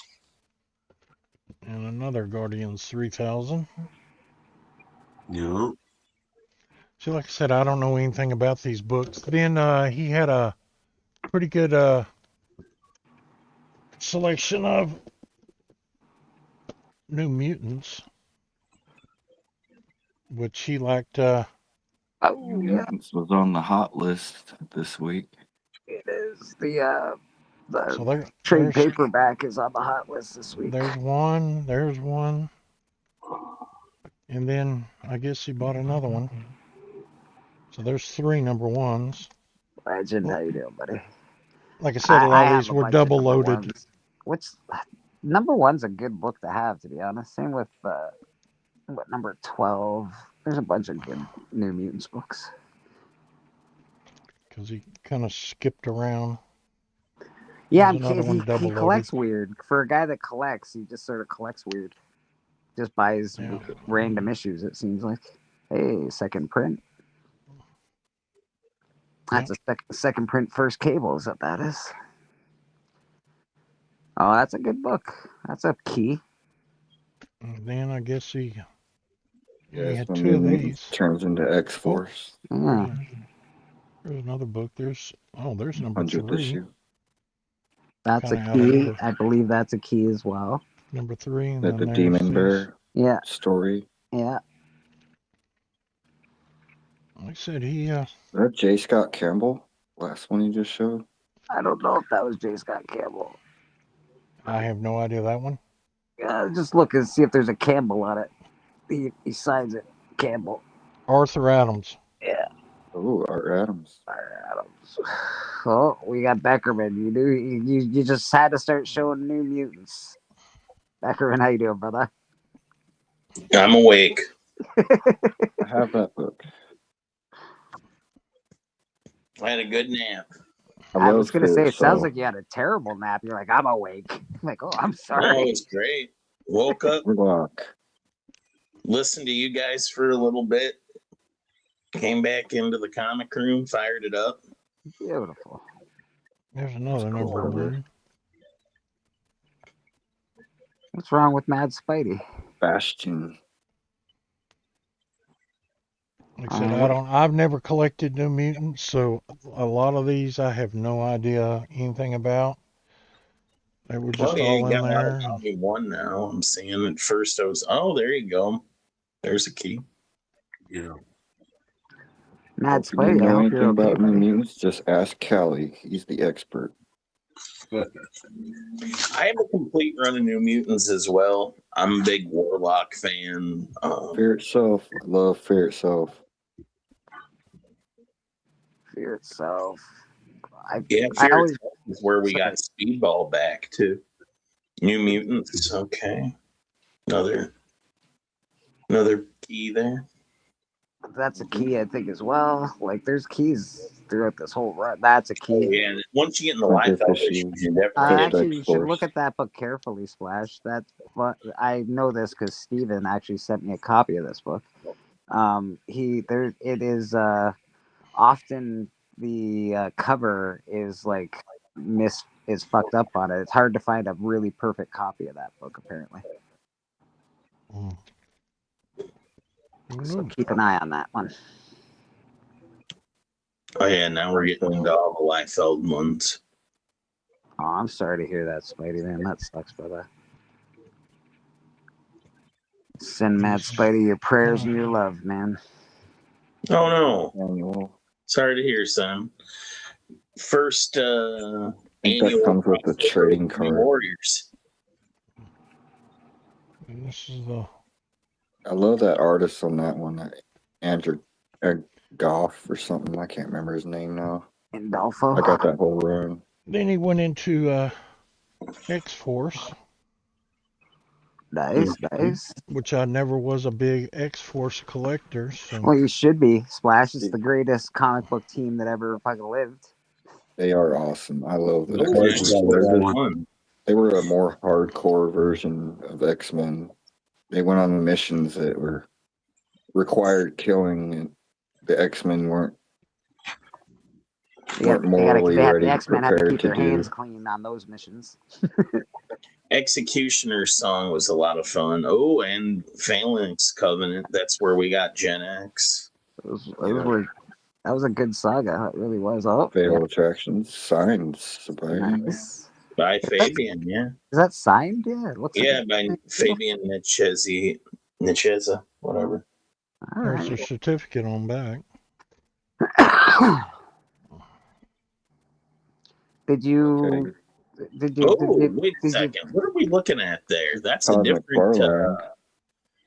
This is a different copy. Yeah. From the one I'm used to seeing.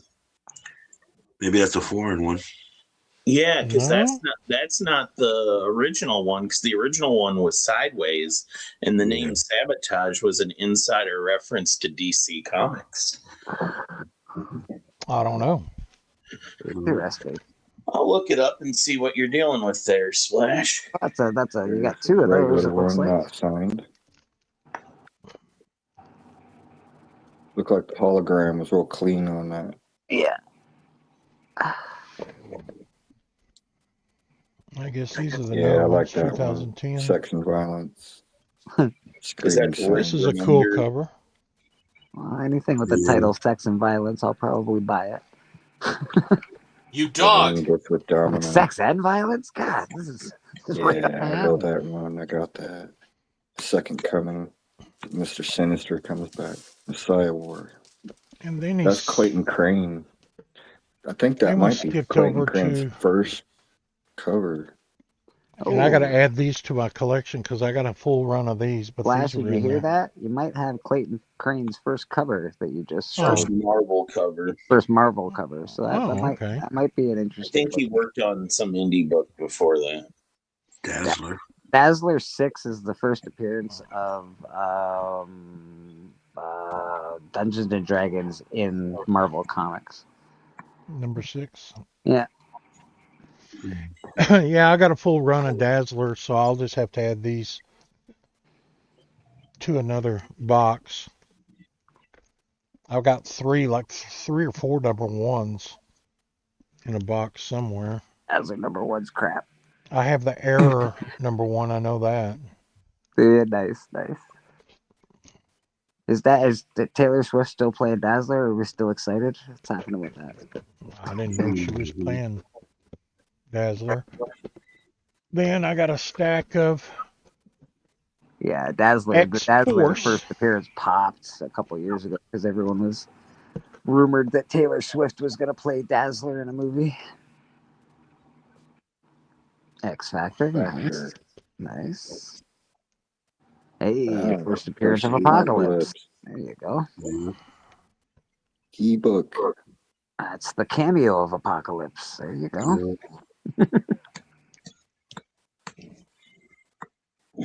Nice. Annual. 2 of them, Yeah, it looks annual like. number 6. I like that Kings of Pain storyline. Yeah, I just wasn't really into X Factor or X Force or any of those. They wasn't on my list even. I honestly, I get really not what's the word, like intimidated by X titles because they're just Exhausted. There's so many. Yeah, intimidated, exhausted. Oh, that's a good one too. Number 1. Hey, there you go. That's when Larry Stroman and Peter David took over. Mm-hmm.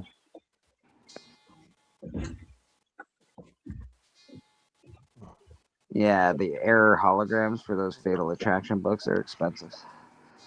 Usually the hologram's like blacked out almost. Or blue. Yeah.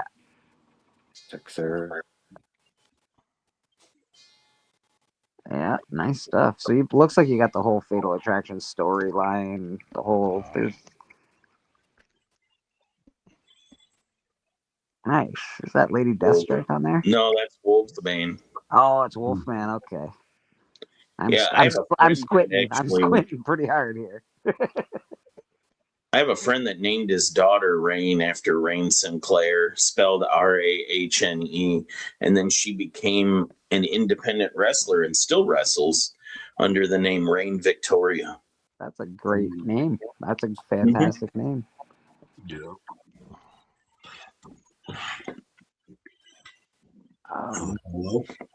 My one buddy named his kid. So his kid's name is Felix and Mackenzie. That's their last name. But his first name is Mighty. They named him Mighty. Yeah. Let that sink in for a minute.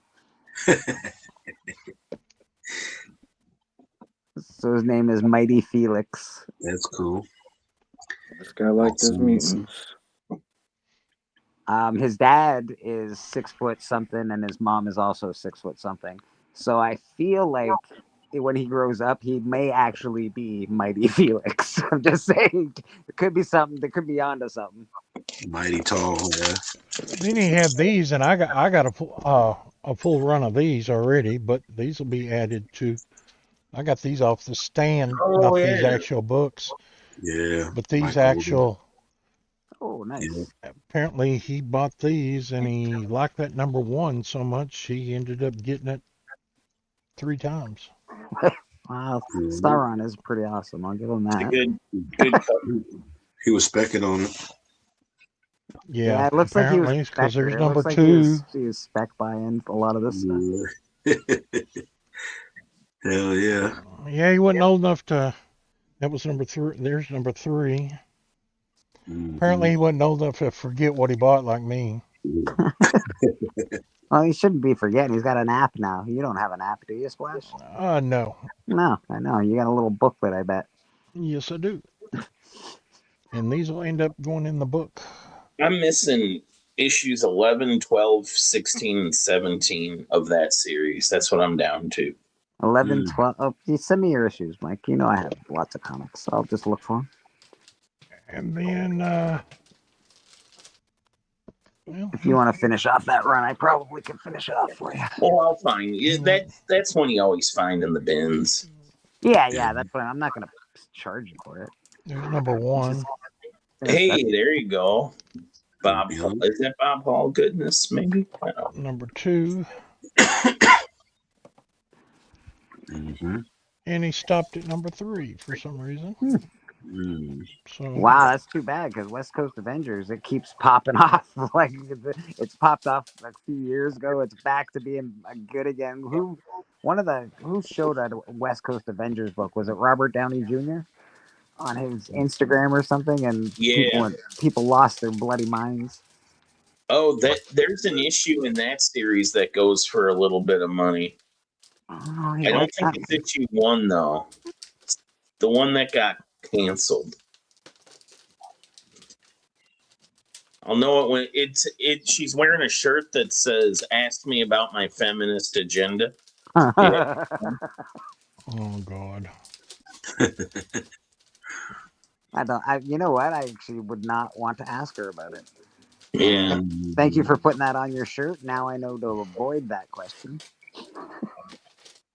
We might be getting to it.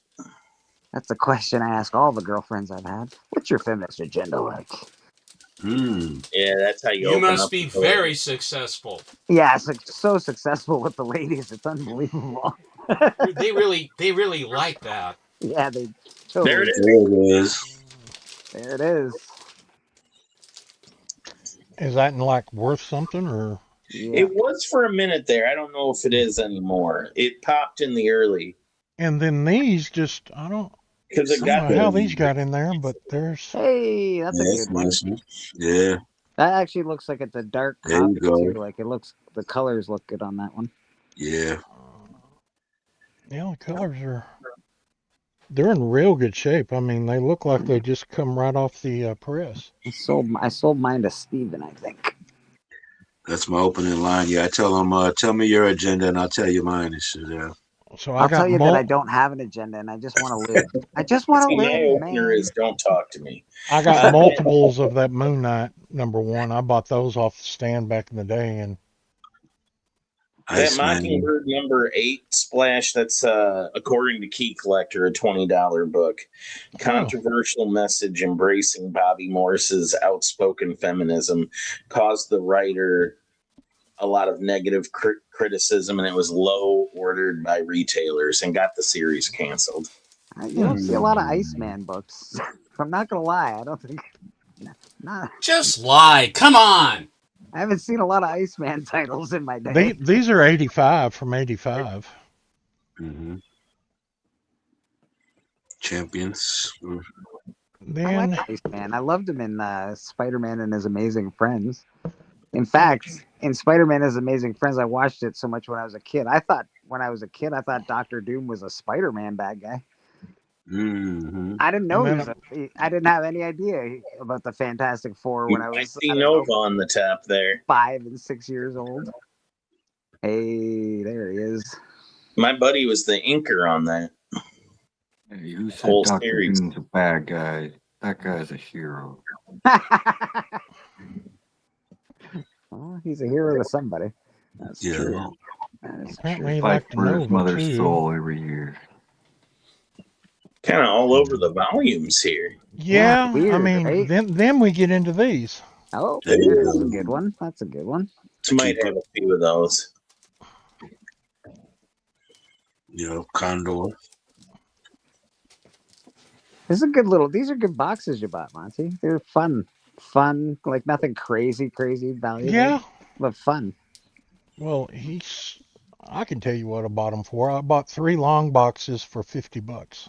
That's Nice. You did Too very much. well. You did You very did well. really good.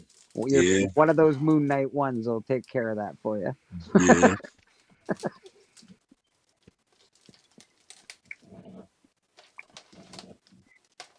That's a cool looking House of Mirrors, I think it is.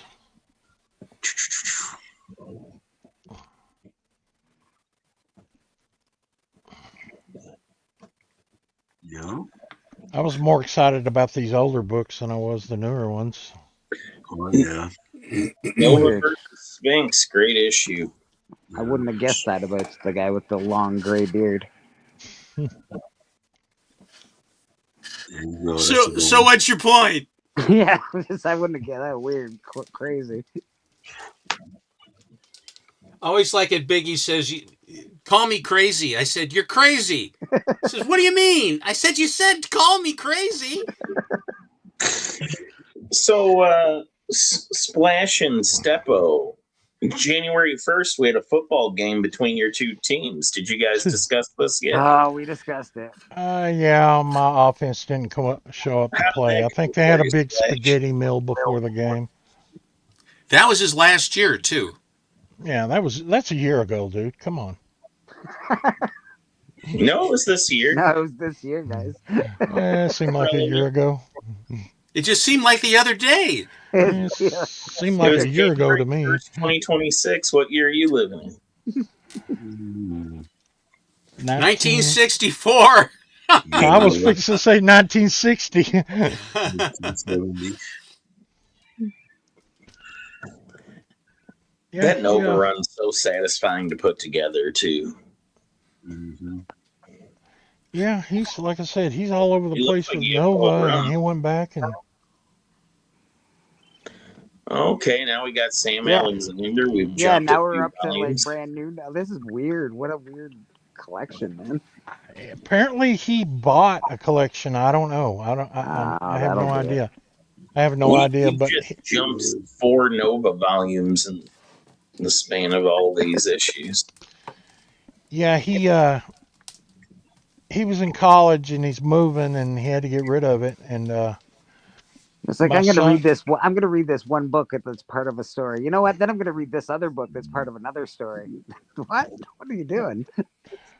well, he called my son and my son told me about it and said he wanted to get rid of him. I said, how much you want? And he said, get him out of the daggum house. He would take $50 for 3 long boxes. So Unseen, I'm almost through with this, so it's not much longer. So The Unseen, old-fashioned way, unseen. That's hard. yeah, the Unseen. Then he jumped over to.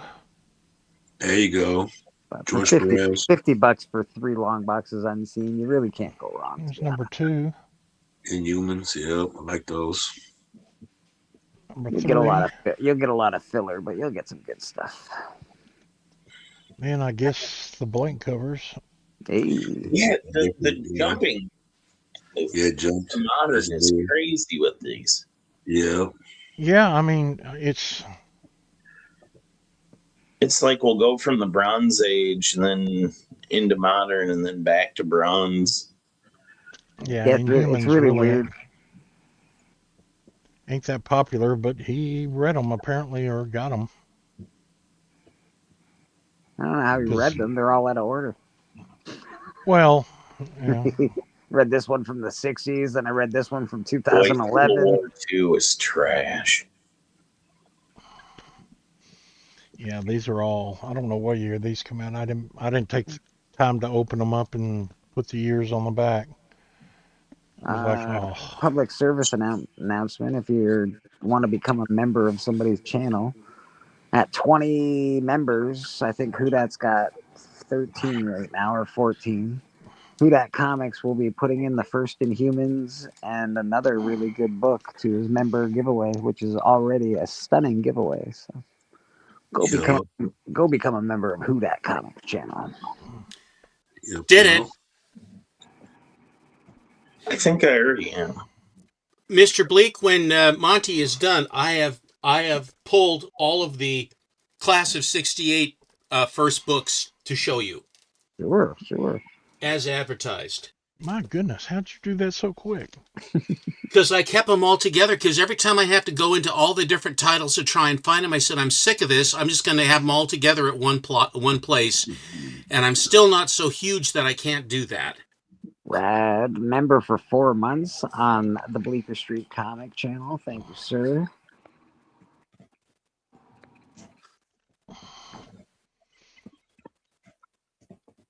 Probably got about 25 more books, and that's about it. I'll be through. That's all? Oh, well, I got 2 other long boxes, but one of the long boxes ain't went through intake yet. Well, we're coming to the end of the show pretty soon. Okay, so. all right. No, you're good, brother. You're good. I don't want to rush anybody.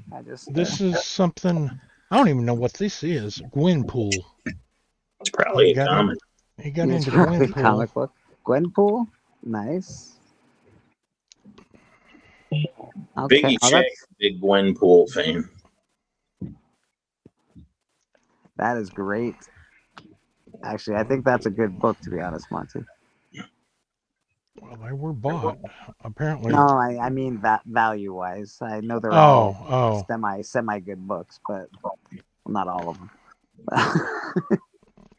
Well, apparently he liked Gwenpool with Thor. Okay, Gwen Thor. Jane Foster.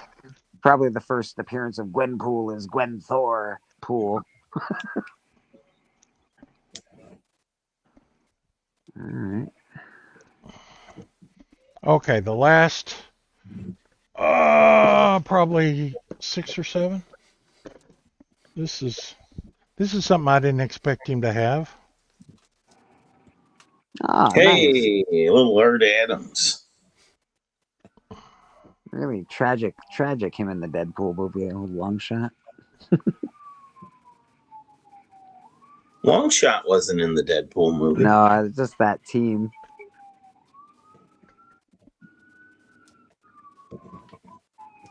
Oh, you're thinking Shatterstar. Yeah. Like Extreme. And that's it. Those are good things, man. You did really good. That's just one long box. You did really, really well. Yeah. I'll get the other one out sometime, maybe next week, and show it. But I should have Extreme was cooler than Shatterstar to me. Yeah, I should have all the other ones done by next week. The last long box. Norrin, I liked how he could set people's blood on fire. Yeah. That was cool. I know the other box has some older books in it. All right, weird. Like I took myself out there for a second. All right, I'm back. All right, where are we at, Mr. Pop has breaking news he's wanted you to Oh, share. yeah, we'll give Papa some breaking news. You don't want to be big? Okay. No, I think he's got something for you to share. Oh, he wants me to share something. Dazzler. All right. Papa, this is I don't want this to be political. Is this political? Okay.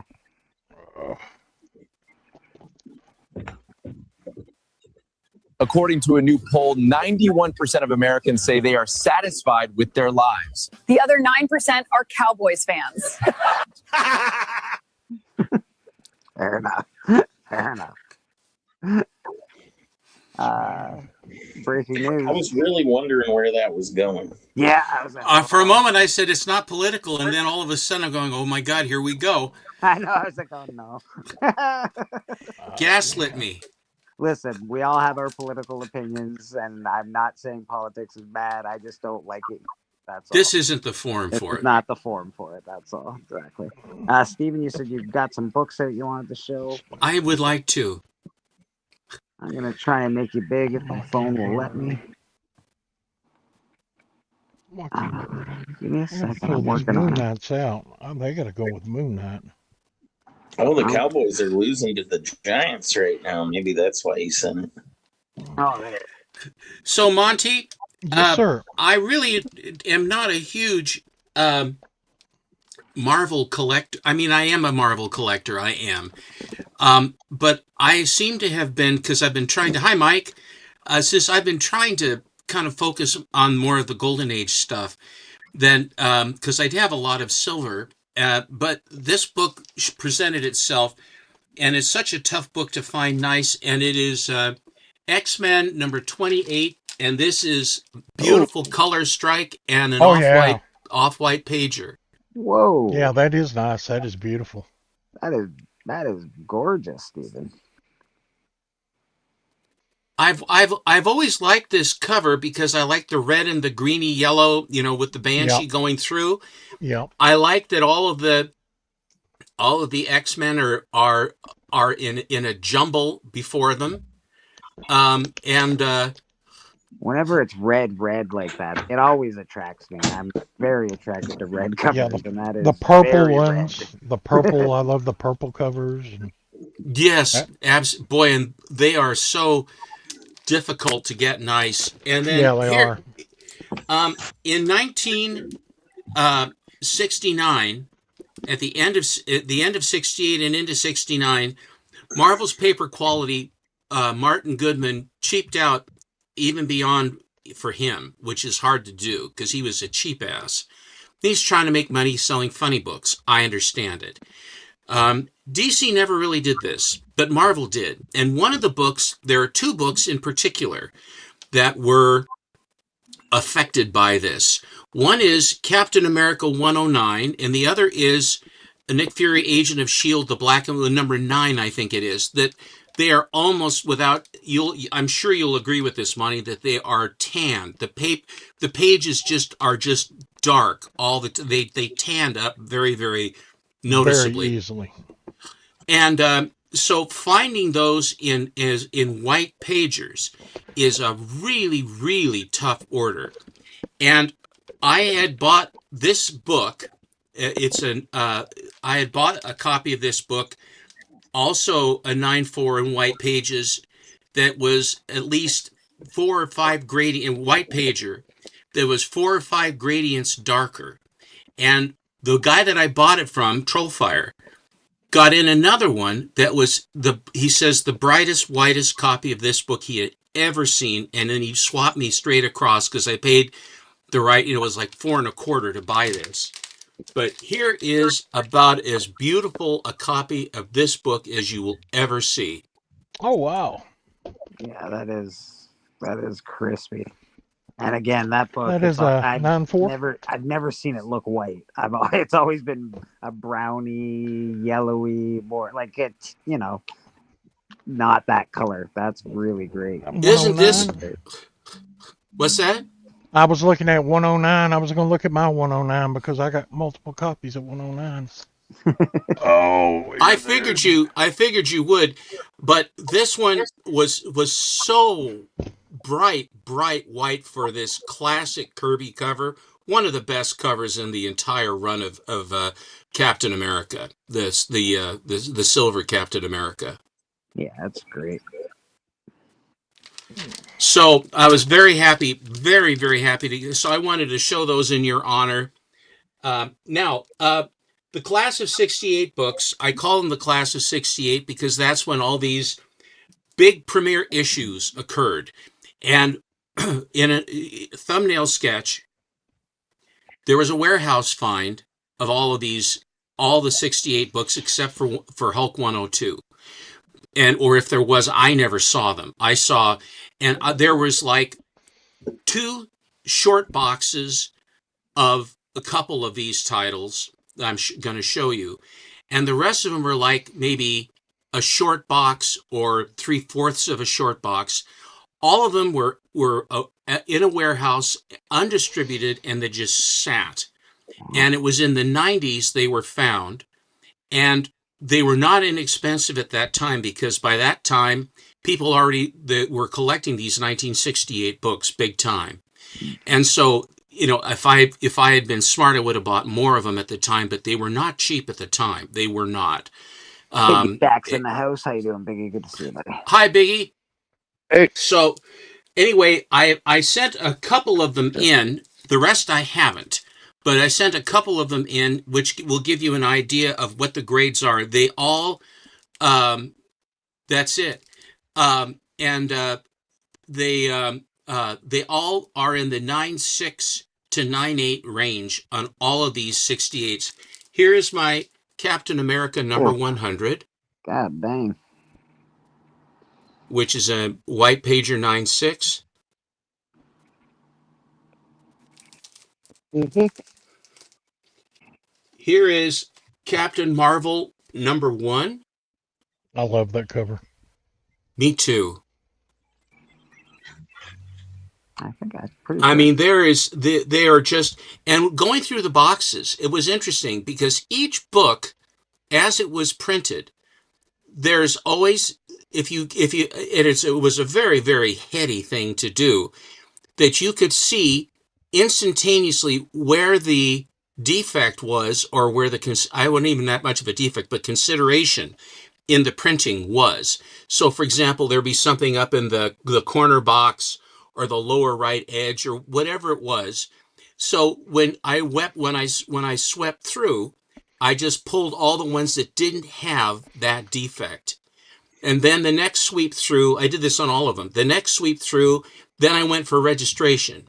And then the next sweep through, then I was looked for just overall presentation and color strike.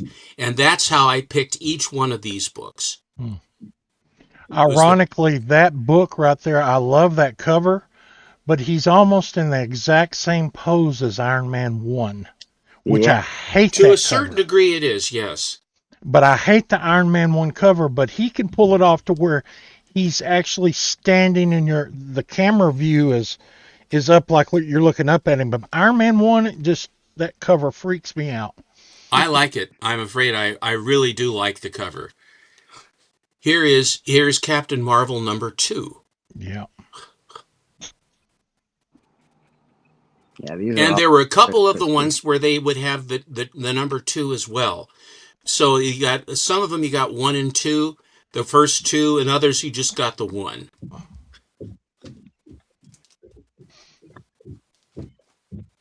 Here is the Doctor Strange. Nice. Oh, I remember get that one, the 168 and the 169 back in the day. I got those from New York. But you see the edge, but you see the registration and the edges and the it just they're just amazing. Yeah. Here's the one you don't like. See, his legs are spread too much. I mean, it's just, I don't know. Like Kirby isn't? Yeah, but that's I just don't like that book. I do. And I like the shadow, the shadow figures down in Van Damme pose. I had to wait for years to get that. I passed that book so many years because I didn't like it. When I got the run all the way up to, I think I quit in 2015, I went back and got it because that's the only book I liked. Being a completist is its own virtue and trouble. Yes. Here is issue #2. Yeah, I like that cover with the robot. I got some real crisp early Iron Mans. Not as nice as mine. You may have 9 of them, but I got one good one.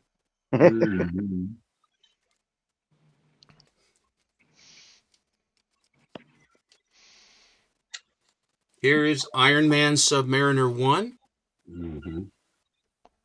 Now that's a nice cover. Mm-hmm. I've always liked that cover. I'm glad you did, Flash. Oh, Flash approved, everybody. You scared me, Biggie. Yeah. So. Yup. Strength. That is a good clean copy. Yeah. It's just, the edges. I mean, it was such a, in my entire collecting life from 1960, which is 66 years that I've collected, actually bought comic books. Very, very few times have I had a chance to, matter of fact, in something like this was the only time I had a chance to really get in at the very, very bottom of the market to buy into these. And even in the times, in the early 90s, they were not terribly cheap.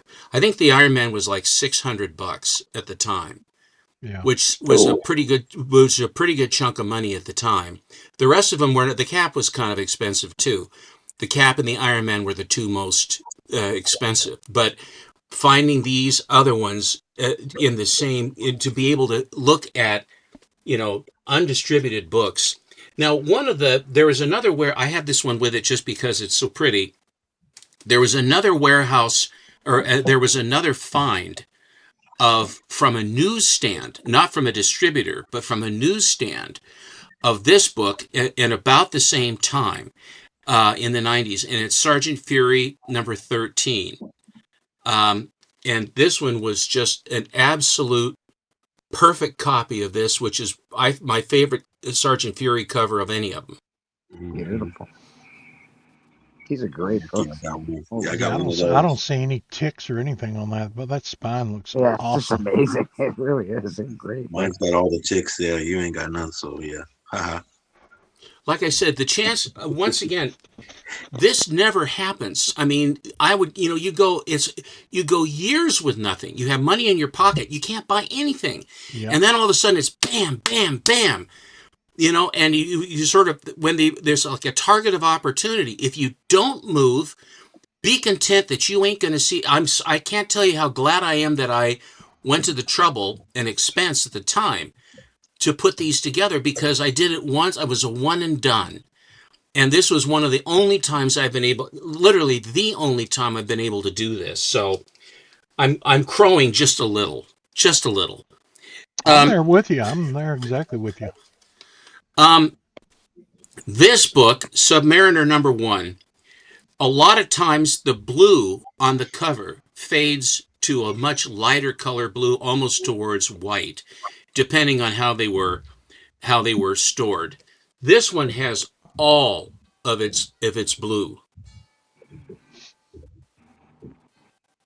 It's another awesome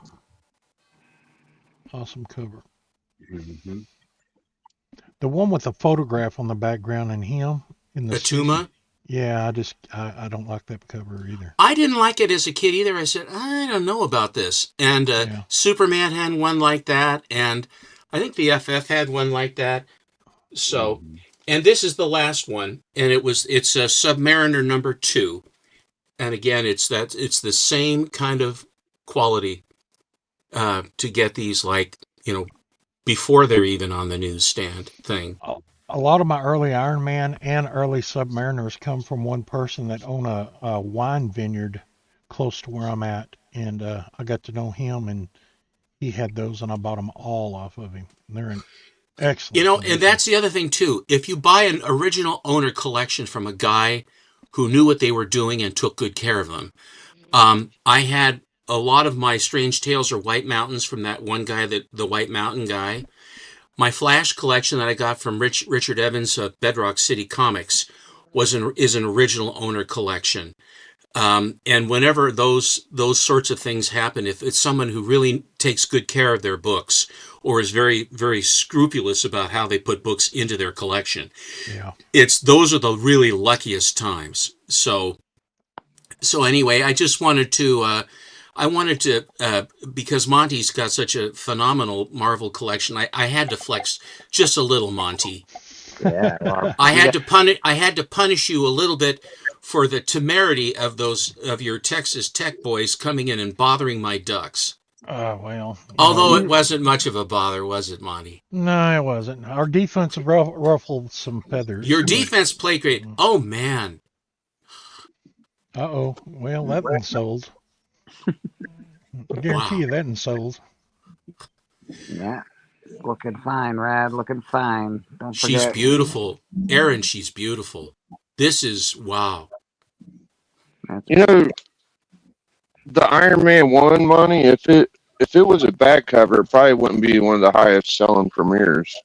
But yeah, to each its own. What people like, I just never got into it. I mean, it just wasn't got my shitty style. taste. I know. Not to put too dull a point on it there. I'm not going to argue about it. I mean, Nobody likes that. Nobody likes it. Some people, but I've never hated it. Some people like spinach, and some people don't. I wanted to show y'all something I found. Check this out. Let's check it out. Hang on, let me go put this back over here. Is that Boris? I know what that is, right? Nobody? Hang on, I'll be right back. I know Boris the Bear's where Liefeld got his start, but I don't think this is the issue. Well, there's a guy on the panel that probably knows where I'm going with this. Oh, I'm glad I don't have everything in long boxes. So, our buddy Stephen Gettner helped put the story together, and what else was it? Oh. Script, assist, and edit, Stephen H. Gettner. Let's see the front cover again. I missed it. Stephen, when did you get into comic book editing? I didn't realize you were here. Well, I've been around a while. Jim is a good guy, and there you go. I used to sit over and talk with him. I have some of his original art as well for Boris, and it was a lot of fun because we'd come up with a joke and we'd bounce it, and if we started to laugh, then he put it in. It was pretty fun. Thank you, It's kind of a wordy. Oh man, absolutely. I knew I had it. I didn't get to it till last night. But that cover. I could tell that Steppo was into this because this is probably one of the more wordy. Hey! I don't know. I mean, it seemed like someone was adding some shit in. There was some bigger, wordier ones, but yeah, this is a bit of a. It's like a golden age read almost, honestly. That cover of that face of Anyway. person on the front, look, reminds me of a Scooby Doo villain. Yes, it This does. is the last issue of Boris the Bear, and at this point they were doing kind of like a Punisher thing, and it was a fun story. It was a good one. It had a witch and kind of witchy guy or something. I don't. What number is that one again, Biggie? It's the last issue. It's 34. Okay. Then it went to Nicotat Comics, I think. I didn't know that part. Nicotat. Okay. Yeah, that's he was part Native American in the Pacific Northwest iteration of Native American, and that was one of the words in from his dialect that he put in. I think it's peace or health or something. I can't remember exactly. That's very, very, very cool. Well, it's about that time in the show. We are going to get out of here. We've lasted a long time. Bobby was showing something. What is that, Bobby? What do you got, Bobby? Well, I Looks found this familiar. in moving my LCS. I found this in the basement, and they said I could have it, but it's got some cool. Oh, okay. All right. Now I know what that is. Bobby, it's like your Yeah. art come to life. What's happening here? Yeah, the pop-up books. Yeah. You know, I like that, man. Yeah. I've never seen that one. That is great. Yeah. Yeah, I had to go to eBay and look at that after first time you showed me. Are you getting any cool ideas off of this, Bobby? Because I know you do a lot. You're a of pop-up active guy. Yeah, man. If you don't know, if you haven't seen Bobby, Look at that. If you haven't seen Bobby's Yeah. art, he does a lot of interactive stuff with covers. That's right up your street. Very cool. Yeah, man.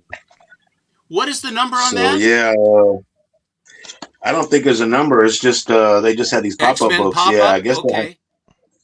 Yeah. Yeah, I guess they it's had a retro. Spider-Man. And, yeah, but these are cool. Yeah, I found this, and I found these at a thrift store. These are some little ones, but that's some Yep. John Romita senior artwork. And yeah, they're not in the best condition, but I was happy to buy. I like this. I always like the tarantula. So yeah, these are cool. Yeah. That's dope. So yeah, man. I had a church song all queued up, but I gotta run. So maybe next time, the choir can do what they do. But it was a pleasure hanging out with you, gentlemen. And yeah, guys. Like you said, man. 3-time champion. That was always good. Yeah, it was like I was See you, wrestling. champ. I had to wrestle 2 dudes last night, but I still came out on top. But hey, man, yeah. Good guy. Of course you did. You're a champion. All right, Bobby, you're awesome, brother. Appreciate you here, man. Love you guys, man. Hey, Have a good day. See you, Bobby. Later, man. And that's Bobby as well. He does art and covers and stuff. Check him out on Instagram if you're looking for interactive piece of art, some drawing. He's really good. Give him a follow. Give him some love. Ask him for a piece of art. He's pretty awesome. What do we got, Rad? What do you got going on with yourself this week, my man? Oh, not much, man. Just working on commissions. Perfect. And you can always find Rad here. He's awesome. Murder King, which is a comic Callie and I coming out with this year. It's coming, I promise. It's taken a little longer than we anticipated, but the art is looking phenomenal. So really excited for that. So that's exciting. Rad, you're awesome, brother. Thanks for being here. Kind of the advantage of not launching the Kickstarter until you have it ready. Yeah. I don't want to do anything launching until it's like ready, until like we're ready to go, ready to print. I don't want. On behalf of the people that are giving you money, thank you. No problem, man. No problem. Yeah, it's just all the pieces need to be in order to do it properly. Yeah. I think more people should take a cue from that. I am excited and I do want it and I do want to talk about it. I will talk about it more once we're closer, and you'll get sick of it. So until then, I'm gonna keep my lips sealed, not talk about it too much. But it is coming and it's awesome. Beckerman, what do you got going on with yourself this week? Anything cool?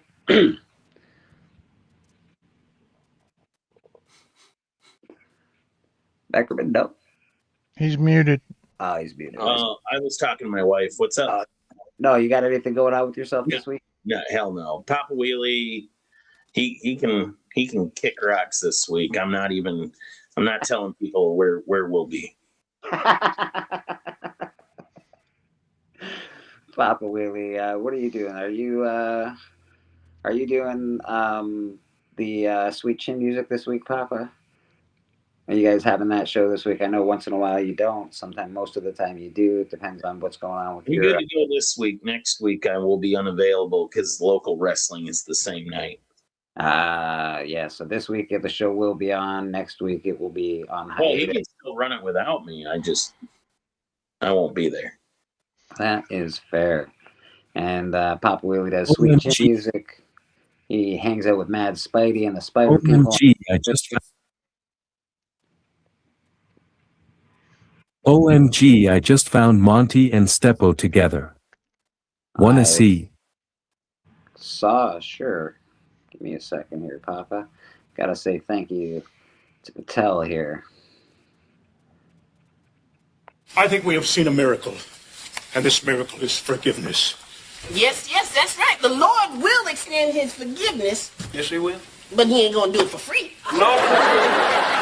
In order to be forgiven, you must go to the root of the word, which is give. Give. Give a Cough it up. Reverend Gates, I think this deserves a song. Thanks, brother. I appreciate you. All right, what do you got, Papa? Am I showing this as Monty and Steppo, apparently? I always sort of picture them as the old Muppets, but we'll see. Let's see what's going Well, on. thank you. You know, you are doomed to get old too. Just remember that. I'm not saying old. Maybe. Thing.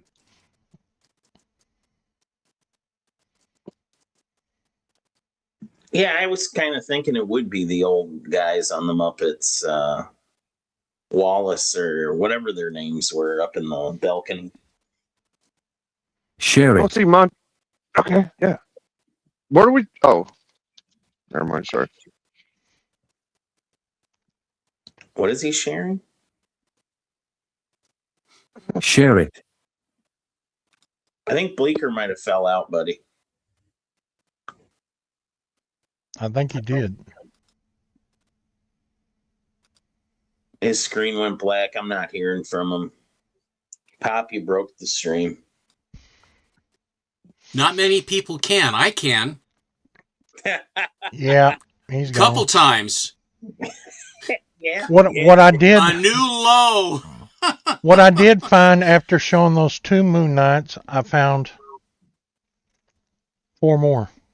Oh, wow. So He really likes that book. no, these are mine in my personal collection. So there'll be 2, 4, 6. I got 7 of them apparently. Lucky 7. Yeah, lucky 7. So that'll be There added you to the go. collection. All right.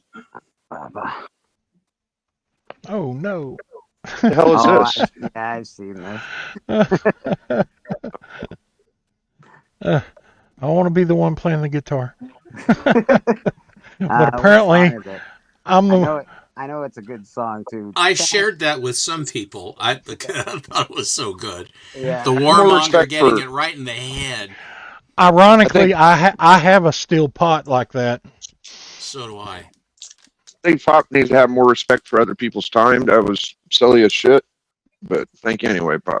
Oh, Jesus. Yeah, man, church is going strong today, brother. We are gonna call it quits pretty soon though. Steppo, what do you got going on with yourself this week? You always do some awesome stuff during the week. Well, thank you. Tomorrow is really going to be good.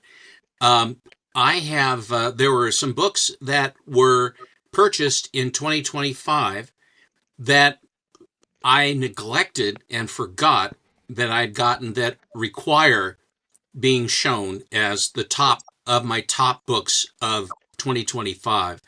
So I'm going to show them. You're doing 2020 revisited? I will, 'Cause you guys just did this, right? You missed. we some just did, but I'm not satisfied because there were some ones that they need to be shown. I'll show you one of them. Just I'll give you a preview. That's a little There's a collection called the Okajima Collection. Yes. And if you're familiar with that pedigree, it's a very sad part of our history where these Japanese Americans were interned. Some actually were spies, but the vast majority were not. And on top of which their properties were taken from them. I mean, it really, really was awful. And it's very close to me personally because I had a morning chef at the Imperial who was wonderful, wonderful, Grace Inouye. And she was one of the internees, and she and her mother were both. They had a flower shop in downtown Portland that was ruined because they were incarcerated in somewhere in Arizona. And so she was waiting when Reagan was going to provide reparations to them for what was done to them, which I thought was very appropriate to do because these people it was really, really bad. And so with that in mind, the Okajimas, the brother and the sister, had a farm in Fresno, near Fresno, California. And when they came back from these internment camps, they had been buying books the whole time they were there from the company store that was there. And this is one of the Okajima copies right here. And the designation, you can see the very distinctive script there for the date, and then also the 4K. The 4K designation gives you the location of the store, and the K designation was where it was in the month of it, which would have come into the whatever it is, the month of July. And so there's a gal that did a beautiful piece on this on YouTube where she went through and determined which Okajimas it was, and it was not the one they originally thought it was. It's a very, very interesting situation. So anyway, but this is one of the Okajima books that they bought at the time. And here they are, they're showing the Japanese planes being shot down and the Japanese being terrible, and they themselves having a heritage of being Japanese but Americans. It's really something. But anyway, I'm gonna show that again tonight or Monday, and I have several others. So that's what I'm going on. I will be then, our Friday hangout will be occurring on Friday, and then of course the coming Sunday I will be back here in church. Beautiful, beautiful. Always good stuff. Always repping the colors. Appreciate you, Step Up. You're awesome, my man. Thank you. Mr. Monty, what do you got going on with yourself? Oh, I don't know. I'll be around. I'll be around. What's that? Are you ever going to be back on YouTube again? I don't know.